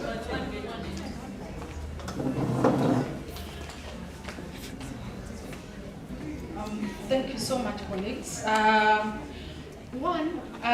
Maybe let me start from the last comment on sessional literacy. We have this. Actually, it was in one of our schedules that we organize an online for all the girls who are part of the paid up members, as we are here today. So we are trying to put up a team, but also we also have a fear that most of us will not attend. That was another issue. And at least we have had so many meetings online, but if you look at the number of girls that show up, so we pray that we'll be part of this. But we have this, and we have even put in place that if it is possible quarterly for updates. That was what our tentative plan was, that we'll have this to help us move on with this. We, like Chair had in her remark had indicated, we are already doing the benchmarking, because we already have associations that were already doing that, where personally I belong to.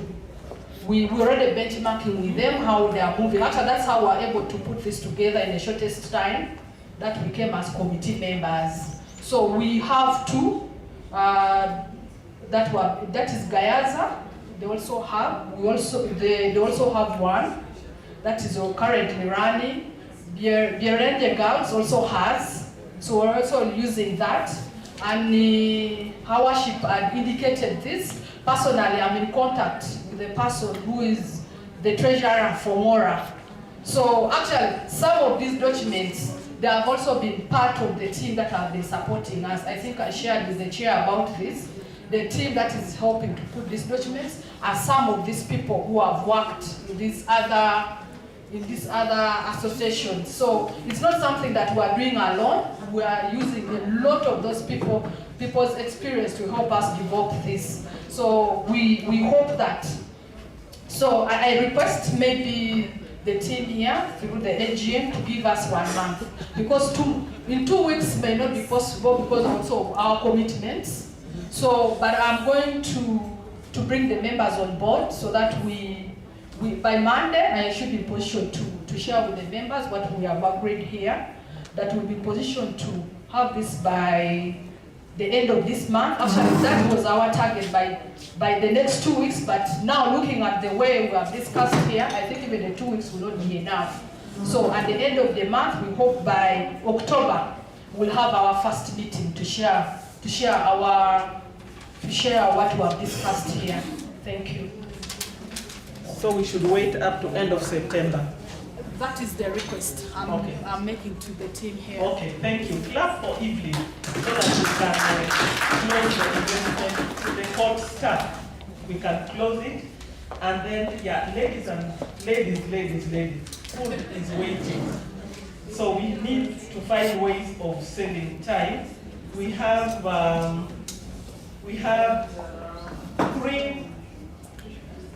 three or four more items to deal with. We have the treasurer's report, we have the strategic plan presentation, then we have voting, and then summing up resolutions. So we still have quite a bit. So I think next time, Madam Chair, we should start the AGM at 10. Yes. I think. Yes. Sometimes she's flying from Addis. That's part of the problem. Actually, she was here 1 hour before all of you. Yeah? So next time, maybe we should just start it earlier, because the issues are many and they are important since we are beginning. Let me call upon Madam Treasurer to present her report. First of all, I know some of these things.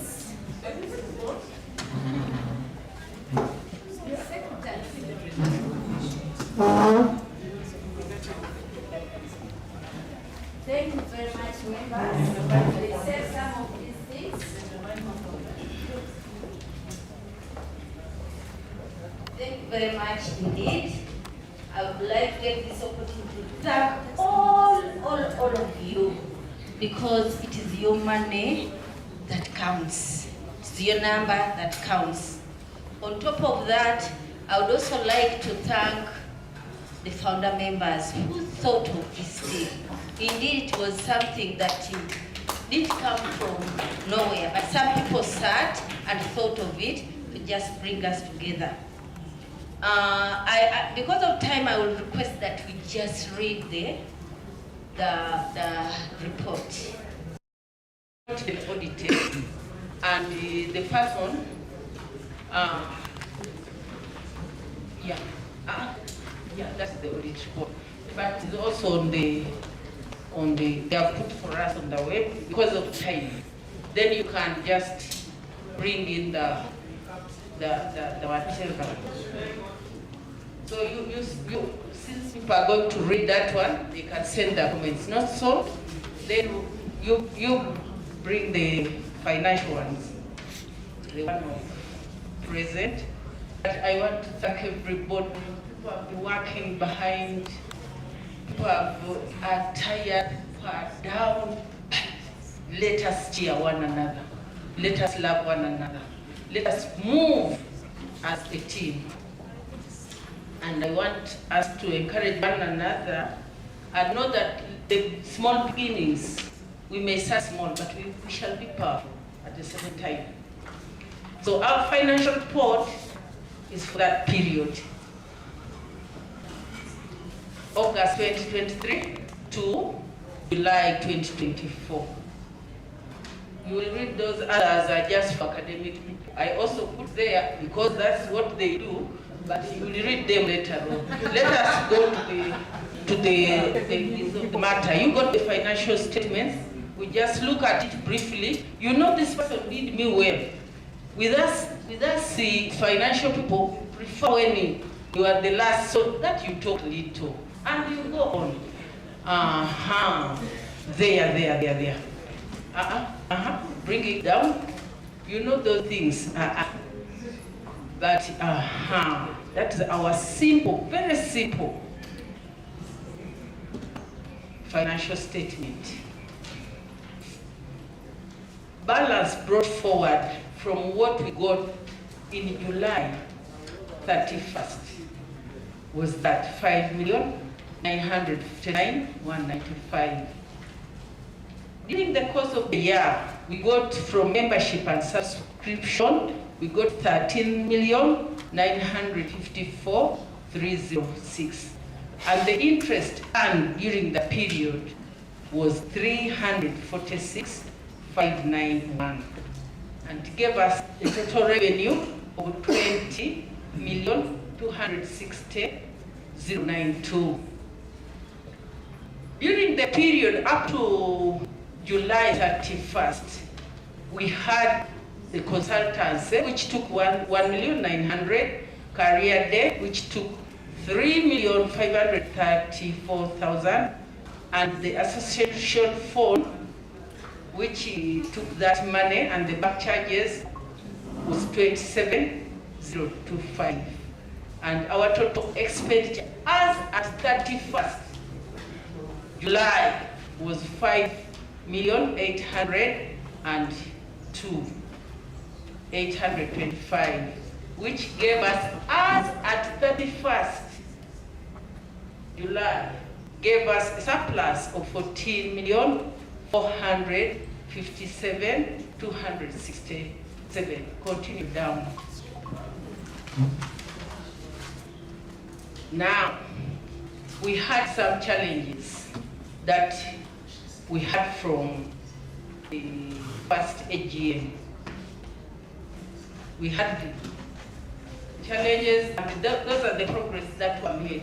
I think we would rather read instead of us following because of time. Just continue. People are reading. Members are reading. Just continue down. It is well explained.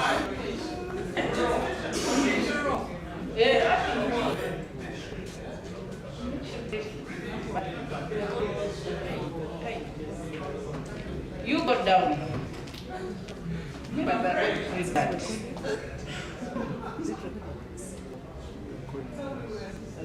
Yeah, just continue, I will tell you.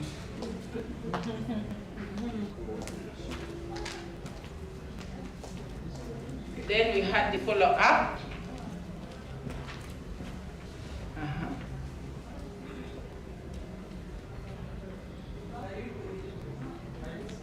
I'll just move so that we go to explain. Members are going to read that. I think people have it on there. Yeah. Now, there. Remember the other one I said it was what?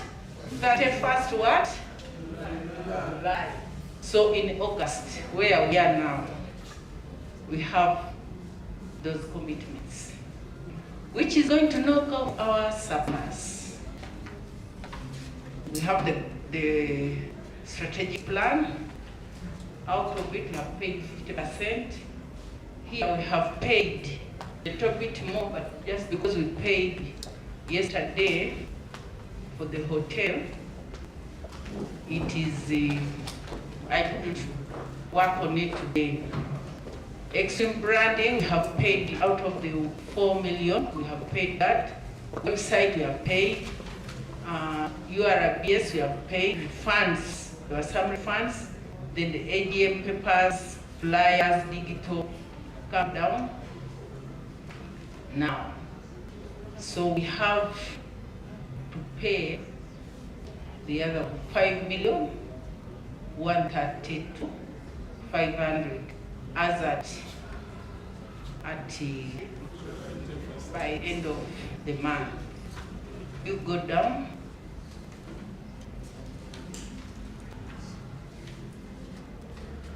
Now, you can see how our membership was.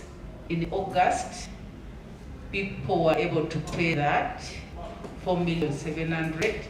I think after the AGM, people were encouraged. September, oh my God, October, November, December, I don't know what happened. Then January is again when people started paying. February we got that amount. March we had 346. April we had 3 million. April it improved. Then May we had 999,147. June we got nothing. July we got 100. That means one person paid. So that is what brought our total to 13,954,306. And I just wanted to clarify that 1.9 was for the induction of the board members. We go down.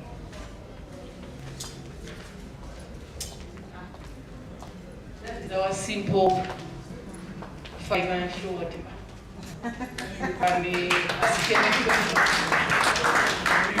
Clap for our treasurer for giving the report. You can also sit. You know, you can also sit here. No. So we've clapped for her. Thank you very much for the presentation. And we are going to have a short discussion because I said, by the way, for me, when I am chairing or managing, number one on the agenda is finance. That's my number one agenda point, not the last one. Yes. So, but that's how, it's the motor that is running all the blah, blah, blah, blah that we talk about and all the policies that we agree upon. But just before we discuss, let's talk a little bit about logistics, because we have a logistical glitch at the moment. We are running very late because we started very late, and the hotel management is complaining. At this time, we are supposed to be having dinner. To make matters worse, it is drizzling, and they have set out all their things in the garden, and they're saying, guys, you are putting us in a very difficult situation. So, yes. Oh. In this very hotel, this very year, we had the Judicial Officers Association election. Not very long ago, it's like 3 months ago.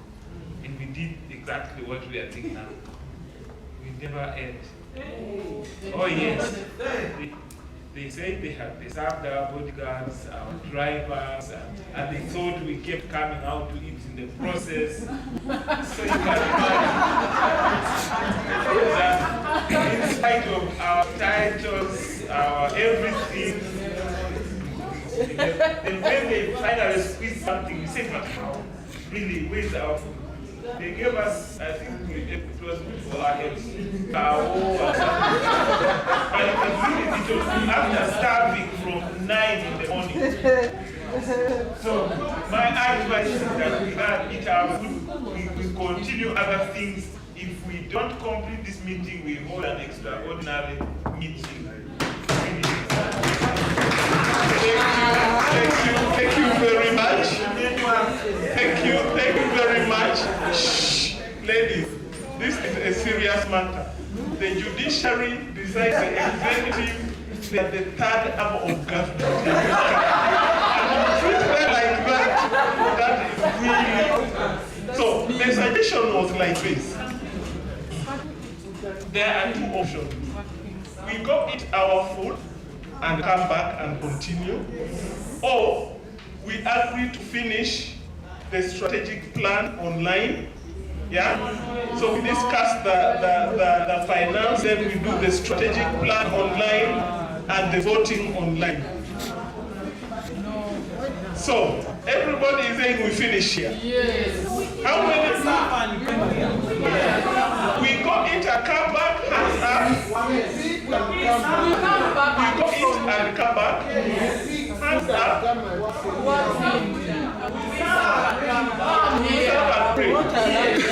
And we continue meeting, or we have to eat.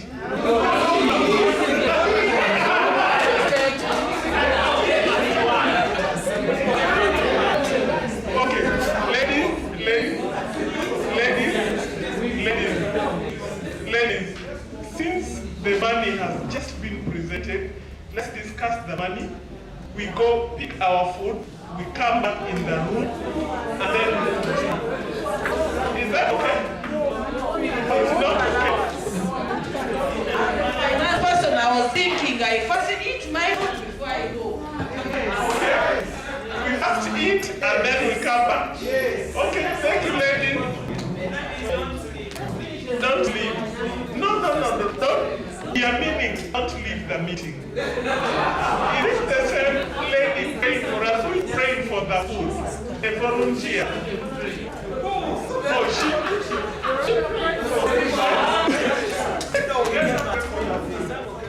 Ladies, we are praying for this. Please let's humble ourselves in prayer. A very short prayer. Okay, dear Lord, we thank you. To some you give food, to others you give appetite, to us you've given both. In the name of our Lord we pray.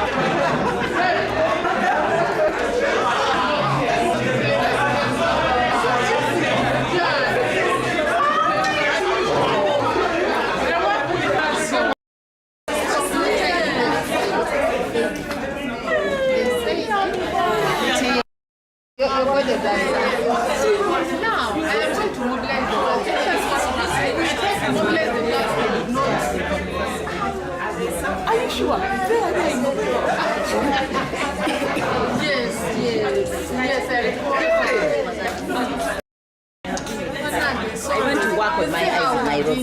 I came back.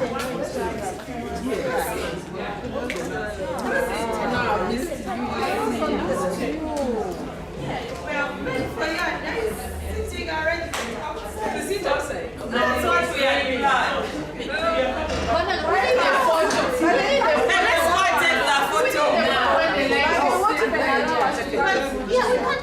are doing. They can't allow. No, not allow. But it's raining. It's not raining.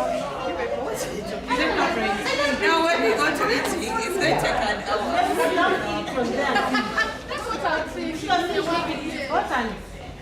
And the rest online. And the rest online. Strategic. The rest online. Even the good can go online. Even the voting. Even voting online. The constitution allows. We shouldn't rush that strategy. We can. Yes. Doing well. And the voting. It will be virtual. How are you? We need that. Wait, make it simple. Violeters.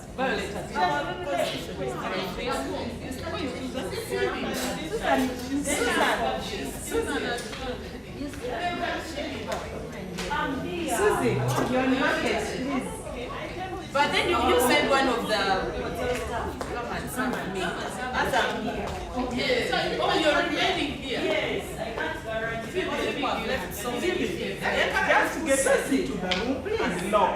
Hey. Because they don't allow food. Kevin. Hey. Yes. It's a this year. Yes. And then let's turn off the AC. It's so cold. So cold. Let me go down. Yes. So we have a locker. We eat outside. We take a photo. Let's take a photo now. Let's take a photo out. Let's take a photo. When we first eat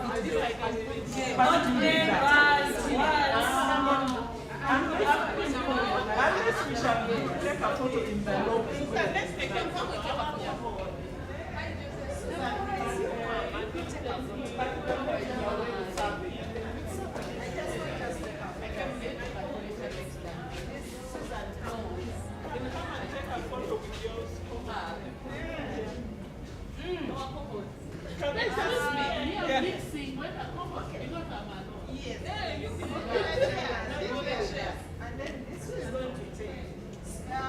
How are you?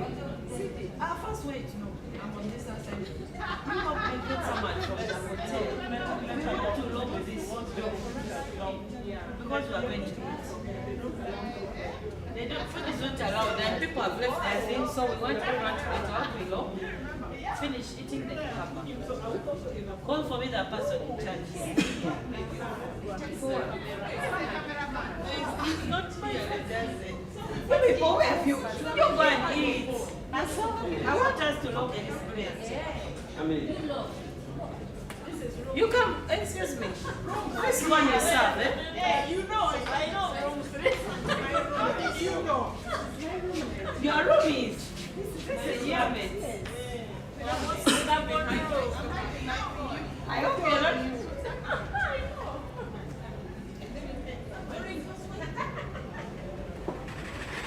I'm waiting for the key to lock.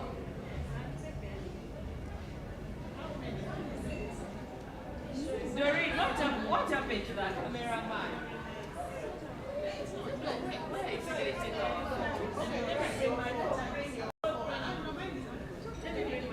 We're supposed to be taking pictures when we're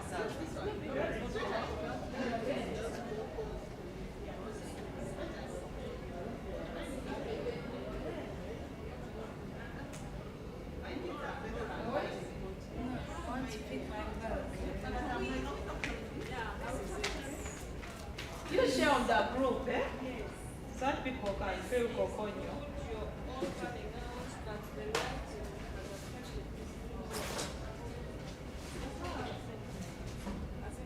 But let's inform the people online. They must be wondering where we have disappeared. Right. Yes, we went to look. They are giving me the key. Yeah? Am I the one? No. You want to be the one? Still give you the key. But you give me the key.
We're still going to law. Okay.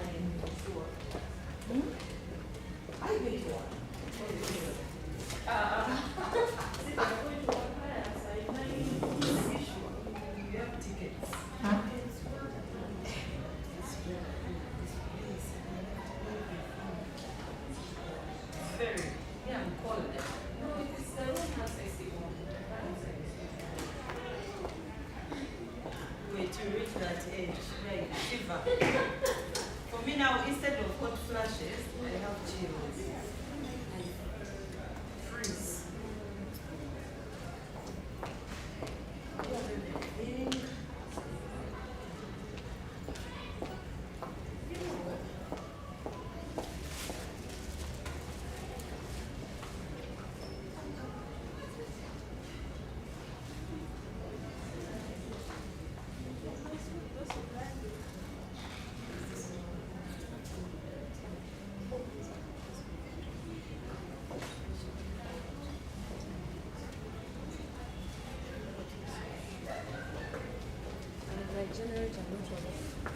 This part of it, hey. And I wanted to put chairperson. Let me put my things down.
Where is it?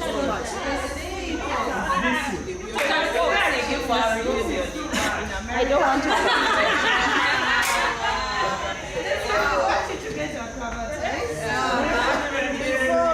This AC out is warmer.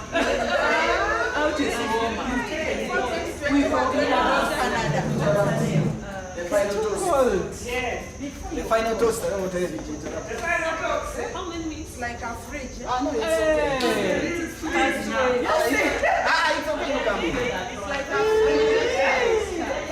It's okay. I'll remove one more. Just nudge it. I'll remove for now.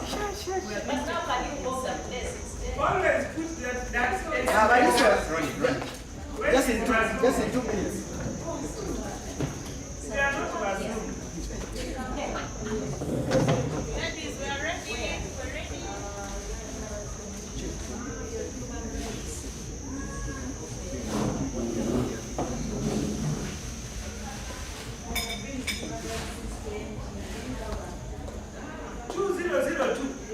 Are you with Nyarugwe?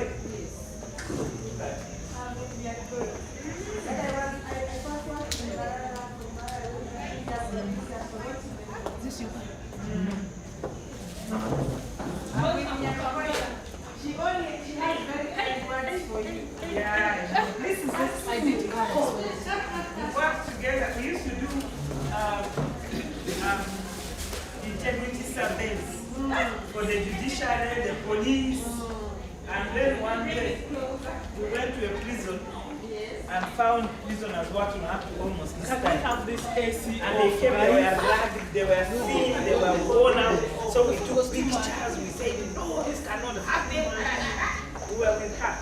And then in the morning, at night, our team leader, they said, God, that is it true that Justice Okalan, Justice Mutoni, and there's another lady, I've forgotten her name, they beat up a prison warder.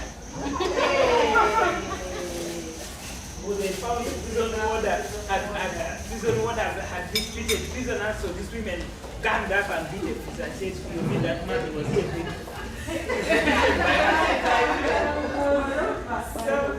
So they wanted to publish, the New Vision wanted to publish it. And someone called me, I told them, let them publish it. Because I am too poor. I need money. If they publish it, I will publish it. Let them publish it. Are you feeling it? How are you? Long time.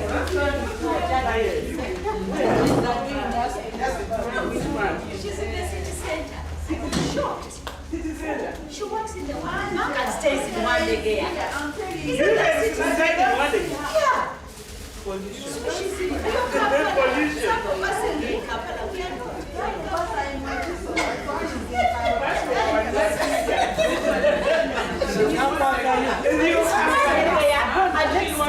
Where's the one back?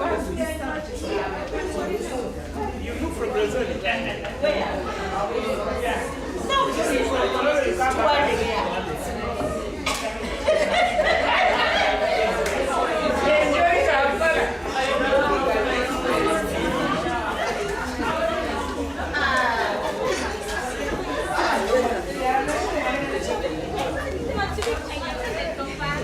Welcome back, women of substance.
Ladies, welcome back. We are taking our photo. And for your information, the promotional materials arrived at long last.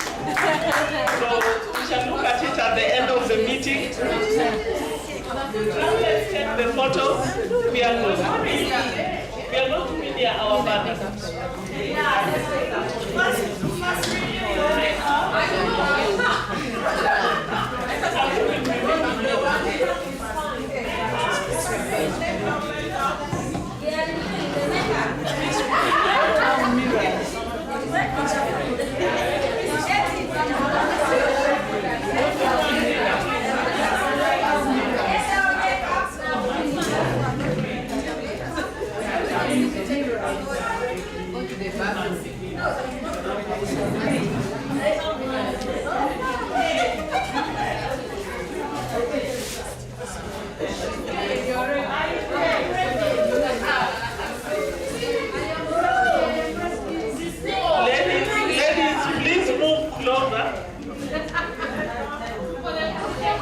We are taking it from here because of the light.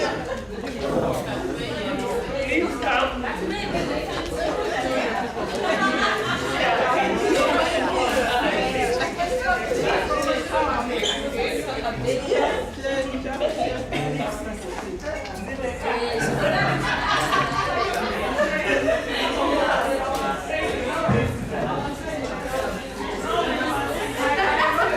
Don't worry, sit down.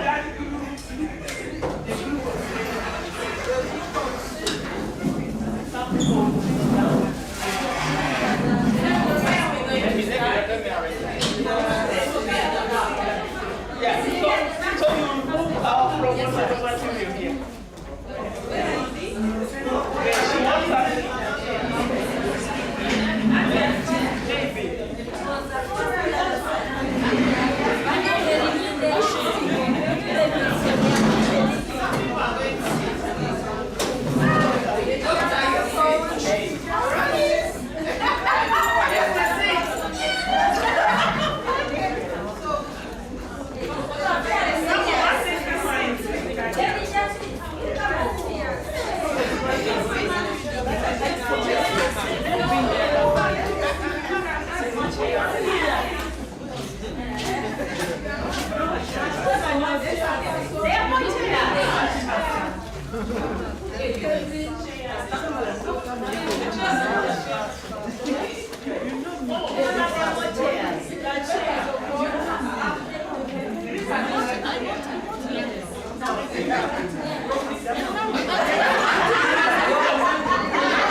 Ladies, settle.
Just one thing.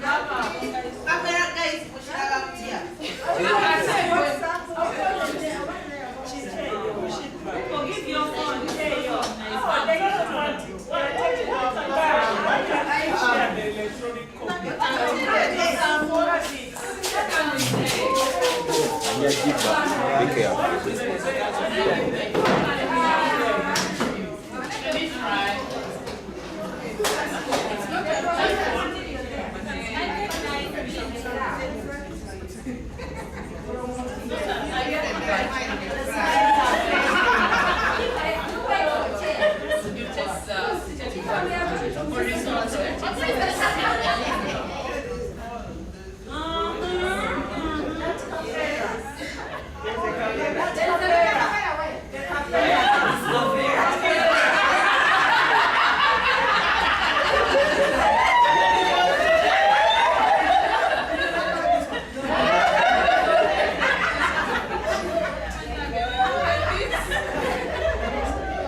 Wacho inalimu.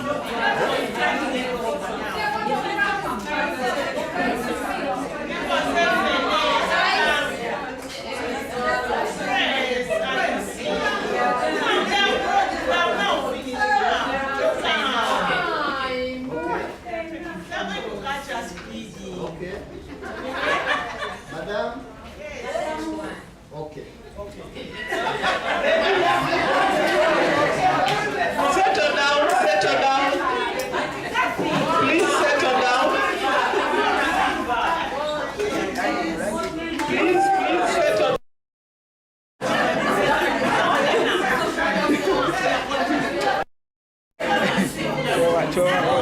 Yeah? 2 minutes, 2 minutes, please. Bila ni mzamzama tu sadeza. Genda kaka soro. Baja kakana. Kazi je? Please, time, cameraman. Let's not start with the promotional materials. We still have business to do.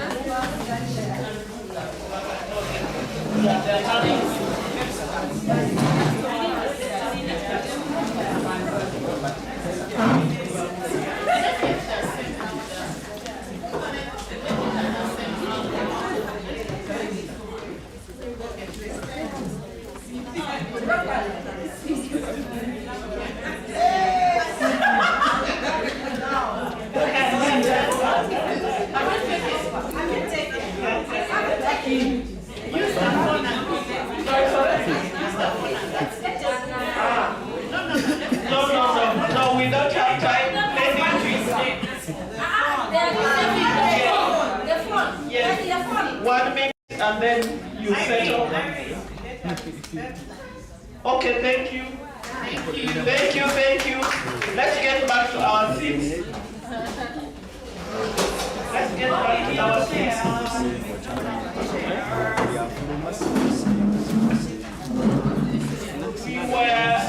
Before we went for dinner, we were supposed to be discussing the treasurer's report. So, can we have that discussion for 10 minutes? Yes, Julian. Secretary, you are taking notes? Yes. Thank you. Very brief. Thank you to our treasurer. Very brief. Now I have two concerns. One is, I recall spending money on spectacle of about 500,000. And then secondly, I didn't see it on the table of the financial. Secondly, we have been deducting the 10% from the Mabugos, which I didn't also see on the financial statement. Thank you. That's the lady in red there, then the legal side.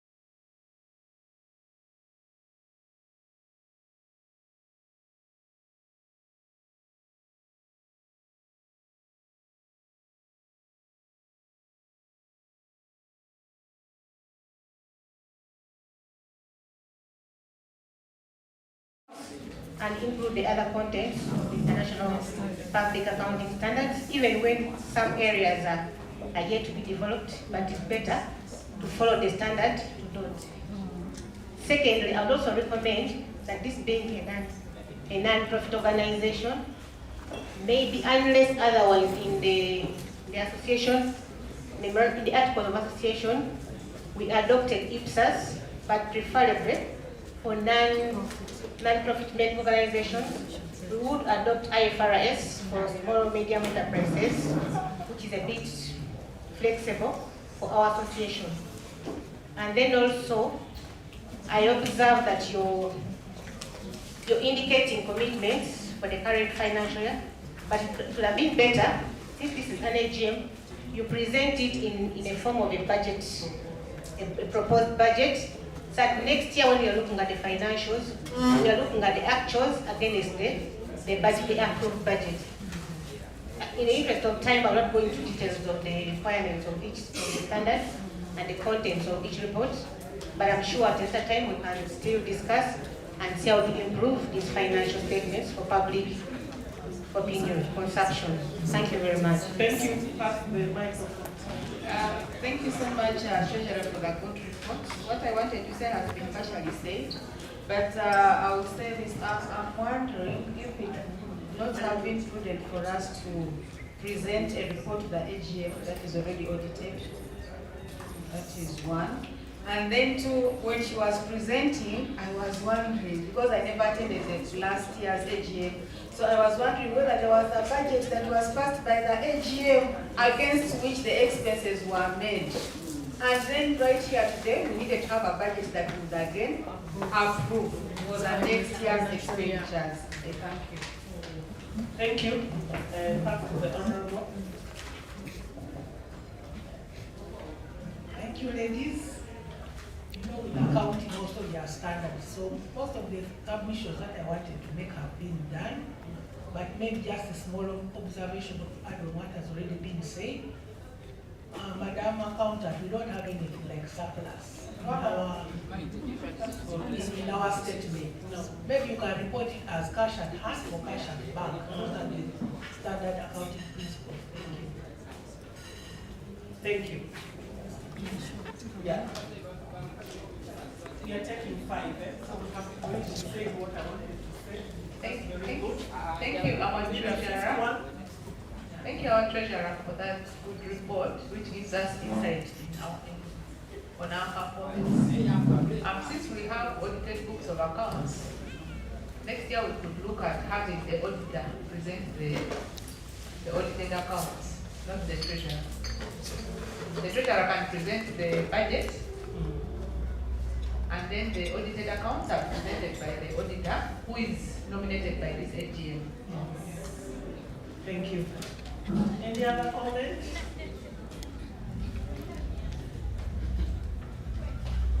Let's give an opportunity to the treasurer to comment. Thank you very much. I thank everybody for the contribution. One, this is something that we have started from nowhere. We are just building it up.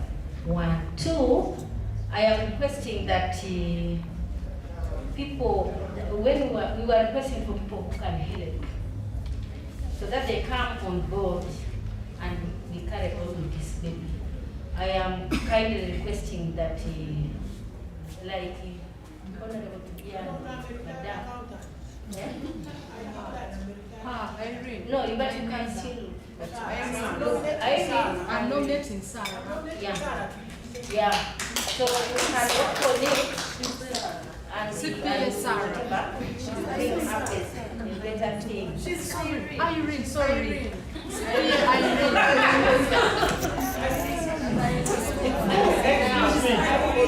Excuse? Who is being nominated? Irene. Oh, okay.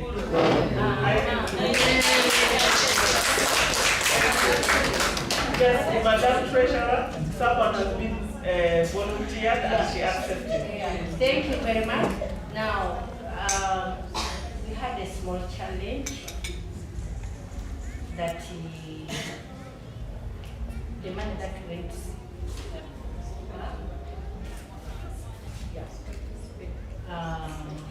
we couldn't, whatever rate, getting out part of the other bigger money because we had a small challenge. And when the money comes in the bank, it comes as a lump sum.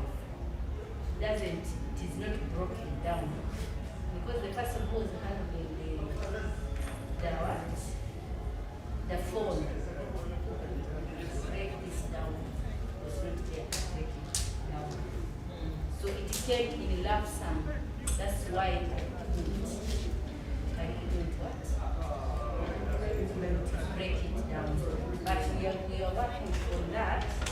And one of the problems that we have is the accounting factor that we are lacking. We are also working on it. On the audited account, our envelope is still very small. We are saying when the envelope improves, we are going to have an auditor, so that next time we present to you an audited account. The rest of the things, the budget, the work, we were just beginning. And so with the time we shall go to those standards. Thank you.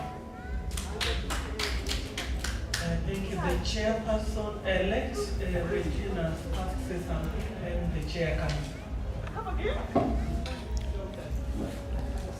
Thank you very much, our treasurer, for this report. That membership and subscription is our main source of revenue, whereby we collected close to 14 million. This is good given the number of paid up members. However, I would like to draw our attention to the challenges that are mentioned in the narrative, whereby that is on page 5. When you look at challenge number 2, 3, 4, and 5, they are actually as a result of a low resource base of the association. And this is because of the few, the small number of, members of the association. So, and during this meeting, a number of proposals have been made on how to increase membership. But these proposals evidence-based.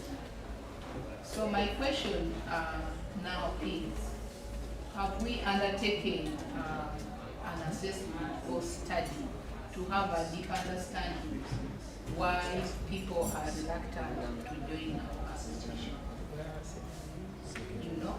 Like a member said there, I've also tried to speak to a few bodies, and some of the responses are right there. I can't do without the association. I mean, what is there in the association? So I think it would be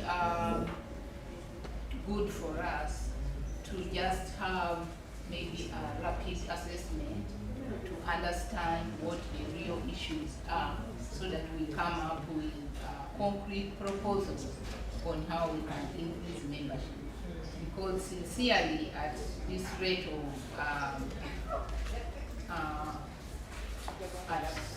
this level of resource base, I don't think we shall be able to implement many activities. Thank you. Thank you. Now, Regina, let's hear what the chair has to say. Thank you so much, and thank you for the comments. We really appreciate them. And thank you for nominating Miss Irene Gurova. Yes. I needed to say that actually what happened is, due to the fact that it was one of our second meeting almost, so we did not have a budget. We had an activity plan that the board was following, and as you will note, we are just developing the strategic plan. And based on the strategic plan, we'll then have a clear implementation plan and corresponding budget. And we request that you appreciate the fact that the board is actually trying its level best to make sure that everything is in place. I remember at one point when we had the internal audit, as Sidi mentioned in her report, that was thankfully done by one of us, an OG, Miss Wendy Akello. We requested for proposals of an external auditor. We got 2 submissions and everybody else kept quiet. And what we really wanted was, if we get submissions of external auditors, we can then get quotations and go ahead to the external audit process. But the level of responsiveness was so low that by the time we realized that it wouldn't make sense for us to hire an external auditor at that point in time, because we had just concluded the internal audit process, and then we felt that probably we should now focus on getting an external auditor for the next coming year. However, the internal audit, based on the volume of funds, we felt that the internal audit was actually fairly good enough, and we also hope that we had hoped that probably if Wendy was available, she would have presented it herself, because she really did an independent process. Much as the auditees were part of the board, but she took it upon herself, and I think it was it wasn't you, Irene? She got somebody, was it Chris? It was Evelyn, right? Yes. One of the ladies volunteered to come and work with her, who is not a board member. So we felt that the internal audit report was actually independent enough. Now, we have heard your concerns, and actually they are really well founded, and we are of the view that this coming year, unfortunately, we haven't finalized the strategy, but the moment the strategic plan is adopted, then we will have the implementation plan, corresponding budget, and all that presented for adoption. And since we have those provisions of having the online approvals and all that, we'll come to you members again to seek your guidance on the budget. The truth is our human resource is actually very low. And as you see the challenges, we try as much as possible to do what is within our means. And that's why we have really tried to make sure that we have this plan in place.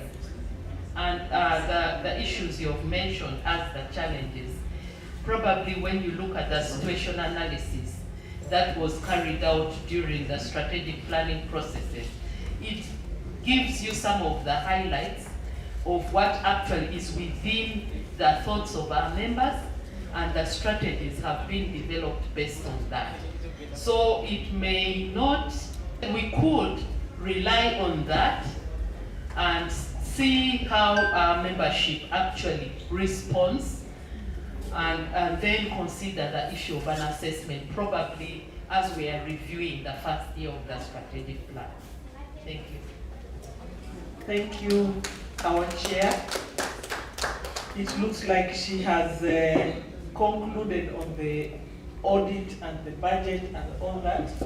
And I'm just wondering with the funds I saw there, whether we can afford an external auditor. But would you like to say something to close it off? Thank you very much, Georgina, on how to improve on our membership funds. One of the things we want to do in the coming year is to increase the sports, the dinner, the work, to help us raise. Some of the girls are just aloof. I have, I think, 2-3 aunties who are ahead of me, but when you tell them about the school, they are like, my cousins, they are like, I think, I don't know how we are going to get this, but I was thinking if we can have the dinners, the fun time, if we increase on that, maybe it will be another way of encouraging our girls to join. Thank you. Thank you very much. I'm just thinking how we are going to conclude on this report, given the comments, given the procedures of an AGM. Yeah, so I need contributions in that order now. Members, yeah. How to conclude it? Yes, she's done a good job. I think we approve it. With corrections, yes. With amendments, but we approve it. That's my proposal. Anybody well versed with procedures?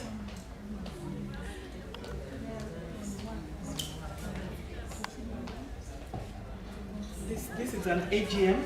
We've got a financial report, and we are not happy with the status. I also don't know whether it meets RSB standards, and how do we conclude it? It doesn't actually. If an AGM, from my perspective, you're supposed to have audited reports. My proposal is that we can get somebody who's certified to do this work, because most people who could I say CPA, most teams that have that qualification are certified to do that. So we can just get an individual instead of going to a company. There are people who work that and are certified to do this job. And the minimum somebody can take on maybe is 500,000. I don't know whether we can raise that. The minimum of 450, depending between that to between 250 to 400. And we explain our scenarios. I think there will be very many who are willing to support us even within our own association here. We just need to identify who does that work, then we're able to explain our scenario. Do you have some suggestions, Evelyn? Of such people? I can support because I've known of somebody who does this, but I first need to talk to the person and explain our scenario, and then we can see how we can proceed. Okay, thank you. I just wanted to supplement. Yeah. Of course, my background is so different in this area, but I'm looking more at our legal obligation that we need to file our returns with URA. So I'm coming back to our sisters in the accounting field that would need to have a report that would also be acceptable when we submit it for filing. So I think it's very crucial that we do it the right way so that we don't raise any issues when we come to file our returns. Thank you. Thank you, ladies. So I think it looks to me like we cannot approve it until it's properly done. We shall have to approve it online. Yeah. And so I'm going to request the ladies to start behaving very well online. You know, when the board calls upon you to check something, please put your voice there. Say something. Even if you accept, just put a tick. Or say something. Don't just keep quiet. Okay? Thank you, ladies. I think as we are also looking at audited accounts, it's also important that we consider the draft budget. So when they are looking at the approving the accounts, we also have a draft budget so we must approve. Yeah, that is very good, and the chair has already promised us, because the next thing on the agenda is a presentation of the strategic plan.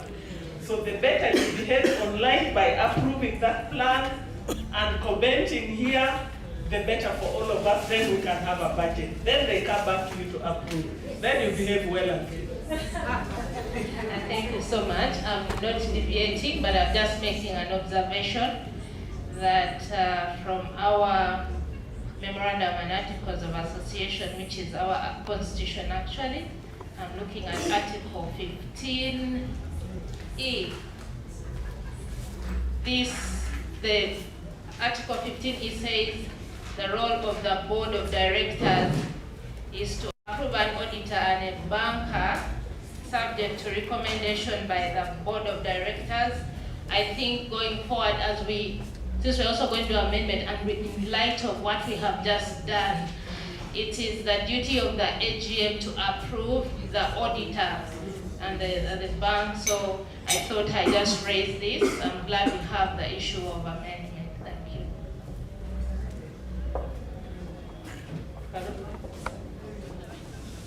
Thank you so much, my colleague. And it's as though you have picked into that proposal for the amendment. I'm projecting it right now so that members can see that we received that input. We very much appreciate it. It's the second proposal, Article 15E, to approve an auditor and banker subject to recommendation by the Board of Directors, which we are now proposing should be subject to the approval of the AGM. So it is one of those that came up. I think there was an oversight during the drafting process. Thank you. Okay, thank you very much. So in terms of course, we shall be summing up all the conclusions. So we shall have the report done. We shall have a proposal on who the auditor is. The members are going to behave well and approve. And then we are going to approve the strategic plan. And then there will be a budget that will be pre-implementation activity, and then a budget. And then it will be circulated online and people will behave well again. And then afterwards, it will be ready now to be used for our filing. Yeah? And then, so please good behavior, because it's very frustrating. You circulate something online and you want to close it by the end of the week. Yeah. Yes, please. I'm saying that the approvals of what we are suspending will be done on WhatsApp. No. Online meaning there will be an There will be a meeting online, yes. And so the good behavior, I'm asking the ladies to exhibit. Please, be there, participate, read the thing beforehand, so that the online meeting is not taking forever, because it turns people's heads around. Yeah? So is that a good conclusion on our financial report? Yes. Yes, thank you very much. Now, I'm calling upon our chairperson to present the strategic plan. She has a presentation, and let's listen attentively, let's be ready to comment, and because we shall be approving later. Are you coming here or she's projecting? Yes.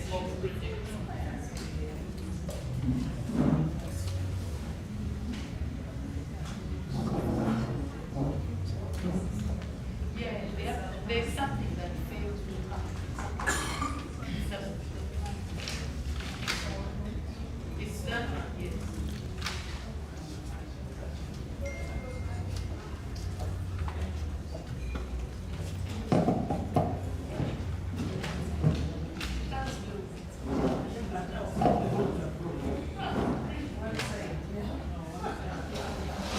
Okay. Thank you so much, Kevin and Susan. The strategic plan, I would like to, hey, you rushed very fast. She wants to cut. Okay, thank you so much. First of all, I would like to thank each and every one of us who responded to this call for contributions to the development of the strategic plan. And we really appreciate the members who did the first alteration by looking at the terms of reference that was developed, those who contributed, because once the board developed the terms of reference for development of the strategic plan, we shared it to all the members, and then 5 members volunteered to develop the plan. Christine is one of them, Christina Lockett. Julian Nyacho has left. Julian Nyacho Sciences was one of them. Betty Etono, unfortunately she's not here. Then Honorable Sobi was another one. And for me, I was the baby there. So yeah, thanks to that team, because they developed the inception report.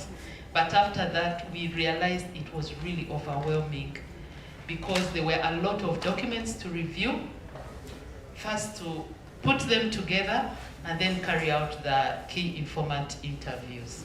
So we sought the expertise of an external consultant, which I think was very helpful, because knowing strategy, at some points you close the door, you shout at each other, you ask difficult questions, so that's what we had to go through. So the presentation has 3 main parts. Okay, let's just go on. Let's go, it's all right. It's not the one, but it's fine. There's something I changed, but it's fine. So the first part, we have the background and process to development of the strategic plan. The second part is the situation analysis, where we carried out risk analysis and a SWOT and PESTO, and then the last part was development and translation of the strategy, after which we had a strategy implementation component. Then we also had resourcing and budget estimates. In terms of background, you all are aware that we were registered in November 2021, and we are a diverse network of OGs, who I think we are now 152 or 153, because I know there are some 2 people. who got in touch with me, and I think they could have even registered. And the strategic plan, as you know, is the main guidance framework. While we were reviewing the minutes of the first AGM, this was one of the main issues that you instructed us to do, to develop a strategic plan, because we didn't have one. And I must say that we tried as much as possible to ensure that it was developed. We thought we would have an extraordinary AGM to adopt it, but we were constrained by time. So we are now presenting it at this AGM to ensure that we, with our knowledge of what we would like the Tororo Girls School Alumni Association to be, we'll be able to look at it and adopt it as our plan. Some of the foundational documents for the plan were the memorandums and articles of association, the board charter, the guidelines, the communication plan. We have a number of reports also that guided the consultants while developing the plan. We have various minutes. We also shared with them the first AGM report that gave them information of what the desires of members were. Again, I would like to say that the team that I mentioned, the 5-member team, actually began their work in September 2023 by looking at the terms of reference, getting a detailed inception report. We initiated our actual process in October. In November, we had an inception that was shared with everybody, but then we stalled. In a way, it wasn't intended, but each and every one that had contributed are actually quite committed people, but also very busy in their respective offices. So it hindered us proceeding. Between April and May, the board realized that it was necessary to get a team of consultants. So we got 3 consultants who went through a rigorous process whereby we had an assessment. Each of the board members assessed the teams, the evaluation teams, based on their expertise, based on their suggestion methodologies, and based on what they were actually presenting in their proposals, and then the cost as well, because that was very important to us. In the end, we zeroed on Carol Consult, and we feel they have done a good job. Between June and July, they carried out situation analysis, looking at the various documents. We, together with them, they developed a very good tool that we felt was really, it was suitable enough. They carried out key informant interviews, and in some of the interviews, they did individual interviews. In some of them, they had groups. For instance, when they went to the school, they talked to a group of the staff. They have had some of the key informant interviews with our affiliate alumni, and also they had some of the discussions physically, others they had online sessions. And then they came up with the current strategy that we have, which was actually consolidated, unfortunately, the last 1.5 weeks. So that's why we shared a draft with you only yesterday. And we apologize for that late submission, but we felt that it was important for us to go through that rigorous process right from June up to early this week. We were engaging them, having discussions, and today we are now presenting it to the AGM. The documents, I don't know how many of us have had a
The resourcing, the aspect of budgeting.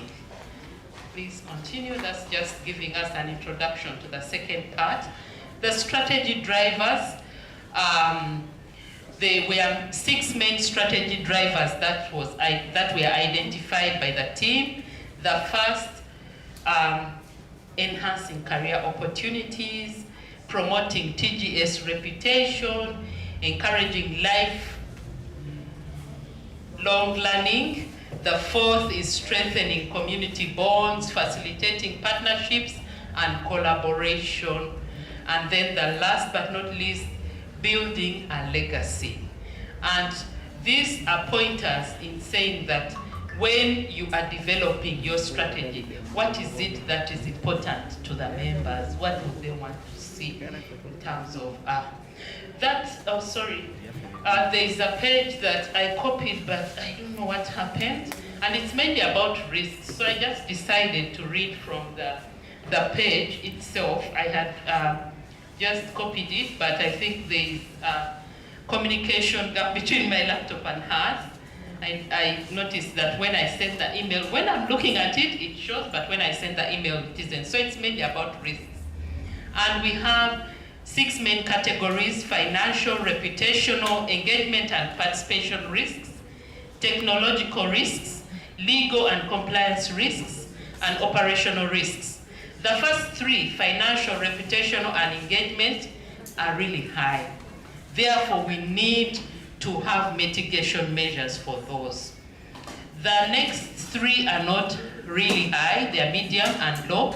So in a way, we probably have the systems and mechanisms in place for them. We just need to tweak a bit left and right, and we may not have to dwell a lot on them at this moment in time.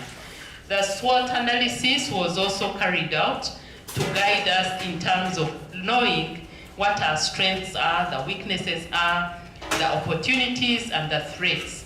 And I just picked out a few of them in terms of strengths.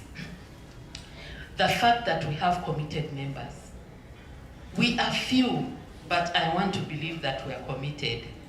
Because if we are not, imagine the time now, and we are still meeting. I'm not discouraging us, but I'm just saying this is a sign of commitment. And I think it's also reflected within other committee members and board members. We have diverse skills. You heard this afternoon during the introduction. We really have a diversity of skills and professions that we can take advantage of. And believe you me, I've sought guidance from, Deborah left, huh? Yeah, I've sought guidance from her, I've sought guidance from Justice Susan, I've sought guidance from who else? A number of us here, because at times I first think and say, okay, I think so-and-so will help me. Kevin, I've bothered a number of times. So yeah, it's really helpful. We have highly influential members. We have social support mechanisms that we need to improve. We need to have the guidelines well laid out, and that will definitely work better. The school endorsement of this association is very important. It's a good opportunity and strong branding. And you'll see there are others that are within the actual document. I couldn't put all of them in there just for purposes of formatting. In terms of weaknesses, we still have a large number of OGs who haven't subscribed. We have demographic differences, you know, and yet it's critical. I know when a presentation was being made and reference was being made to the ladies, the 2000 onwards, these youth can turn tables. So we have to be careful. We have to devise ways on how to bring them in. And again, as Christine mentioned, they are actually a bigger proportion of our population today. So it's important that we target them. The aspect of slow membership growth, maybe, maybe not.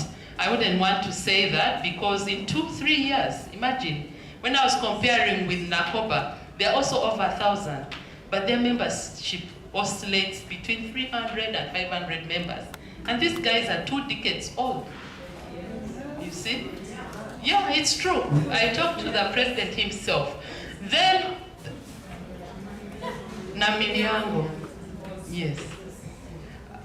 Then na bingo is Tiknoga, something like that. So Triconas. No, it's not Tricona. Tricona is the school. Tricona is the school. It's Tiknoga. You know, I was almost playing netball with them recently. Then also low levels of concessions. And this came up because during the discussion, the consultants did not only talk to members. It was open because we wanted to see, we are doing a situation analysis, placing ourselves within the whole TGS community. So even when some of these suggestions came up, and we felt that it's not right, we could not say that you can't consider this, because it's telling us the thoughts out there. And this guides us in how we develop our strategy, aspect of law, visibility, no secretariat, we have talked about that several times. Then large membership base is also an opportunity, because it's telling us, guys, go out there, you'll get the members you want, because they are there. Then large partnership base, we have an opportunity we can exploit from, favorable policies for women and girls, we can exploit that. Advancements in technology, we're already planning for online meetings. As a board, we have several online meetings. I think at times even weekly or every fortnight. We just wake up and say, we need to meet, and that is it. We don't stick to the quarterly meeting required in our memorandum of articles. Threats, economic disparities, but we can still address them. Competition from other associations. Some of us are in more than one association, alumni association. And then when we see the other one is strong, we definitely dance the other side. When we see Tigasa is becoming strong, we also go with it. So we need to see how to attract and maintain our members. Then diminishing influence of traditional schools. That's also a threat. And it's not only happening to TGS, it's happening to other traditional schools. We need to work on that and see that we should actually not allow ourselves to diminish. We need to come up there. The next is the pistol. I'm not going to talk much about this because most of them are external. Please refer to the actual document. But consideration was also made to the PESTO, which talks of political, economic, social, technological, legal, and environmental factors within which our strategy is going to be implemented. And this gives us more of all the aspects to ensure that while defining our strategy, we are having a broad spectrum of factors that we are considering. The next one, I presume, is the development and translation of strategy. We looked at the vision. It was revised based on suggestions from members. And now we are saying a dedicated association that empowers women and girls. The mission to promote collaboration for socio-economic development within the TGS community. That means all members, it means the students, it means the teachers, the professors, the community, anybody affiliated to us. And our values are reviewed to integrity, excellence, professionalism, innovation, unity, and inclusivity. We identified, the strategy revealed four main objectives, strategic objectives. The first one being to enhance socioeconomic status of its members.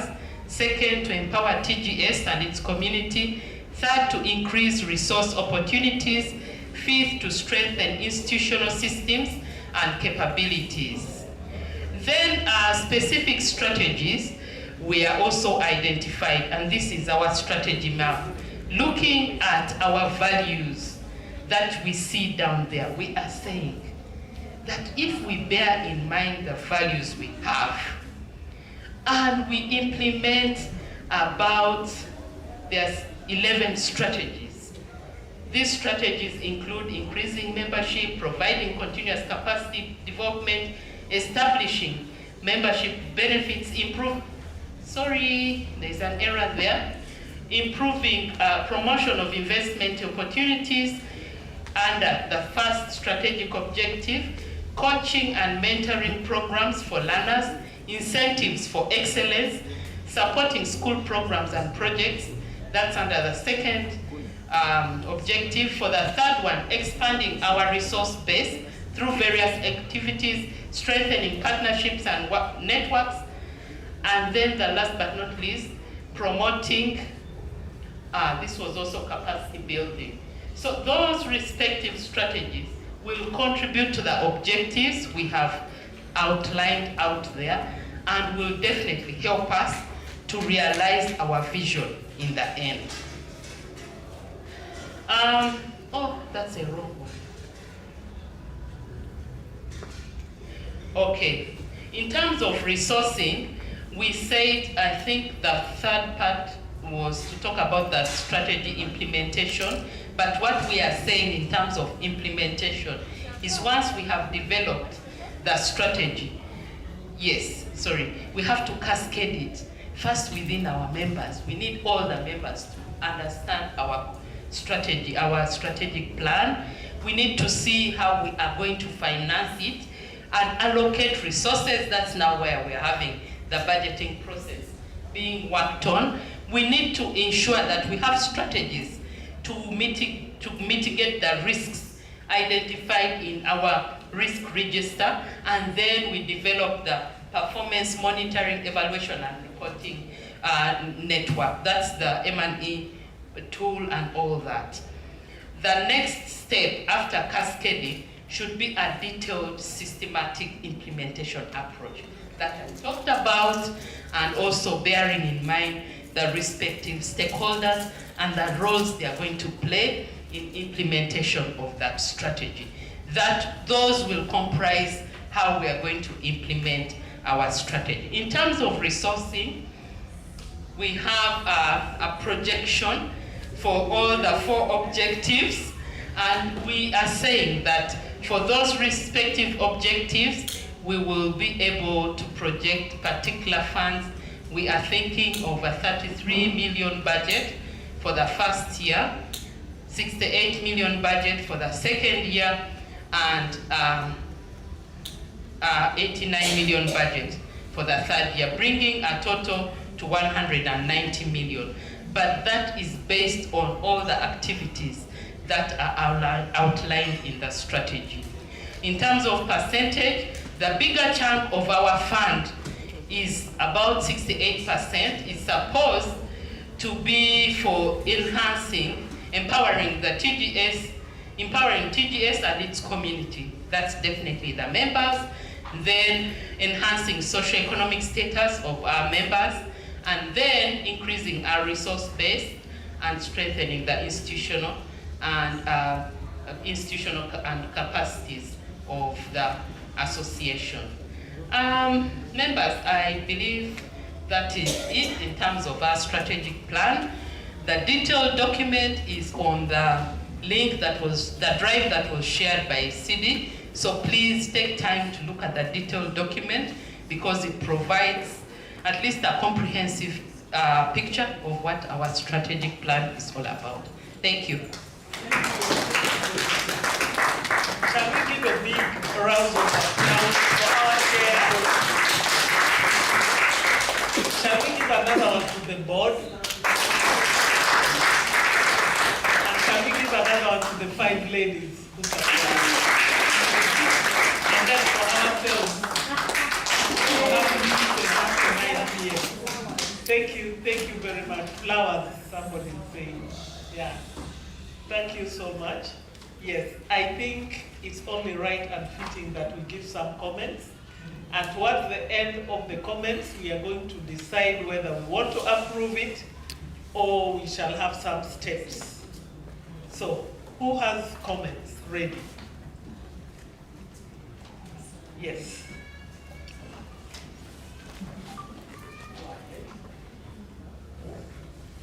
Thank you.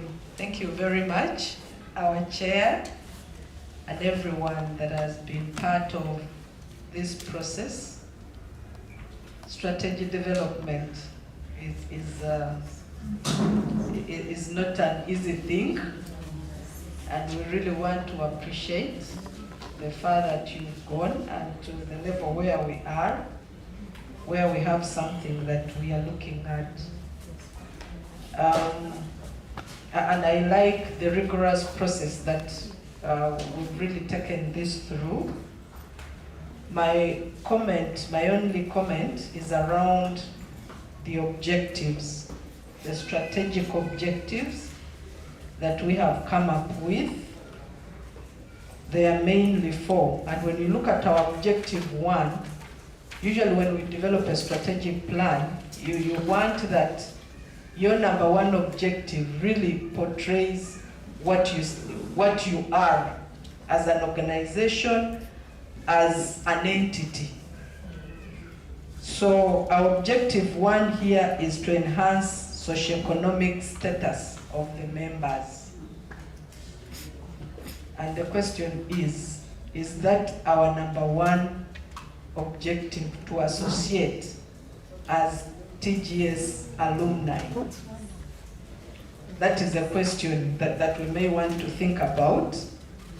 And in my thinking, I was thinking that we could add in something that speaks to an element of building social cohesion amongst the alumni, the school alumni, but most importantly, to promote the TGS culture. At dinner, on our table, we were discussing, and we were being, we were told that at some point within the school, there came a time that the students were so rowdy, the behaviors that they exhibited were not actually the behaviors that we'd expect a lady of substance to come with. We've been here, we closed that group, the 1,000 group, and we're all asking ourselves, are these TGs or not? So I think for me, I would love that this comes out very, very clearly in our strategic document, that the processes or a TG, how should a TG really look like? That culture needs to be promoted. And that therefore is going to help us think about what are those strategies that we need to put in place to ensure that whichever leadership comes in the school, maybe, is able to uphold to this and support our girls that go through TGS to come out as ladies of substance. That is one. Then on the second one, empowering TGS and its communities. This is very good, but I feel it's a little bit open. Too open, empowering, in which context? It's a little bit open. Thank you. I can stop there for now. Thank you very much. Any other comments? We are collecting several comments. Yeah.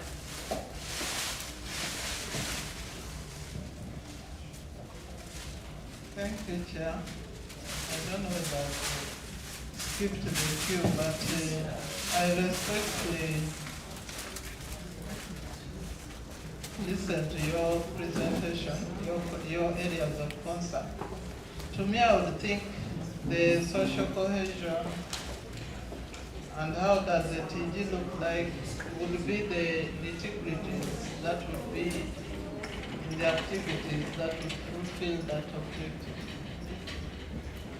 So I feel that socioeconomic status of members would still remain as our main objective, because I think that charity begins at home, so we as the members have to feel good and then make the community also feel good. Thank you. Thank you so much, Chair. I was looking at that in view of the preamble, the catch, someone has asked what is a TG.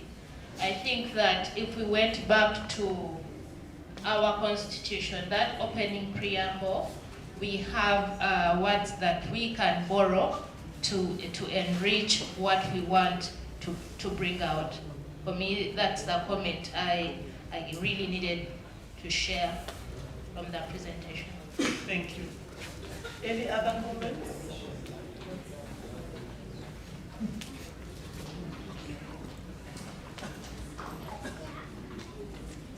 Thank you so much, Madam Chair, for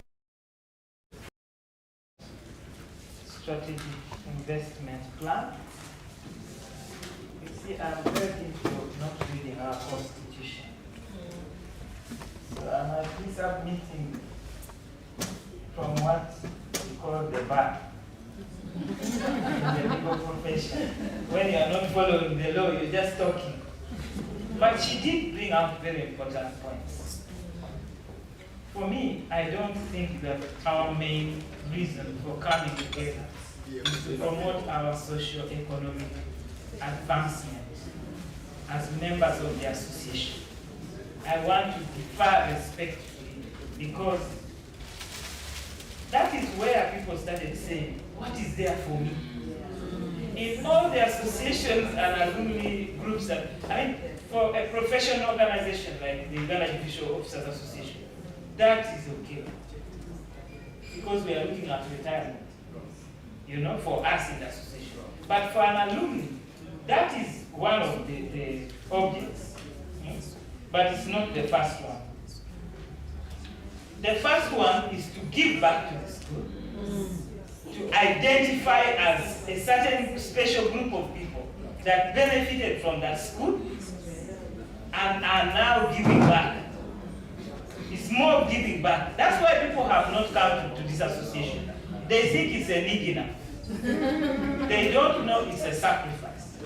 And for those of us who are here and who have registered as members, one thing that is common is the letter C, commitment.